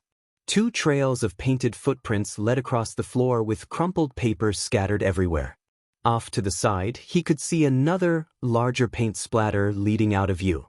Minato was almost scared to move farther into the house. What happened? Minato asked the heir, not expecting an answer, but he got one anyway. Naruto was stuck in the house all day. Kakashi's bored voice came from just inside the sitting room. Minato set the files he was carrying down on the side table in the hall and followed the voice into the sitting room. This room hadn't fared much better, though Minato was relieved to see that the paint trail veered around the rug. Dirty clothes were scattered all across the room and half of the books from the bookshelf were on the floor. Kakashi stood by the bookshelf replacing the volumes. "Welcome home, sensei," he said without looking up from the task. "Naruto did all of this?" Minato asked, a little flabbergasted. Kakashi shrugged. Technically, Naruto's traps did all of this. The rest was from Rin chasing him around the house trying to make him clean it up. For a moment Minato could only stare, then he shook his head. I knew you said he was laying bubei traps everywhere, but I never imagined. I know, Kakashi rolled his one visible eye. Kid has too much energy for his own good. I feel sorry for whoever ends up being his sensei. Picking up some of the scattered laundry, Minato sighed. Probably because of the QB, he muttered, half to himself. He tossed the shirt toward the door and started gathering up the other scattered clothes. Though, keeping an 8-year-old indoors most of the time doesn't help much either. Rin said you weren't to do any cleaning, Kakashi said, flipping through a book before he replaced it on the shelf. She wants Naruto to clean up the majority of the mess. So why are you putting away books? Minato countered, not stopping his laundry gathering. Kakashi just looked at him. It'll take forever to get this place cleaned up otherwise. Exactly, Minato said, hefting up the pile of laundry and bringing it out to the hall. He dropped the pile in the washroom hamper and left to find his son. Minato followed the colorful trail of footprints leading up the stairs, careful to stay out of the half-dried paint. When he reached the top step, he could hear voices coming from down the hall in an unused bedroom. This is dumb. Naruto's voice drifted out of the room in a whine. No, Rin corrected. What's dumb is trashing the entire house, especially after it was finally looking nice again. Do you know how expensive that vase was? Minato could just hear the constant rhythm of scrubbing coming from the room. It stopped as Naruto asked, No, do you? Well, not precisely, but it looked expensive, Rin nearly growled. Keep scrubbing, you have a lot of cleaning up to do and then you're going to bed early. Wait, Naruto cried. But I don't want to go to bed early. That's exactly why it's punishment, Rin replied with a snap. Naruto grumbled something too low for Minato to hear and the scrubbing continued. Minato stifled a chuckle. Part of him was mad for coming home to the house half destroyed, but another part was feeling a bit nostalgic.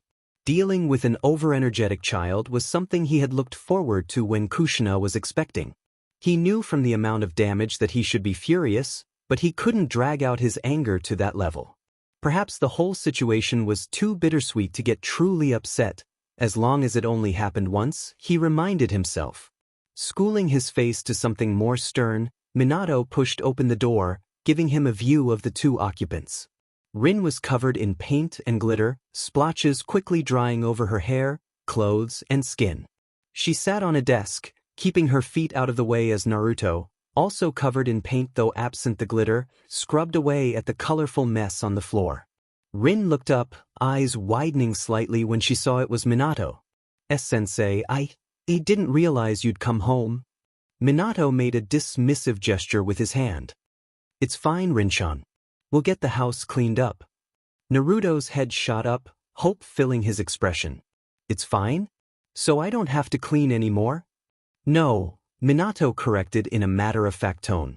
You made this mess so you'll clean it up, it's called consequences, Naruto-kun. Neither of you are any fun, Naruto grumbled, turning back to scrubbing away at the paint. Rin-chan, would you mind leaving us for a moment? Minato asked, looking up to the medical nin. Of course, sensei, Rin said, sliding off her perch and moving to the door. I'll order takeout since there's not going to be any time to cook a real meal tonight. Ramen! Naruto cried, jumping up off the floor. We'll get something healthy with lots of vegetables, Rin replied in a firm voice before disappearing around the corner. I hate vegetables, Naruto said to the empty doorway before dropping back down to the floor. Man, you guys really are no fun. Minato had to fight a moment to keep the chuckle inside and firmly restore his stern expression. He crouched down so he was more level with Naruto on the floor.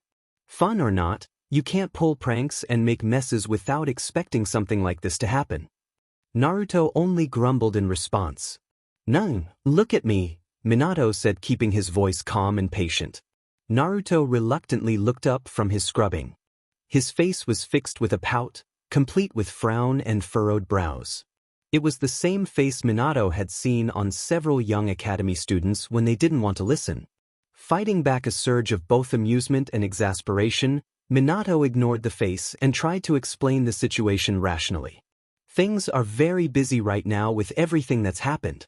Rin and Kakashi are helping me out by looking after you while I'm away performing my duties. You should behave for them.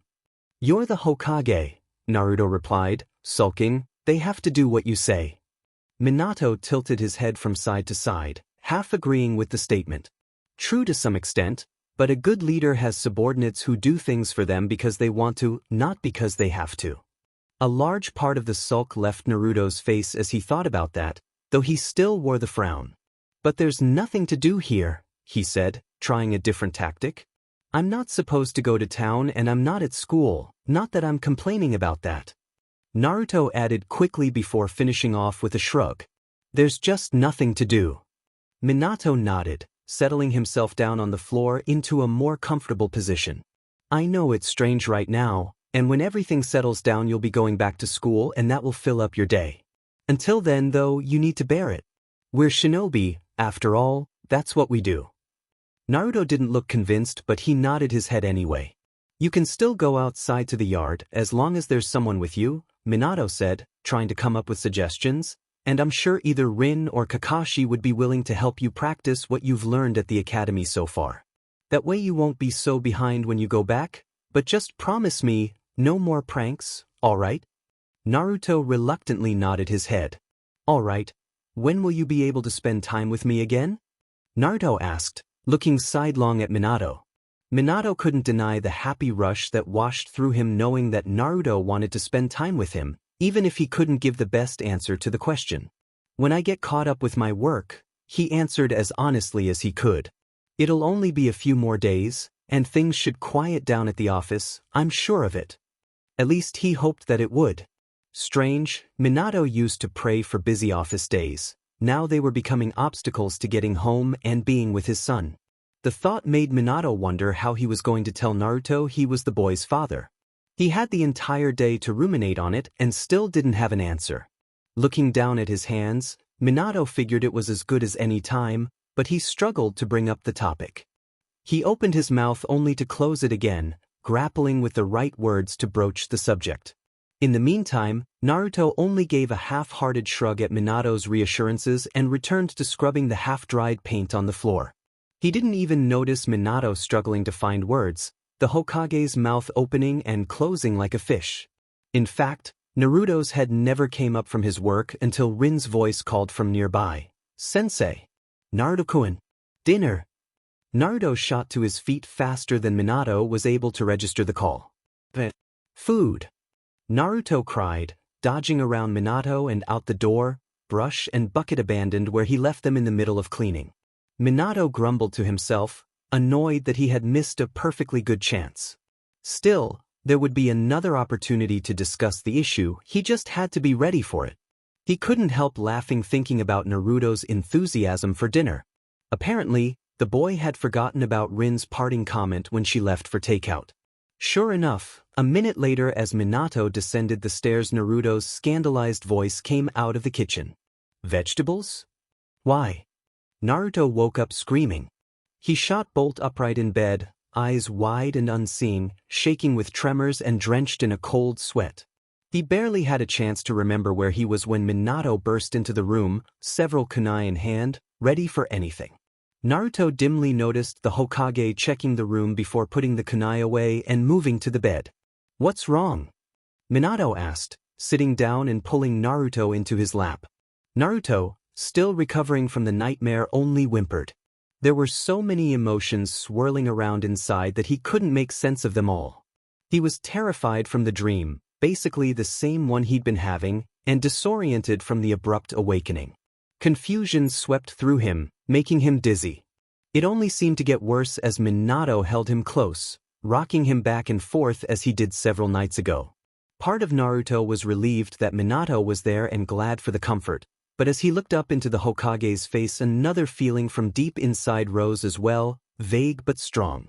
It took several moments of grappling with it before Naruto recognized it. It was anger. It was a deep and inexplicable anger. More complicated than just plain anger, in truth, but Naruto was too confused to fully explore the depths of the emotion. He didn't want to explore it, didn't want it to be there at all. He didn't understand why it had appeared since he couldn't think of anything that had happened that would make him angry at Minato. Even if the Hokage had been busy for the last several days, Minato had been nicer, kinder than anyone he'd ever met before in his life, including Old Man Sandaime. None of it made sense. Shaking his head, Naruto pushed away from Minato and shuffled to the other side of the bed as he moved away from the source of at least some of his confusion. He grabbed his hair in both hands, curling himself into a ball trying to make it all to stop. "Naruto?" Minato asked, worry evident in his voice. Naruto felt a gentle hand land on his shoulder. The contact made him flinch, and he struggled not to cry as he curled tighter into himself.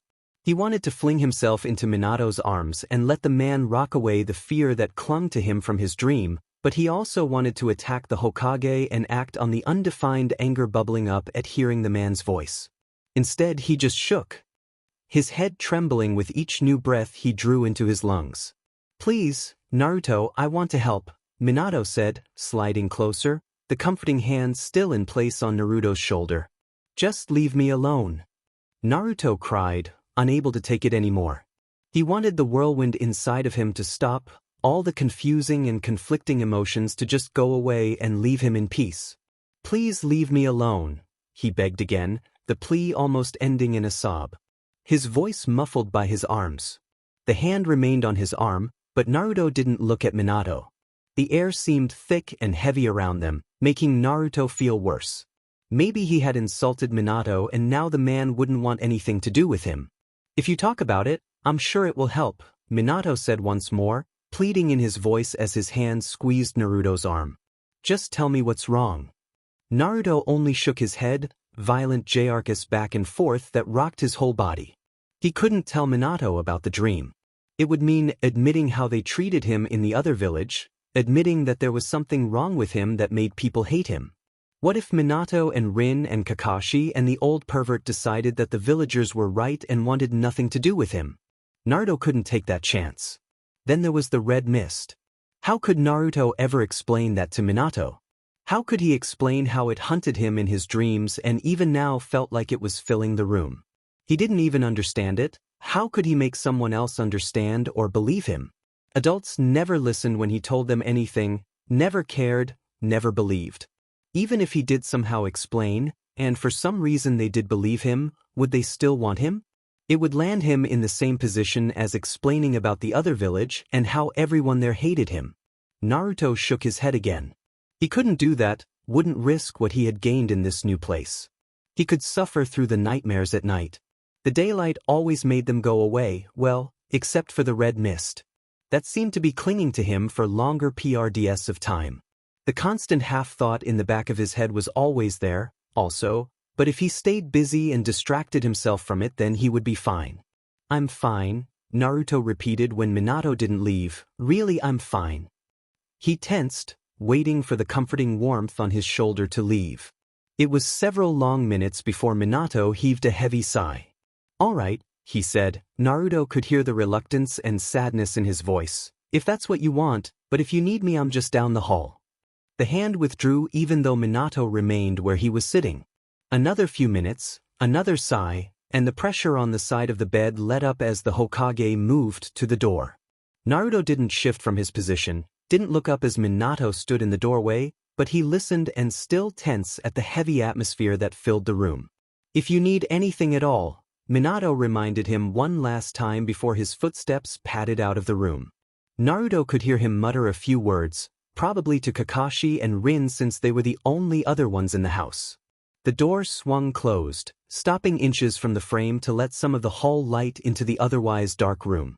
Naruto was grateful for the small amount of light as he flopped over and focused his gaze on the small sliver of hallway. He knew that he wouldn't be getting back to sleep again. The tremors still ran down his arms and his heart still beat a little faster than normal. He didn't know what time it was, but it was going to be another long wait till sunrise. Naruto poked at his food, head propped up by his arm on the table. He didn't feel like eating. He wasn't particularly hungry. It was a strange experience, sitting at a table with food in front of him and not wanting any of it. Granted, it wasn't ramen and there were vegetables in this food, But Rin was a pretty good cook when things came down to it. Normally, Naruto would happily devour almost anything set out for him, but today he just wasn't feeling it. Swallowing a huff, Naruto pushed the food around, piling it into little mounds before leveling them again. He hadn't gotten much sleep last night, especially after the dream. He hadn't wanted to go to sleep after that, didn't go back to sleep. Now, he was exhausted. Rin seemed to realize that he was tired since she didn't comment on his lack of eating or his playing with his food. However, she did send several pointed looks in his direction. Kakashi didn't seem to notice anything, face buried in his book as always. The meal was quiet, more so than what had been the norm since he'd arrived in the different Konoha. Naruto supposed that it was partly his fault. Rin still seemed a little annoyed at him for destroying half the house the day before, and they'd only just gotten the remaining mess cleaned up right before lunch. She'd been in a grumpy mood all day. He'd been in a grumpy mood all day, from the sleepless night to the restlessness that seemed to fill him. He couldn't quite explain it. He was so tired, too exhausted to put on his usually smiling face, but he couldn't sit still either. He had to go somewhere, do something, but he didn't know what. He tried sitting down and drawing like Kakashi suggested, but he couldn't concentrate and Kakashi just ended up taking the pictures away after patting him on the head. Drawing was boring anyway. Naruto was sick of it. Rin tried to teach him some drills, but those involved sitting down and Naruto couldn't make himself sit down. He ended up wandering around, but apparently his two guardians didn't trust him not to cause trouble and at least one followed wherever he went. Kakashi finally got tired of his endless wandering around the house and sent him to the backyard to practice kata until lunch. Now, lunch was almost over, though, and Naruto still didn't know what he wanted to do. He got up from the table bringing his dishes over to the sink where Kakashi was taking his turn washing them. "Naruto-kun," Rin said bringing her own plate over, "why don't you take a nap? You've been tired all day." The thought of going to sleep made Naruto's insides shrivel into themselves. He shook his head, desperately hoping that they didn't make him. "I'm not tired," he said, denying his drooping eyes and the yawn that forced itself out of him only minutes before. No, even if they put in a room and told him specifically to sleep, he wouldn't so much as close his eyes. Rin didn't look convinced and opened her mouth to say something, but she was interrupted by the front door opening and hurried footsteps. She moved out into the hall, Naruto following behind curious. In the front hall, they caught sight of Minato halfway up the stairs. "Sensei, is everything all right?" Rin asked, dishes still in her hands. Minato stopped, reversing his forward momentum to turn back and look at them. "There's been an accident," he said breathlessly before turning and running up the rest of the stairs. His voice floated down as he continued to explain. "A sealing jutsu got out of hand. I have to get to the training grounds and try to reverse it, but first I need some of my notes." There were a few bumps from upstairs, then a crash and a muffled curse that made Rin glance from the ceiling to Naruto with disapproval. Then suddenly it was quiet. "I guess he headed right there," Rin said with a final glance to the ceiling. "I hope no one was hurt," she murmured and turned back to the kitchen. Naruto turned to follow her, but she stopped him. "Naruto-kun, why don't you go upstairs and take a nap for an hour or so? You've been quiet all day. I'm sure you'll feel better after some rest." "But I'm not tired," Naruto whined, even as Rin turned him around and gave him a slight push towards the stairs. "Yes, you are," she said with a slight chuckle before she turned and disappeared into the kitchen. Naruto grumbled to himself, making sure to take a long time dragging his feet up the stairs. He didn't care what anyone said. He wasn't tired and he wasn't going to take a nap. It didn't matter if the last several nights he'd woken up and hadn't gone back to sleep. He was too old for naps, for one, and he wasn't going to put himself through any more nightmares, for two. He'd find something else to do.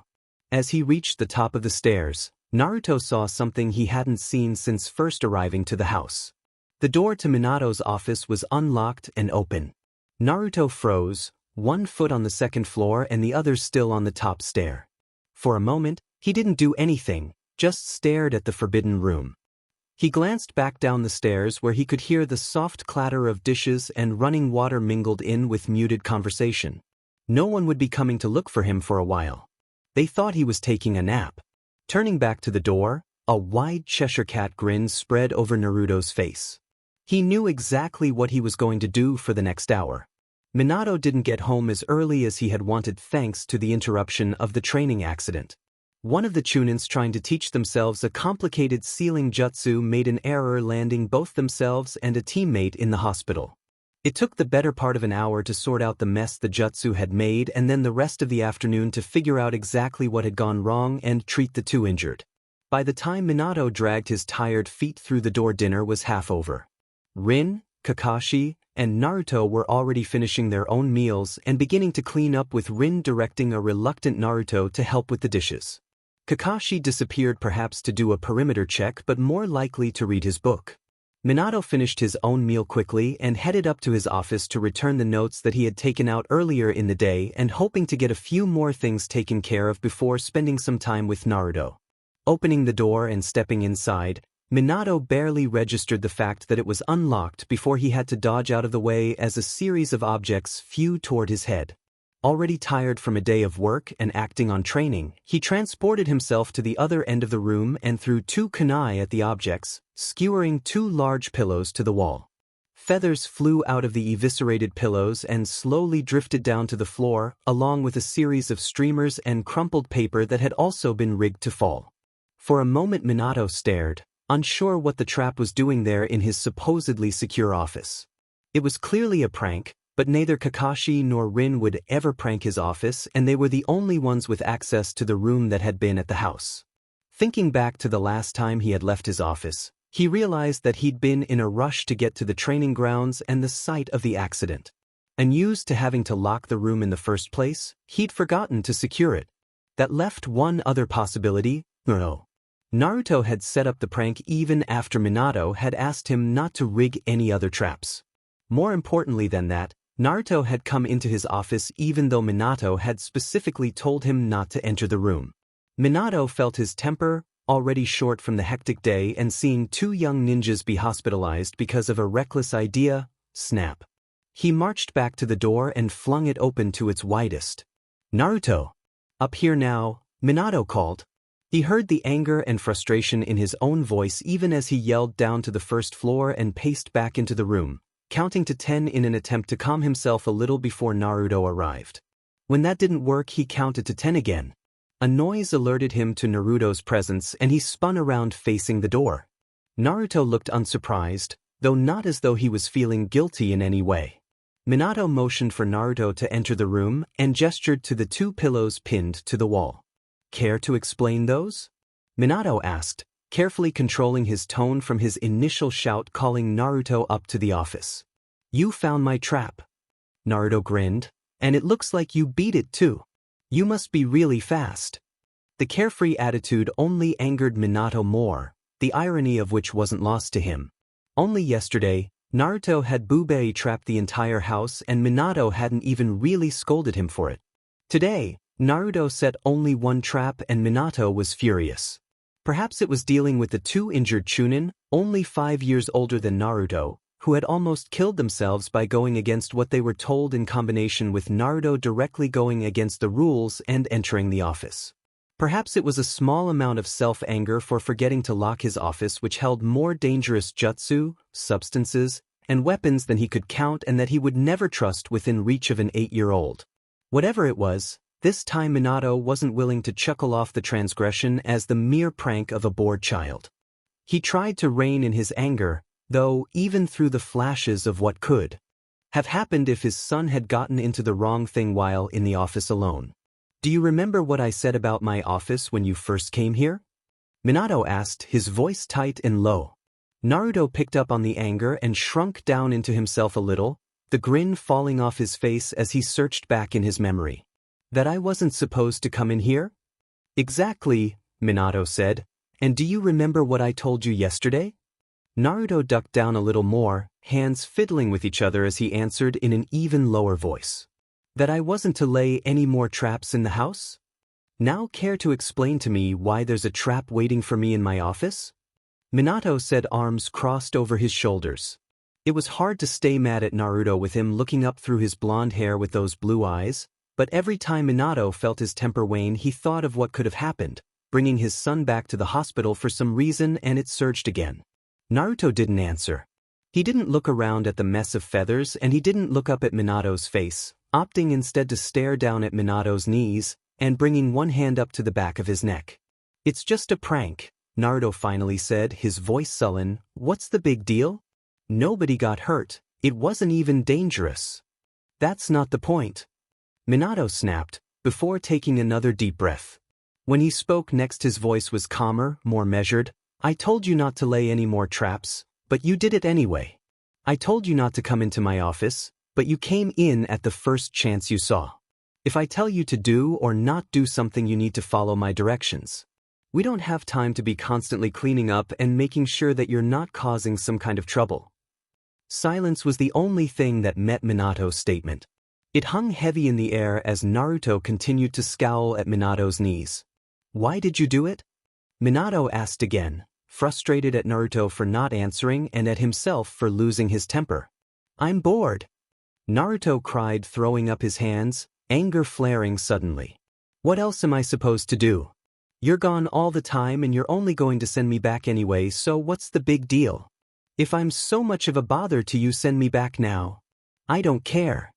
By the end, Naruto was yelling, his fists clenched in front of him and trembling with emotion. He crossed his arms over his chest with a JRK and turned his glare to the floor. Minato didn't know how to react at first. The thought that Naruto would want to go back was like a punch in the stomach. It didn't matter if Minato didn't know how to send Naruto back, and by default the boy had to stay with him. If Naruto wanted to go back, even with the way his village probably treated him, Minato didn't know if he could handle that. Looking at his son, though, the angry but sorrowful glare, the set face forcefully holding back tears, the trembling fists jammed under his arms to keep them still, Minato knew Naruto didn't really want to go back to the other Konoha. The boy was upset and angry, partly with just cause. Minato reminded himself, thinking of all the time he'd spent away in the past few days. If it had been someone else's child that fell through the mirror, it might have been different, but this was Naruto, Minato's son, and Minato wanted his son to be happy and cared for, not just by babysitters but by Minato himself. Bending down on one knee, so he was level with Naruto, Minato put a hand out on Naruto's soft blonde hair. He pushed it back, bringing the blue eyes so like his own up to look at him. Even then, Naruto's eyes didn't rest on Minato but stared past him at some point over his shoulder. "You're not a bother, Naruto, and I don't want to send you back. I want you to stay here." Naruto looked at Minato then. His eyes shifted over to Minato's mirroring blue gaze, a look of surprise bordering on suspicion filling in where the anger had been. "You want me to stay? Forever?" "Yes, forever," Minato said. "Why?" Naruto breathed, eyes wide. "Say it," Minato yelled at himself. "Stop being a demed coward and just say it. I want you to stay because, you know how we said before that some people were dead in this world but alive in your world? And the other way around as well?" Naruto nodded, confusion joining in with the shock. Minato put both his hand on either of Naruto's shoulders. "Well, in this world I had a son who died at birth and his name was Naruto." Naruto's eyes had grown to an impossible size. His mouth dropped open and he seemed to be struggling with what Minato was saying. "In your world, your father died, but here it happened the other way round dash." Minato stopped himself, he was making this too complicated. "What I mean is, I'm your father if he had survived, and you're my son if my Naruto had survived." Naruto still stared at him with that same wide-eyed amazement. His mouth worked up and down a few times before his eyes dropped to the floor, a confused frown taking residence on his face. "My dad. But, it's been days, why didn't you tell me right away? Why have you been gone so much?" Minato sighed, scrubbing his face with a hand. He hooked his other arm around Naruto and led them both to a seat, pushing a few scrolls down to the floor to free up the small couch set against one wall. "It's complicated," Minato finally said, thinking of all the reasons and excuses that he made previously to avoid telling Naruto. They seemed so weak now, even though he knew some of them were still valid. In the end, he guessed a large part of him had just been afraid. "Our situation is very complicated," Minato repeated, not wanting to wade through the convoluted circumstances that had led to this moment. He was still working through parts of it himself, and he doubted Naruto would understand most of it. But I'm telling you now because I want you to know and I want you to stay. Do you want to stay? Naruto looked startled by the question but nodded, a fervent and almost desperate gesture. Minato couldn't help himself. He pulled Naruto into a bone-crushing hug, feeling the small arms slip around him after a brief hesitation. Are you really my dad? Naruto asked, his voice muffled against Minato's Hokage jacket. Yes, Minato said, burying his face into Naruto's soft hair. In every way that matters. In his arms, Naruto shuddered, drawing in a breath before letting it out in a half-sob. He tightened his hug, relishing the moment. It was worth any trouble that they gained later on from either village. I know this has been hard for you and I'm sorry I haven't been here for you as much as I've wanted to, but I have responsibilities to the village too. I can't ignore those just because I want to spend all my time with you. He felt Naruto nod into his chest. You're the Hokage after all, Naruto mumbled, but there was a note of pride even apparent in the shaky voice that hadn't been there before. But it's so boring here, even with Kakashi and Rin. It's not the same. I know, Minato repeated, wishing he could help. An idea struck him, though he doubted Kakashi or Rin would be very happy about it. After we get everything straightened out, you'll be able to go back to school. This only elicited a from Naruto. Minato huffed a soft laugh. What if I let you pull one prank a day? But it has to be a good one. But I thought after the mess I made I wasn't supposed to be doing that anymore? Naruto asked, shifting to peer up at Minato with one eye. Fat lot of good that rule did, Minato muttered, rolling his eyes. I know we said that, but one prank is alright, I suppose, so long as it's not too destructive, he quickly amended. Now that Minato thought about it, it would be good practice for setting traps. And you have to stay out of the forbidden areas, alright? Especially my office. But the door was unlocked. Naruto's tone wasn't defiant anymore as he defended himself. I don't care if the door is wide open, Minato said, pulling away to fully look down at his son. There are dangerous and sensitive things in here. You could get yourself hurt by coming in here without someone with you.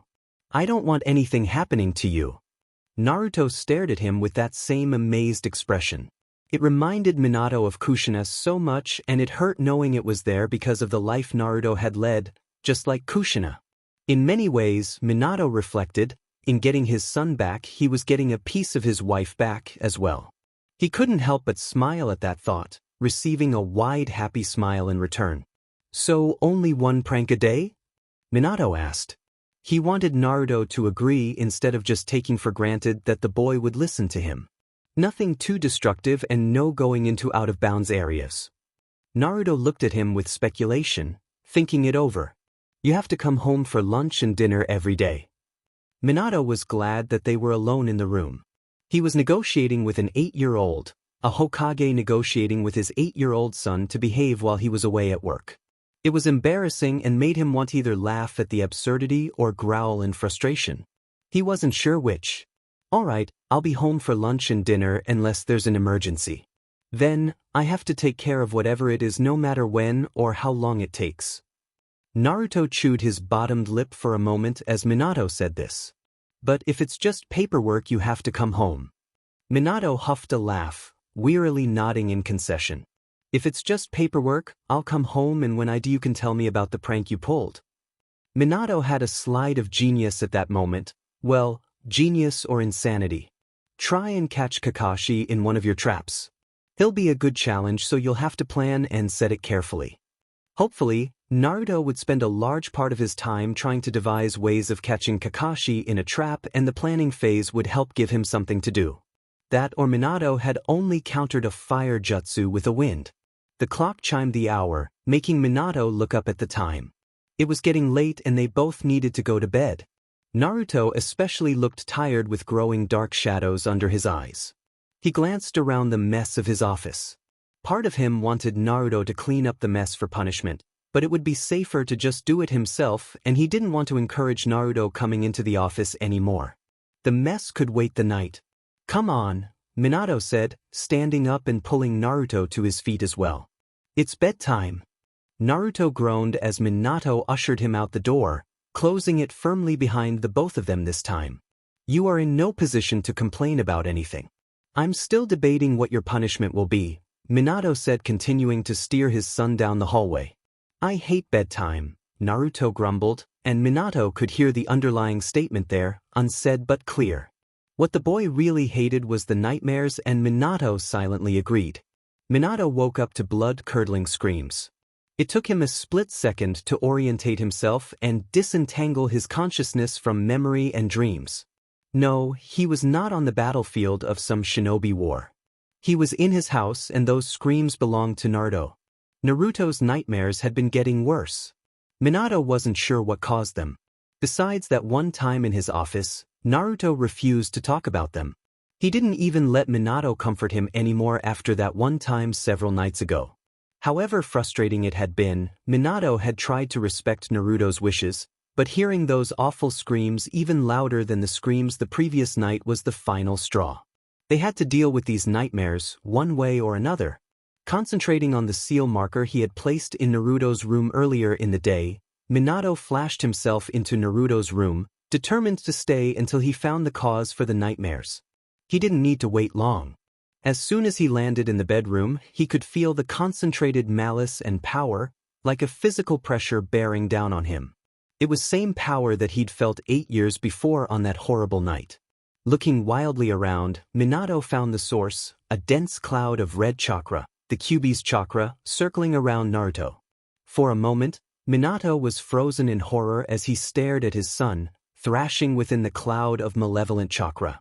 A memory from the last time he'd encountered that same chakra tried to crash in on him and overlay itself on the real world, but Minato pushed it back with fierce determination. Behind him the door was thrown open and he heard Kakashi gasp. "Sensei!" The Kyuubi's dash. "I know," Minato called back, searching for a way to get close to his son. "Get some chakra suppressors from my office." He didn't have to look to know Kakashi had already gone. The chakra around Naruto lashed out toward Minato, making him throw his arms in front of him and step back. The power still burned, searing his sleeves and tinging the skin. "Naruto!" he yelled, trying to break through whatever nightmare his son was trapped in and capture the boy's attention. Naruto didn't hear him though. Didn't seem to register anything that was happening around him. From the side, Rin slowly circled around trying to find a way to get closer to the bed and the thrashing boy, but Minato already knew it would be useless. The Kyuubi's chakra filled up the space. Just being in the room, Minato could feel the prickle and sting against his skin. Around the bed the chakra was even thicker, visible in red swirling wisps of power like fog or mist. If they wanted to get anywhere near the bed safely, they needed to suppress the chakra. Still, even knowing this, Minato couldn't help but edge closer, hoping against reason that he could find a way to get to his son. The chakra was painful to him and he was at the fringe of it. Naruto was at the very center. Who knew what such dangerous power was doing to his son? Kakashi appeared again, probably after only a few moments, though it felt like longer. He had a stack of chakra suppressors in his hand and didn't hesitate before slapping one on the wall. The malevolent pressure around the seal lifted immediately and Minato breathed a little easier, but it did nothing for the chakra surrounding Naruto. Without stopping to think, Minato grabbed the seals from Kakashi, spilling half of them on the floor in his haste. He dove into the red chakra surrounding his son, gritting his teeth against the burning pain that seared through his arms. Minato slapped a seal on the first part of Naruto he could reach, wrapping the paper haphazardly around a captured arm. Then he placed more seals on Naruto's stomach and the surrounding bed. The Kyuubi's chakra immediately started dissipating with the seals in place. Naruto shot up, eyes snapping open and gasping for breath as a scream died on his lips. Minato caught his shoulders, holding firm despite Naruto's frantic struggles against the hold and not even feeling the pain in his burned hands. One look at the boy's unfocused eyes told Minato that Naruto was still half asleep. "No!" Naruto yelled, shaking his shoulders and throwing his arms around blindly. "Get away!" "Naruto!" Minato said, gasping a little as the boy twisted out of his grip. He recaptured Naruto's shoulders again, sking in a breath as the pain in his hands registered. Glancing down, his hands were burned raw in a waving pattern across his hands and up his arms.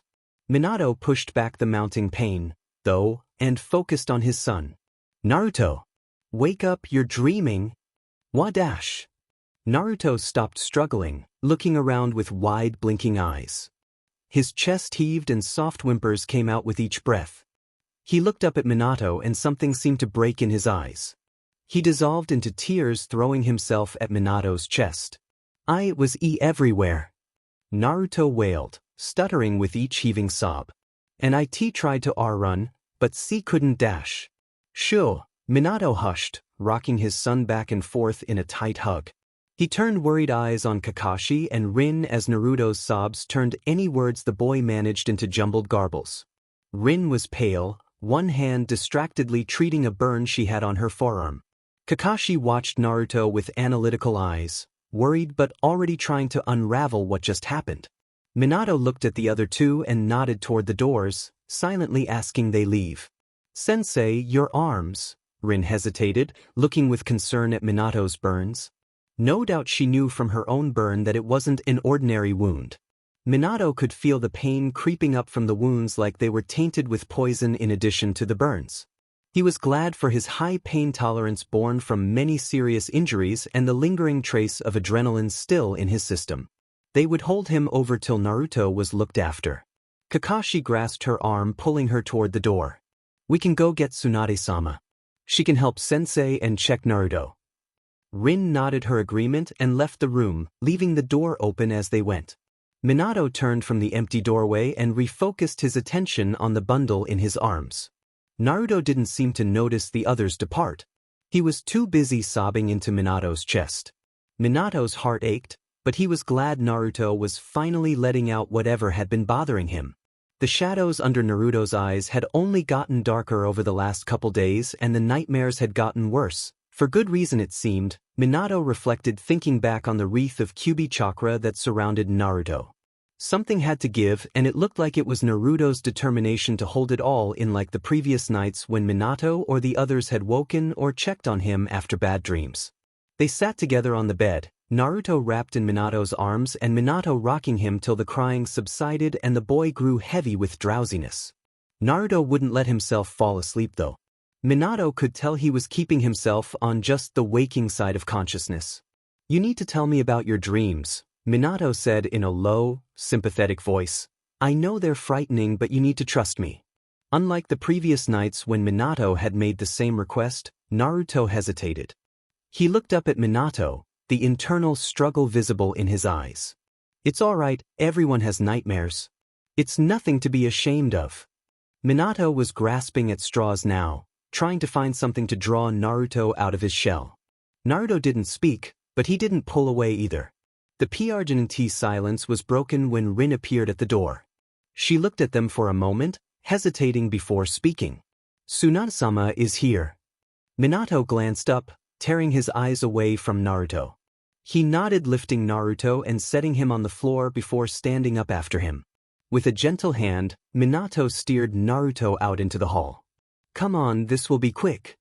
Tsunade was waiting down in the sitting room, her clothes slightly disheveled and the stale smell of sake clinging to her like perfume. Despite the telltale signs of a night spent in one of the local bars, her eyes were bright and alert, latching onto Naruto as soon as the boy entered the room. All right, Tsunade said, her voice a little quieter than normal. Minato briefly wondered if it was because of the situation or if the medical need was hung over. Though Tsunade wasn't necessarily bad with patients, her bedside manner wasn't usually one of her more redeeming qualities. Sit up here. She pulled the table out from the wall and lifted Naruto up onto it. I don't see why I need an exam, Naruto grumbled, starting to sound like himself. Hush, Tsunade responded, but she wasn't looking at Naruto anymore. Her eyes were on Minato's arms, red with burns. She looked up to Minato with a frown that turned into a scowl when Minato shook off her concern and instead moved to Naruto's other side. Huffing in exasperation, Tsunade turned back to the grumbling Naruto and placed a glowing hand on Naruto's back. Her expression faded into a concentrated frown as she ran her scan. Her hand moved slowly down to the small of Naruto's back where it stopped and Tsunade's frown became more pronounced. Naruto-kun, take off your nightshirt for me, will you? Tsunade said in a level tone. Naruto complied, sat with his arms crossed over his chest, eyes mildly glaring at the distant wall. Now lie down, Tsunade directed again. With a huff, Naruto laid back on the table. Tsunade placed both glowing hands on Naruto's stomach, right over where Minato knew the seal would be if it was visible. Minato's hands twitched at his sides, the burning pain in them growing more pronounced and spreading with each passing minute. He watched the Medicnine's hands as she gently probed Naruto's stomach before flicking his gaze up to her serious face. After a moment, Tsunade's eyes caught Minato's and she gave a significant look down to Naruto's stomach, removing her hands as she did so. Taking the nonverbal invitation and fighting back a grimace from the pain, Minato placed his own glowing hands where Tsunade's had been a moment ago. He wasn't a medical ninja, but considering the location was the exact place where Naruto's seal lay, he assumed Tsunade wanted him to look at that specifically. Gently probing with his chakra, as much to accommodate the pain in his arms as to be gentle with Naruto, he ran over the state of the seal and demon fox it imprisoned. Within moments Minato realized what Tsunade wanted him to see. The Kyuubi's power behind the seal had grown. Brow furrowed in a worried frown, Minato looked up to Tsunade. When he first checked the seal, the Kyuubi's power had only been half as much as the demon fox originally possessed. Now, the power inside Naruto was noticeably larger. Tsunade leveled a knowing look at him, before flicking her head to the door. Minato nodded and straightened from his bent position. He looked to Rin. Why don't you take Naruto to the kitchen and get him a snack? I'm sure some ramen will help calm some nerves after that nightmare. Yeah. Naruto quickly agreed, smile blossoming over his face and sounding almost normal again. He jumped off the table, as eager to get away from any more medical examinations as to get to his ramen. He ran up and grabbed Rin's hand, dragging her to the door with Kakashi trailing behind and stuffing the extra chakra suppressant seals in his pocket. You heard him. He said I could have ramen, now you can't say no. Minato eased out some of his growing tension with a small sigh. At least, Naruto seemed to be slowly getting over the fright from the nightmare. The relief was only minor, though considering what he had found behind Naruto's seal. A hand clamped down on his shoulder and Minato found himself being firmly steered by Tsunade to the table. Up, Tsunade commanded, jerking a thumb to the table. Minato scoffed. What? You're injured, much more than the brat was, unless you want to leave those burns on your arms to themselves. Tsunade crossed her arms and leveled a look at Minato that never failed to make him feel like a genin being chastised for a rookie mistake. Glaring at nothing in particular, Minato carefully lifted himself onto the table. Treating me like a child, he grumbled under his breath, wincing at the pain in his arms. You and Naruto have an uncanny resemblance, you know that? Tsunade said, rolling her eyes. She reached out and took Minato's hand, drawing it out to look at the burn marks. I examined Rin's burn before the two of you came down. The Kyuubi's chakra seems to act like a poison. It seeps into the system after contact. These burns will be more painful and take much longer to heal than a normal injury. Tsunade ran her glowing hands down Minato's arms, a frown of concentration on her face. It's amazing that kid of yours can stand having that chakra in his system. He's had to live with it his whole life, Minato said quietly as a wave of regret washing through him. There was a moment of silence before Tsunade spoke again. You saw it then? Minato straightened where he sat. Of course I did, he almost snapped, head jerking up. He glanced back down, pushing back the lingering self-recrimination with a slight shake of the head. It would be hard to miss, he said in a more even tone. Tsunade didn't seem to notice Minato's initial tone, or perhaps she understood. You probably could tell more than I could. It's your seal, your work after all. Minato shrugged, earning himself a disapproving glare from the moment. He winced as a flare of pain shot through his arm before fading again. Tsunade was being thorough with her healing and already he could feel an improvement to his arms, but the pain was still there, waiting to rise again at the slightest provocation. Your medical ninjutsu is enough to tell you the important thing. The Kyuubi's power is increasing. Any ideas why? Tsunade asked. Minato thought about it a moment, eyes raking over the rippled burn pattern on his arm Tsunade was holding. This possibility hadn't occurred to him, but now that he thought about it, it seemed almost inevitable.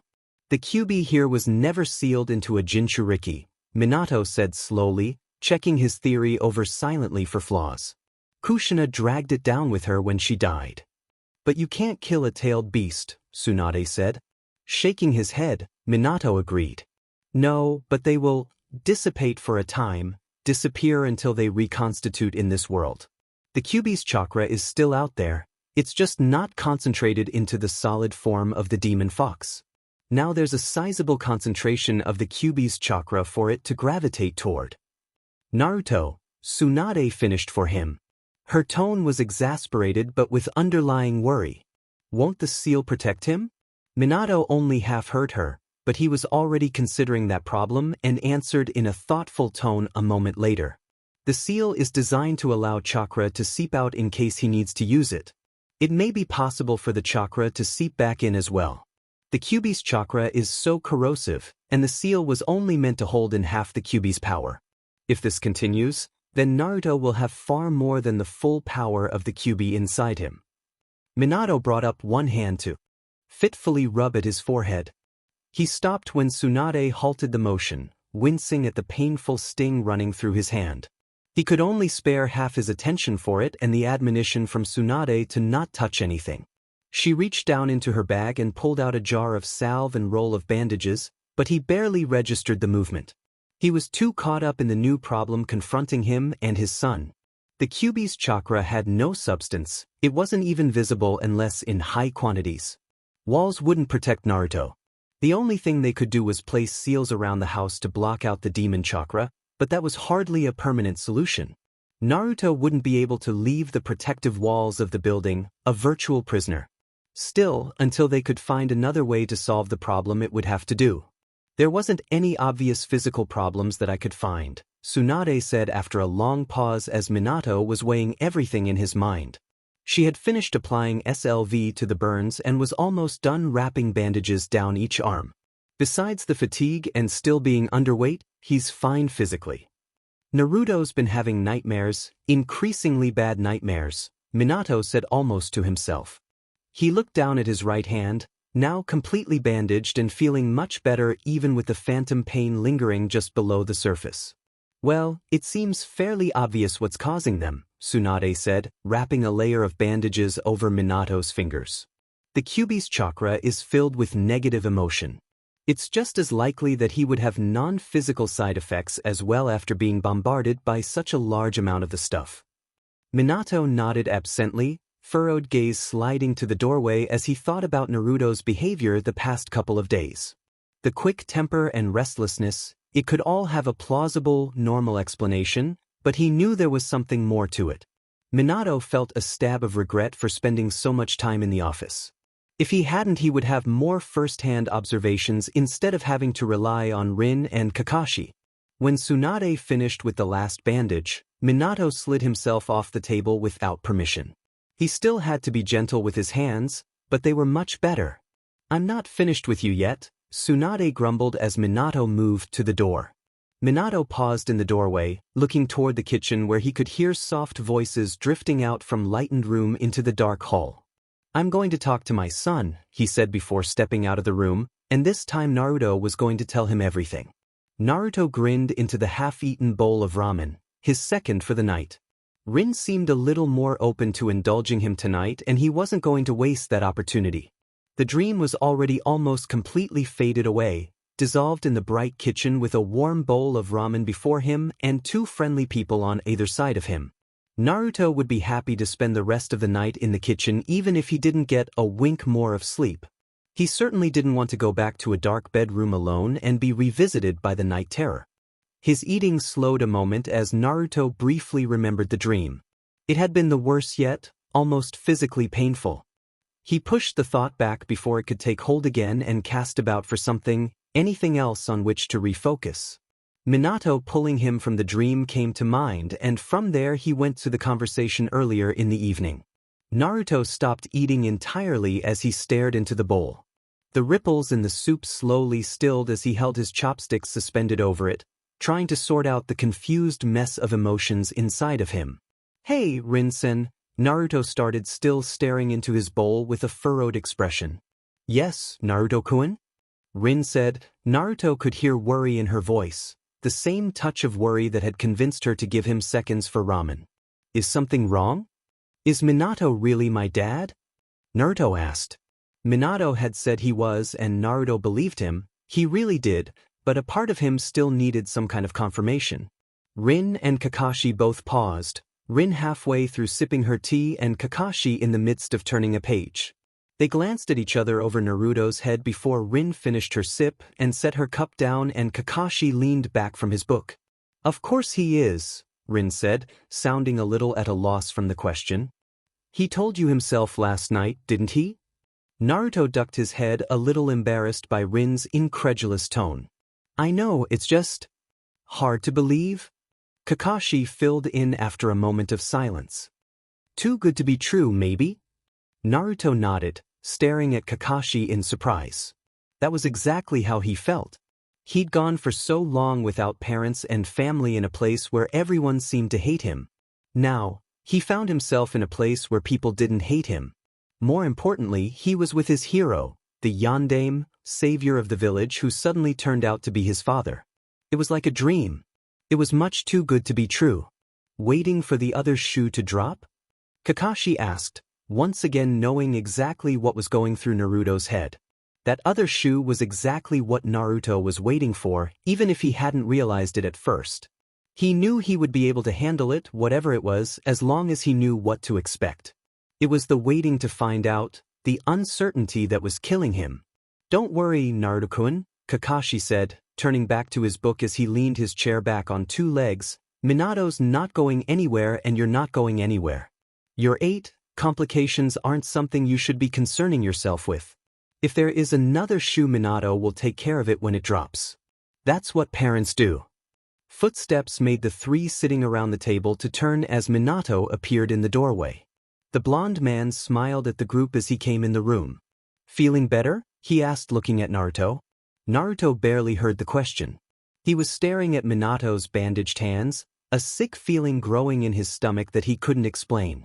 Of course he's feeling better. Rin cut into the slightly awkward silence after Naruto failed to answer. He's finally eating his precious ramen. The lightness in her tone, though clearly forced, helped the whole room. Naruto felt the tension in his stomach ease just a little and Minato sent an appreciative smile to the medic Nin. Well, I want to ask Tsunetama something before she leaves. Rin commented as she stood from the table and placed her cup in the sink. Kakashi didn't bother making an excuse as he let his chair fall back down to the floor with a clatter, rose from the table and followed Rin from the room. He paused by Minato and the two exchanged a few whispered words. Then, Kakashi left and it was just Minato and Naruto in the quiet kitchen. Naruto turned back to his ramen. He had a feeling the coming talk was going to be about his dream and he really didn't want to go into it. Picking up his chopsticks again, he stirred them around in his ramen soup and listened to Minato's footsteps as the man first went to the cupboard, retrieved a mug, then moved to the table sitting in the chair next to Naruto's. Naruto didn't look up to Minato. He started to, but his eyes faltered and stopped at the bandages. He watched the injured hands as they went about pouring the tea Rin had left in her teapot into an old chipped cup. Speckles of red bled through the white strips around the knuckles and other points along the arm. What happened to your arms? Naruto blurted out, unable to keep the question or the queasiness at bay much longer. Minato stilled a moment, then set the teapot to the side and took a sip of the steaming drink. Naruto followed the hand up to Minato's face and forced his gaze to stay there so he wouldn't have to look at the bandages anymore. He hoped it wasn't his fault, whatever had happened. The villagers at home always hinted at something being wrong with him, that he was different than other kids. A few times, he'd even heard the word monster bantered about before it was quickly hushed up by others. Here, with Minato, he'd started to believe he was normal, well, at least not different in a bad way, but the old insecurity was back with a vengeance. Minato frowned into his mug a moment before catching Naruto's gaze. It's not something for you to worry about, he said at last, and it's not as bad as it looks. Naruto disagreed. The bandages ran all the way up Minato's arms into his sleeves. He wanted to ask if the red mist had done it. He thought he remembered that as part of his dream, but that would be silly. The red mist was only a part of his nightmare. It couldn't be real. Instead, he looked back down at his ramen, stirring the remaining noodles around in their soup. "Niken," Minato said, his voice cautious. "You've been having those nightmares for days now. Don't you think it would be best if you talked about it?" "I don't want to talk about it," Naruto protested with a slight shake of his head. "I know you don't," Minato said as he leaned forward, elbows on the table before quickly picking them up again with a grimace. "But it will help, and I need to know what's wrong if I'm going to be able to do anything." Silence stretched out as Naruto continued to stare into his bowl. "Think of it like pulling out a splinter," Minato said when Naruto failed to respond. "It hurts for a moment, but leaving it where it is will only make things worse."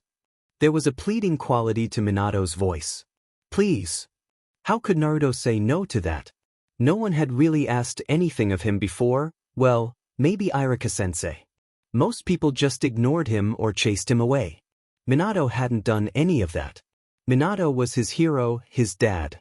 Naruto wasn't entirely sure what it meant to have a dad, but, glancing up quickly at the bandages, he thought he was starting to get an idea. Taking a deep breath, Naruto kept his focus on the soup in front of him, slowly twirling the noodles round his chopsticks.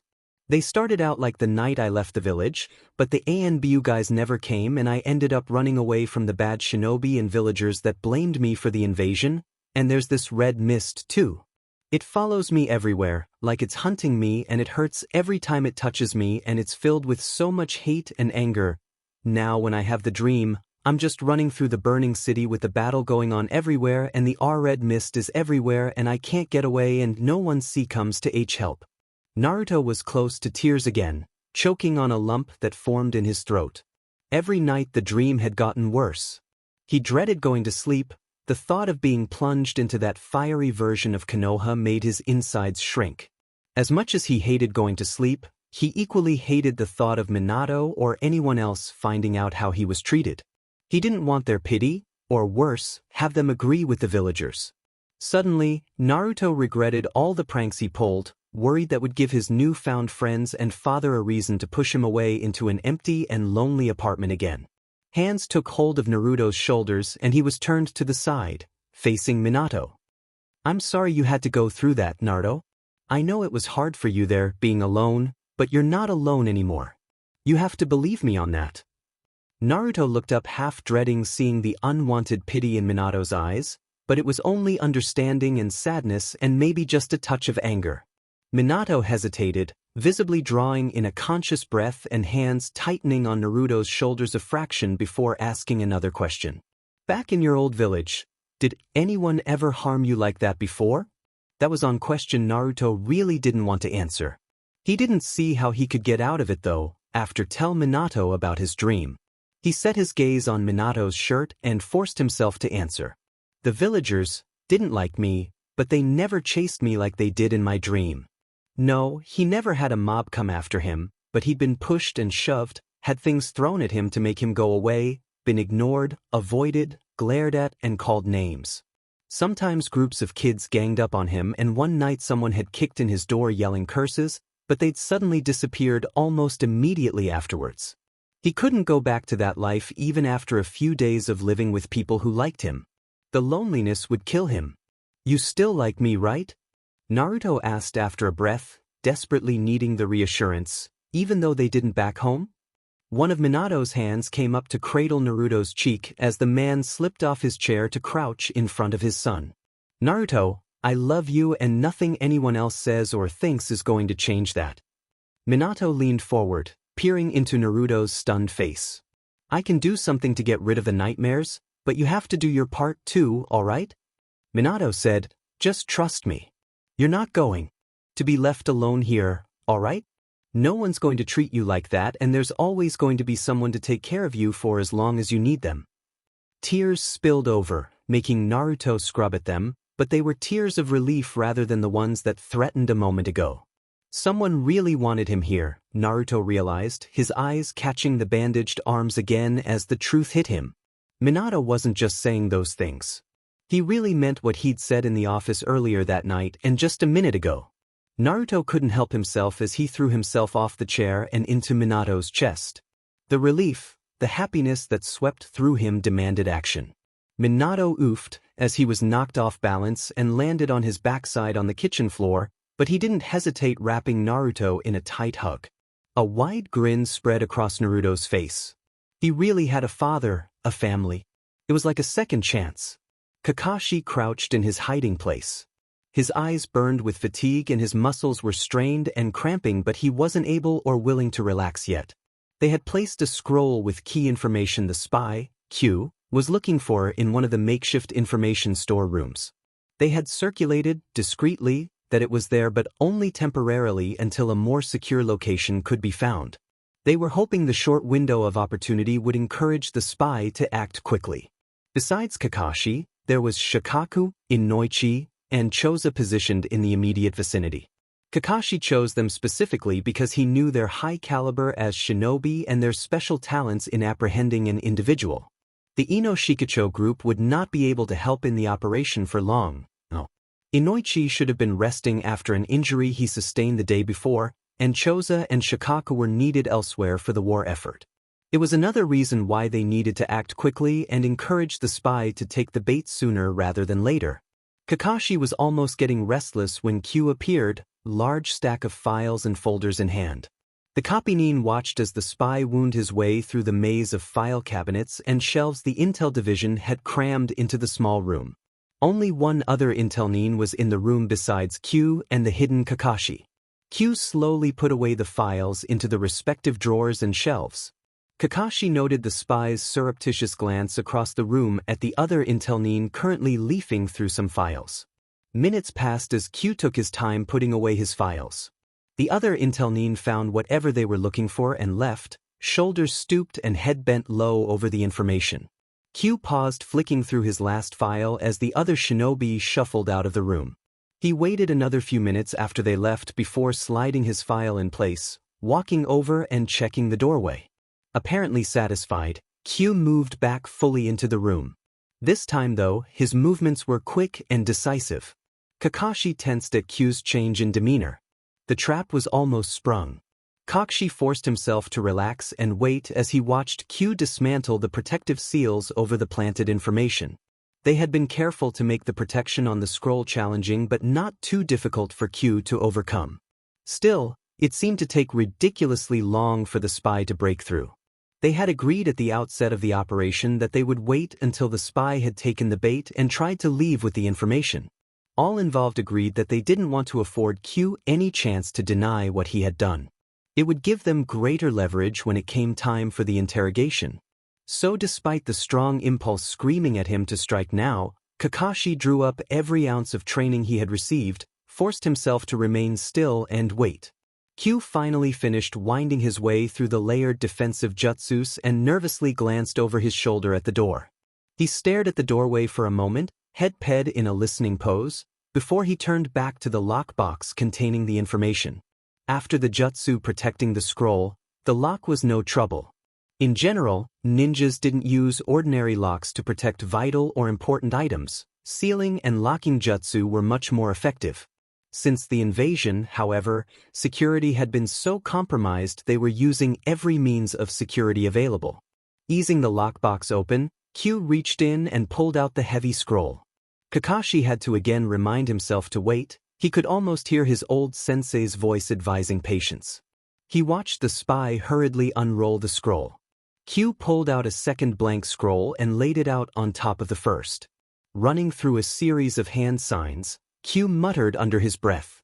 Kakashi recognized the seals as a variation of their own scroll-copying jutsu, the same jutsu the staff of the Hokage Tower and other sensitive areas had used to duplicate important information on smaller traveling scrolls.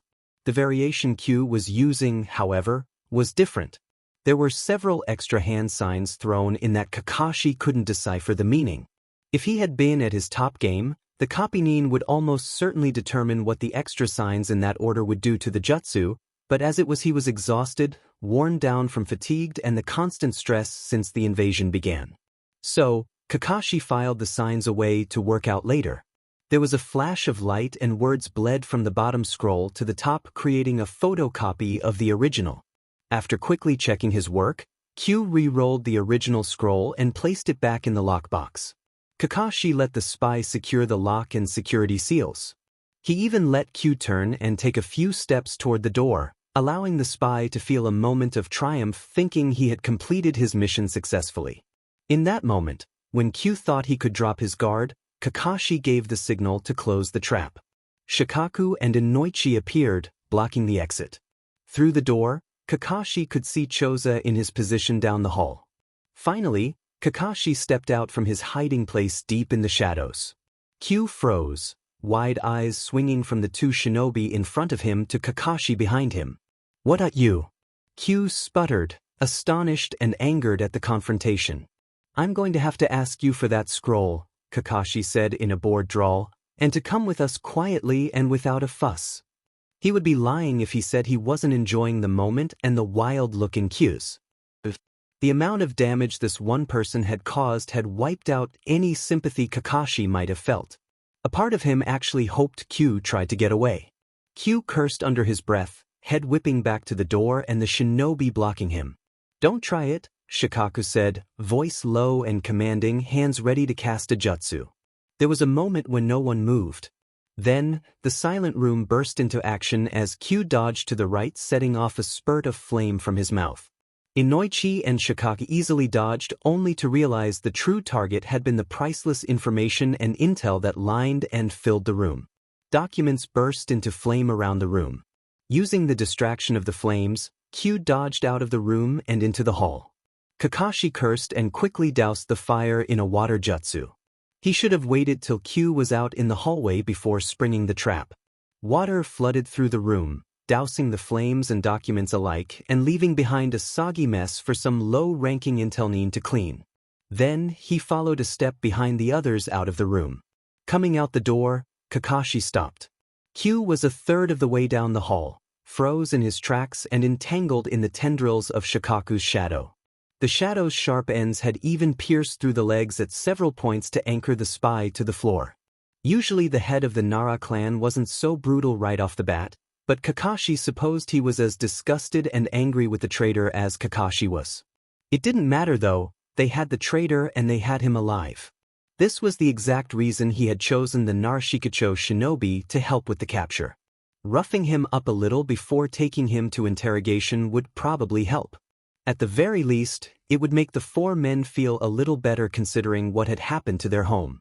Q strained against the black shadows holding him in place, but it was no use. He cursed and glared and grit his teeth, eyes flashing between his captors and the door at the far end of the hallway, still blocked by Choza. "That's not going to help," Kakashi drawled, sliding up the hall toward the traitor. "They say a single man defending his home is worth 10 soldiers invading it. You're a single man invading our home coming up against 4 men defending it." Q didn't answer, but his glare deepened as Kakashi drew close, pulled the copied scroll out and handed it to Inoichi. "I'll get the other one," Inoichi said and hurried back into the storeroom to collect the original decoy scroll. Following Inoichi with his eye, Kakashi almost missed it, but the slight move on his periphery drew his attention. He turned back and spotted the small scrap of paper slipping inconspicuously along the wall, almost to the door. "Choza," he called, pointing to the paper. Choza turned, looking in confusion before he saw the paper just slipping past him. He reached out a hand, expanding it to increase his chance for grabbing the paper, but it slipped by the hand with a twirl. Kakashi took off after it, dodging around Choza and through the door. "Get the prisoner to interrogation," Kakashi called over his shoulder. "I'll take care of this." He didn't hear their reply since he had already turned the corner. The paper was difficult to keep up with, considering how small and agile it was. It also moved much quicker than Kakashi would have expected, only improving his belief that it was a message sent off by the spy. Though he hadn't encountered her himself, he'd heard reports from the front lines about a kunoichi fighting with the AIM forces that used paper and origami as part of her jutsu. That combined with a scrap of almost lifelike paper attached to Amigekure's spy in their ranks was too much of a coincidence. He couldn't let the paper get away and potentially carry more information back to the enemy. Kakashi almost lost the paper as it made a sudden turn and flew out a wide broken window. Grabbing onto the mangled window frame, he was able to swing himself out of the window with almost no break in his stride. The sharp edges of broken glass tore at his uniform, But Kakashi didn't even notice as he fixed his eye on the tiny scrap of paper headed for the Hokage Tower and put forth a new burst of speed.